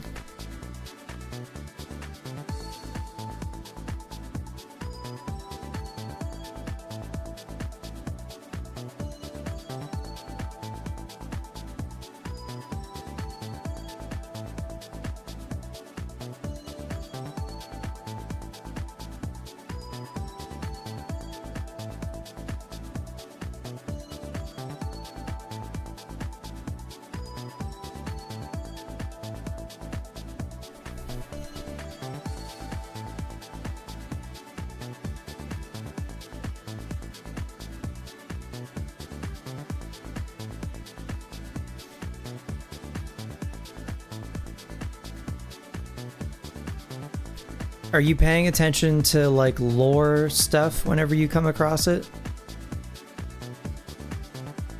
With the people that you read about? Biggest spoiler you've had was the Orchard Code and some plot points, but you maybe have been a little gung-ho about rewatching ones that played while asleep, so you're playing with fire? Yeah. I mean, the fact that you're watching to begin with is you're playing with fire. The lore is awesome, yeah. And that's a cool thing to discover yourself and try to piece together yourself also.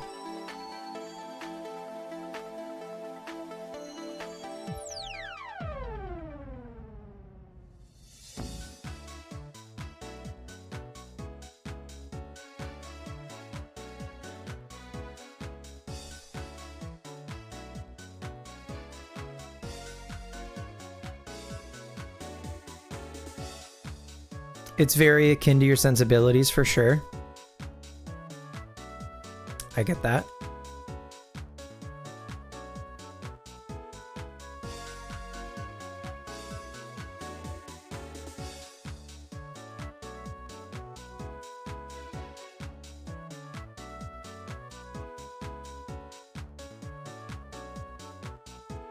Yep. For sure.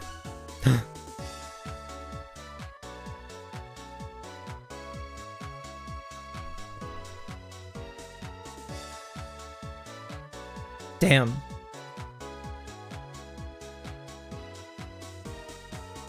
I think the only thing worse than a triple shake fake is a triple shake fake into Flea from a Chansey.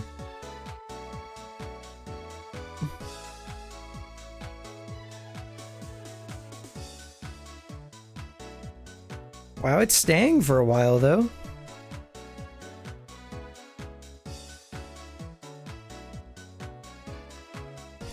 Oh my god, we caught one. They said it couldn't be done.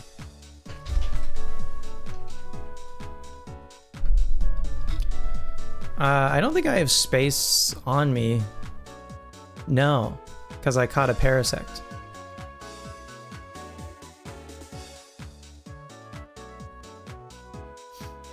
Alright, do you think that Chansey is also holding a 5% lucky egg?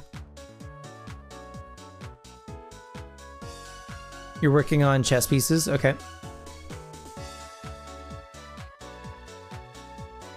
Yeah, I mean, if you still haven't gotten to room 46 and you're working on chess pieces, I have a very good idea of like where you are, what you're doing, what you've seen already, give or take.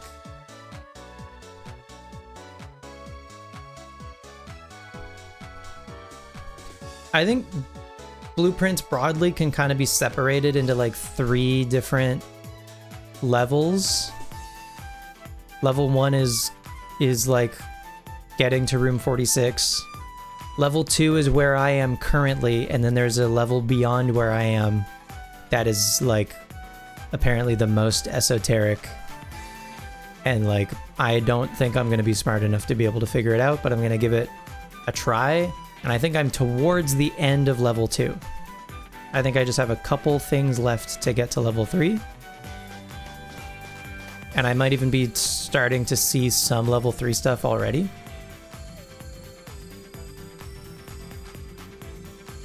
The idea of radiation existing? Yep.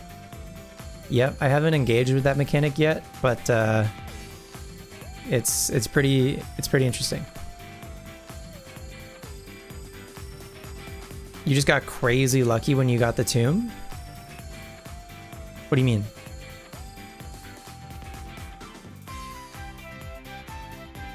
You got the gallery spoiled? Yeah.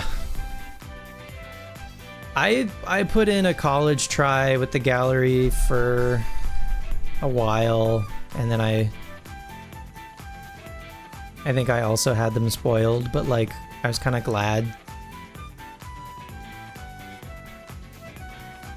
I don't know. I think the gallery is one of those things where like once you know the answers, you're like, okay, I get it now. I see it. I just don't know that like I was ever genuinely gonna make those leaps. Oh, nice.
Yeah. Yeah, I was in the same boat.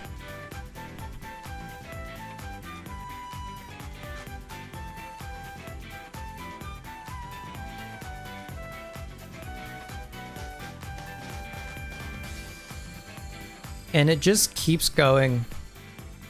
Even when you think you're like, surely this is like coming to an end. Nah, they have so much more for you than you know.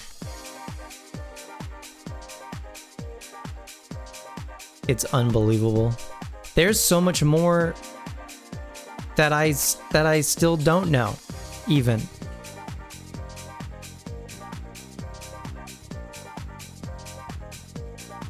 I've gotten like glimpses of like the odd thing maybe from like a YouTube thumbnail or something.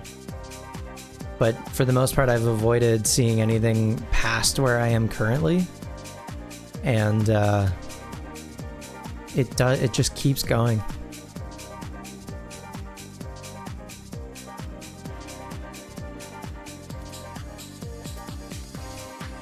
Yeah, and yeah, you can absolutely play it for a really long time.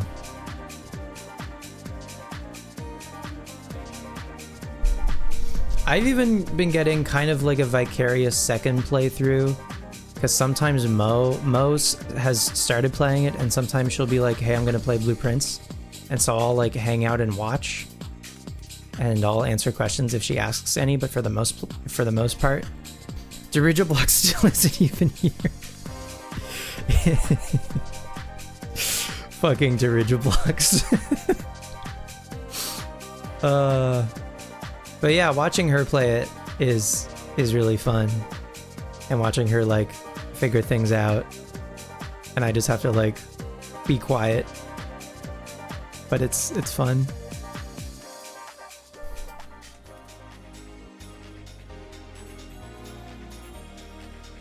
And I think it would be an awesome game to play like if you and someone else were both at like the same point in the game where like you both were like trying to figure things out together. I think it's absolutely like you could play it as a multiplayer game. You could have a room full of people trying to like figure the shit out and talking about it together. I think that would be like incredible. I think that would be such a fun way to play this game.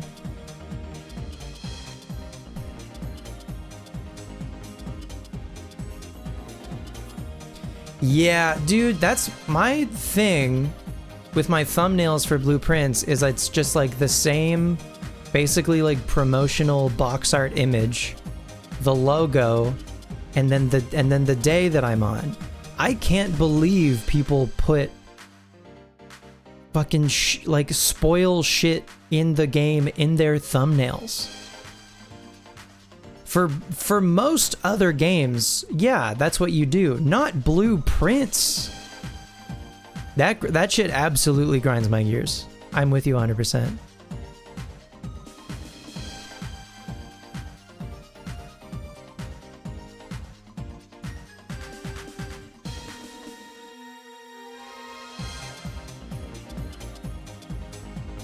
Warlock, have you done any day one attempts?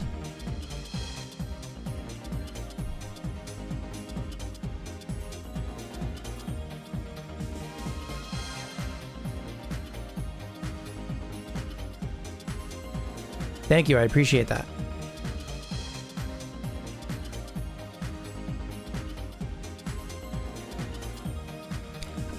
I also, for what it's worth, will accept being gassed up. I'm not mad about being gassed up.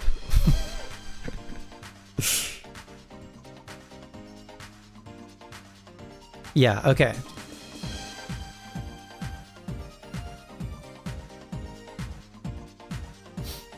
That's been the only thing that I've like streamed. Well, that's not entirely true. I streamed doing day one attempts, and then Kay and I streamed doing like a bingo race. But both of those for the most part are engaging with the game like purely mechanically. And don't get me wrong, there's still spoilers there, particularly like with the safes. I think are maybe the big one from like day one. And also, I mean, obviously like how to go about getting to room 46 and all that stuff. But like, I think for the most part, if I were to stream Blue Prince again, it would probably be day one attempts, but still with the caveat that like probably don't watch if you're playing the game and you don't want spoilers, because I think you would still see stuff in a day one attempt. I caved and watched a speedrun of someone basically collecting and drafting every room in the game, which meant that I finally saw like the last 2 rooms that I haven't seen yet, and also how to get them. One of them I knew about. One of them I think I missed. One of them I think I found but missed. So I have to go back. Actually, the next time that I play, if I get the room where this floor plan exists, I need to check a thing that I'm pretty sure I checked already, but see if I maybe like didn't check it enough, if that makes sense. Yeah, and Warlock, we can also do like blueprints like bingo races. Me, you, and Kay could do them as like a three person race, or we could do them as a 2-person race. You know how to get to 46, you just haven't had the footsteps, right? Yeah, I know. Even after everything falls into place, it's still like, do you have the resources to make it?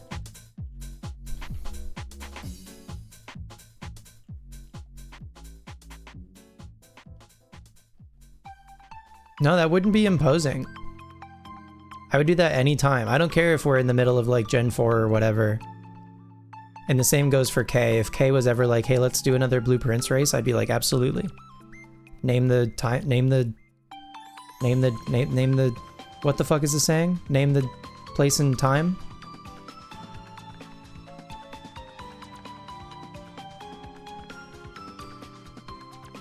Eggs.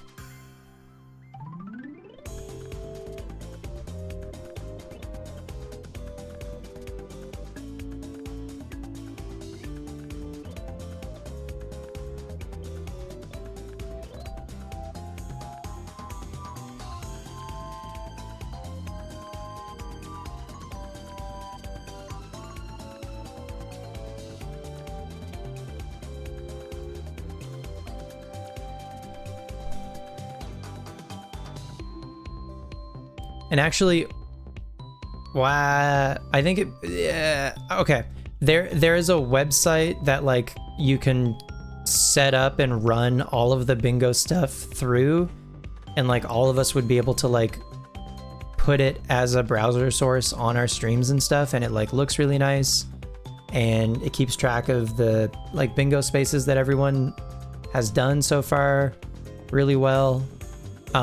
Don't look at the bingo card yet though, because spoilers, but I just wanted to tell you that like it exists. But there's definitely, even the first time I looked at the bingo card, I was like, what the fuck do you mean by this?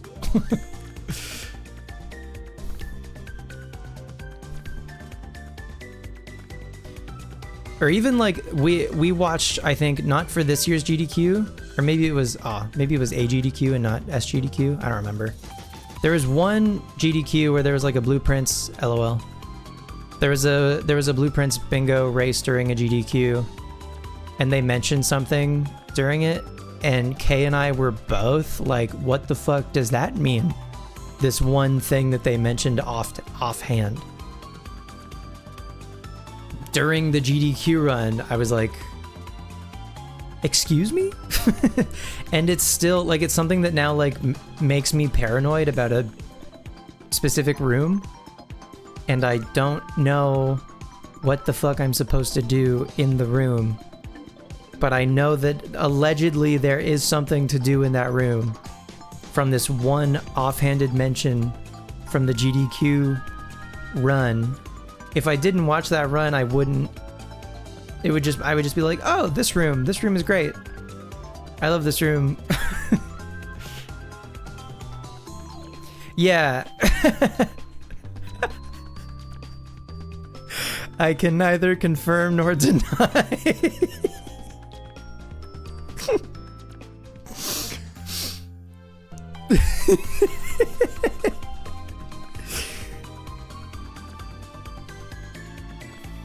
But I've given up, and I treat this mystery room whatever it may be, as if it is just any other room, and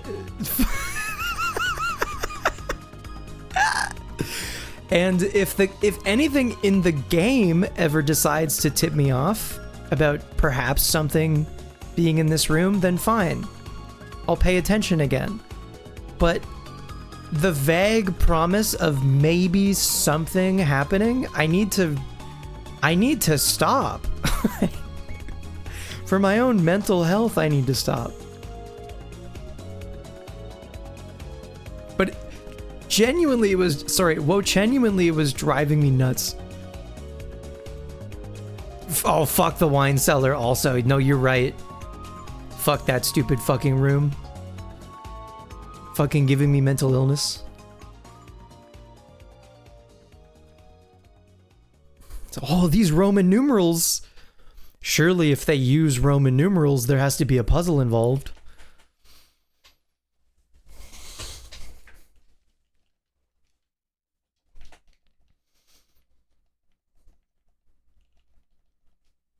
Isn't it nice to commiserate about Blueprints?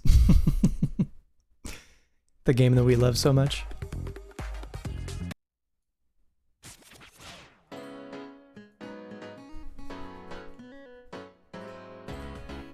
The Den and Wine Cellar, the Twitter of Blueprints.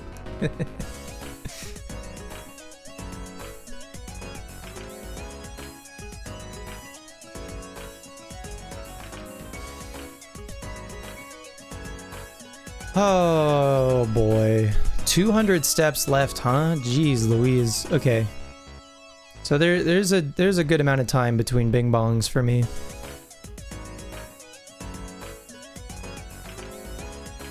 You don't know anyone else who's played it? That's kind of like the most unfortunate part about it, is like a lot of people don't even give it a chance just because it's a puzzle game that like requires a little bit of puzzle solving, I guess. I don't know. To me, it's maybe been like the most rewarding experience I've had with a video game.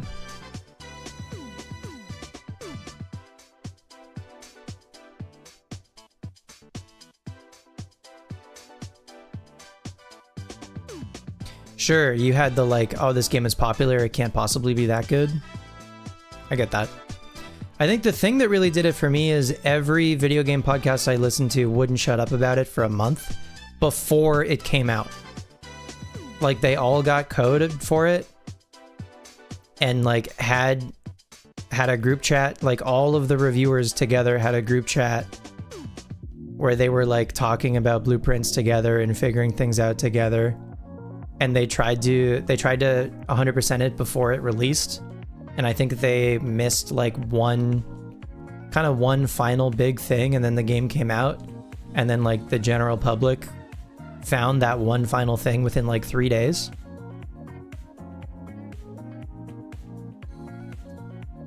But like all of them unanimously were just like, this game is like incredible. This is already, it was like March. They were like, this is already absolutely like a Game of the Year contender.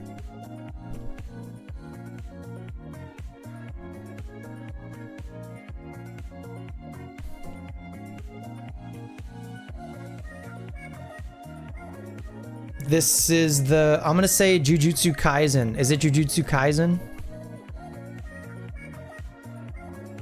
Is it Attack on Titan? Yo, yeah. Brendan Bigley in particular. I think like Steven liked it. That's one of them.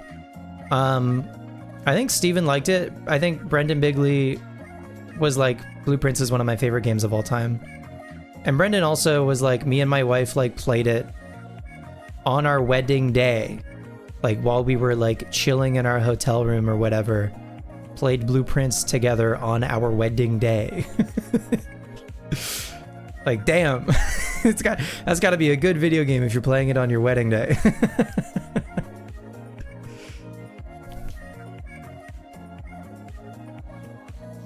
So Brendan was a big proponent for it, for sure. I love Into the Aether. It went from being a video game podcast that I listened to when my other video game podcasts didn't have new episodes to then becoming just my favorite video game podcast.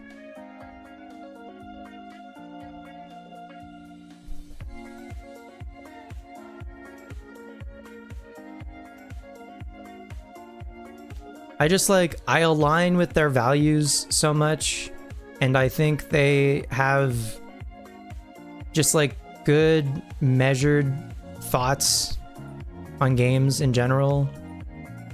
I think they have great taste. I think they're funny. Like, just overall, they're just like the best. The glazing is crazy, but like warranted IMO.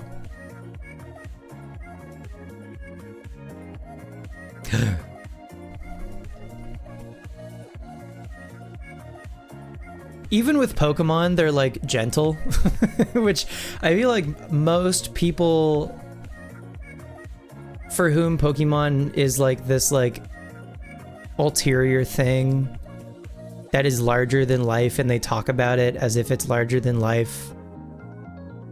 But also like primarily how it has fully gone downhill and fully shit the bed and yada yada. At least Brendan and Steven are like gentle and like cautiously optimistic about Pokemon, which I just appreciate. Because it's easy to be like down about it.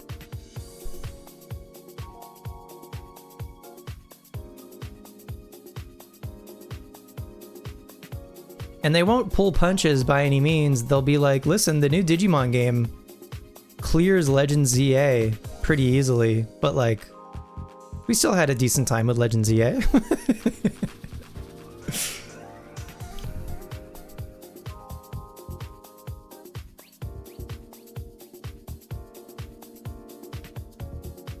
You're in a spot where since you no longer listen to 12 hours of podcasts a day, you've massively cut down what you subscribe to and actively listen to, and it survived the purge. That's high praise. Especially because it's new for you too. It's not like this legacy podcast that you're like, oh, well, I can't stop listening to this. This is my comfort food. When you're not shitposting for the bit, you're the same way. Yes. That's kind of what I'm trying to cultivate anyway. Generally, I mean, we can be, Lord knows that I'm critical, but I'd like to think it's still in good faith.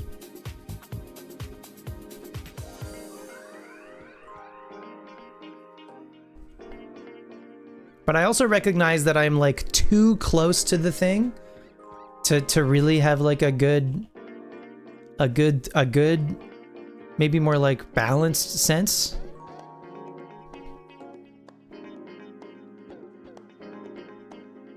So it's nice hearing them who have a more like general video game podcast that whenever Pokemon does come up, they're still like, you know, more measured about it. But that's their approach with pretty much everything anyway, which I really appreciate.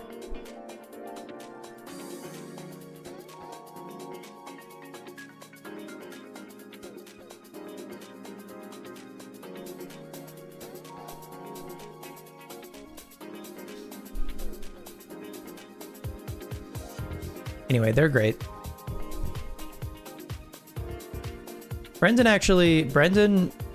launched a new website called overworld.vg, and it is a video game news website, but it like compiles news stories from everywhere, from every video game website, all into one place. It's basically like an RSS feed, but as its own website. But then he also hosts a podcast where he will cover some of the top stories of the week that were on Overworld. So I'm also listening to him on the Overworld podcast, and that's great. And that's more for news and stuff. And then Aether is more for like Just him and Steven talking about games.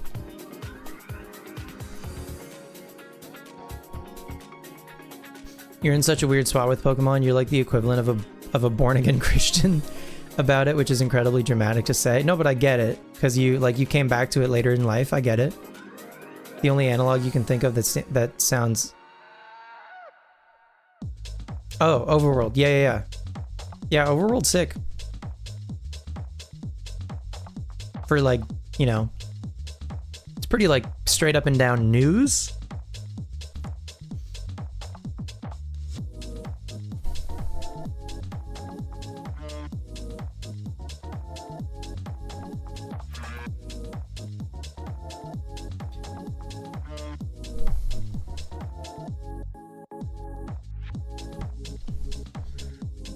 But I don't believe that they're like compiling the news, or sorry, they're not writing the news themselves. They're compiling and organizing news from other sources all into one spot.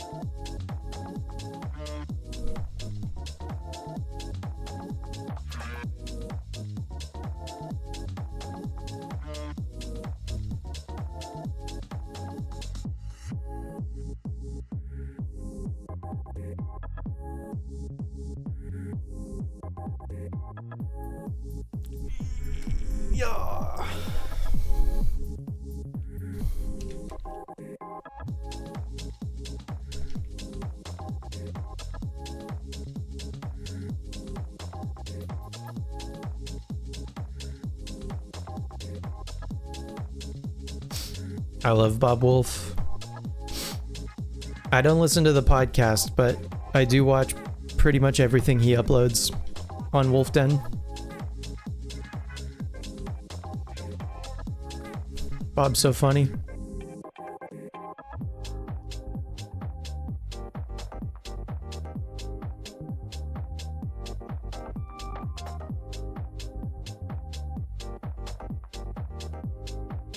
Are you talking about Bob, or you want to meet Bob someday? Are you talking about Bob or Brendan?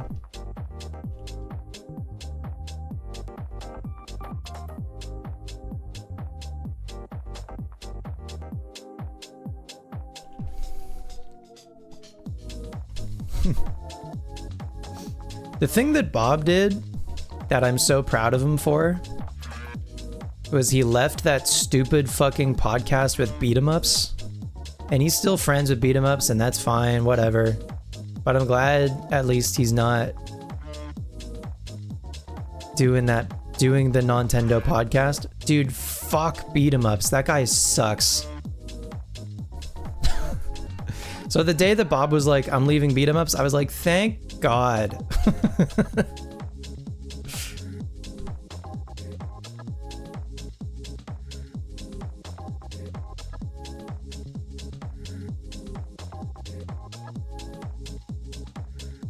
Fucking wood.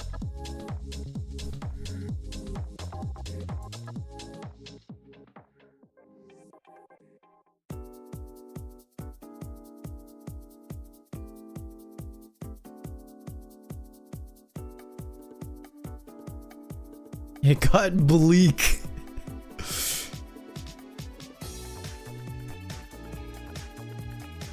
Yeah, I mean, Wolf and his brother have their own podcast.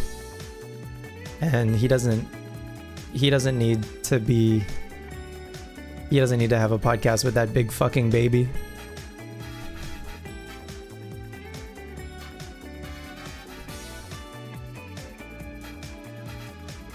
They're friends. That's fine. They can be friends.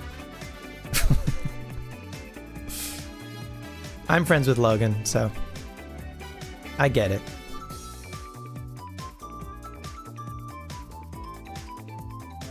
Sometimes you just can't help it.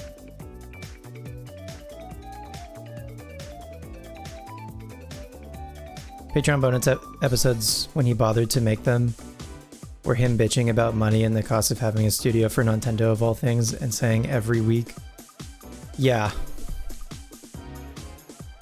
Yeah, that's brutal.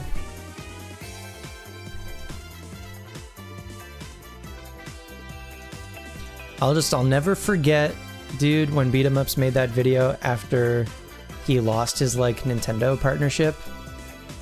And he was just the whiniest little bitch. All right, let's see if we got a lucky egg.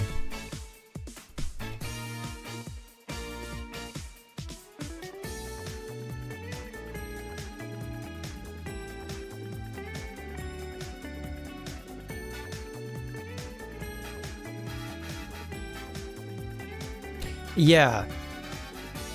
Yeah, I bet Bob would have been...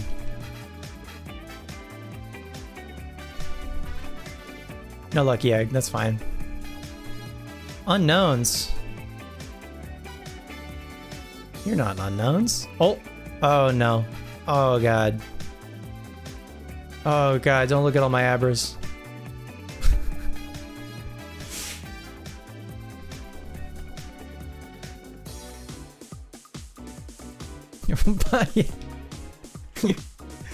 Finding out about Wood through Bob is even funnier. What's going on? Don't worry about it. All right, that's gonna do it for real this time. Thank you so much for hanging out. I appreciate the company. Probably some more Safari Week tomorrow night. Unless something tragic and devastating happens, lol. No, just kidding. Probably more Safari Week tomorrow night. Thanks for hanging. Gastrodon, if you're still here, thank you so much for the raid. Speaking of raiding, let's go find someone else doing Safari Week.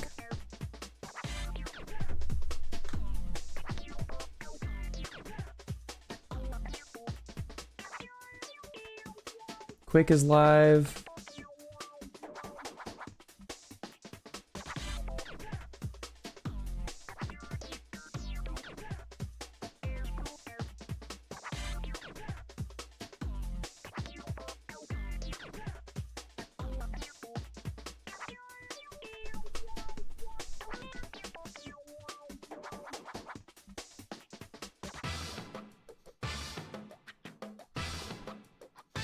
Man, there's a lot of Safari Week streams, though.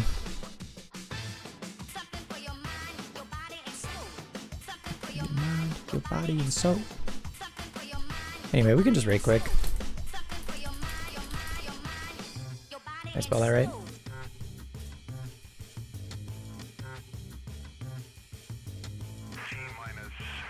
All right. Thanks for hanging. I'll see you probably tomorrow night. Good luck with your own shiny hunts, if you're doing Safari Week or whatever. And yeah, go say hi to Quick. Bye.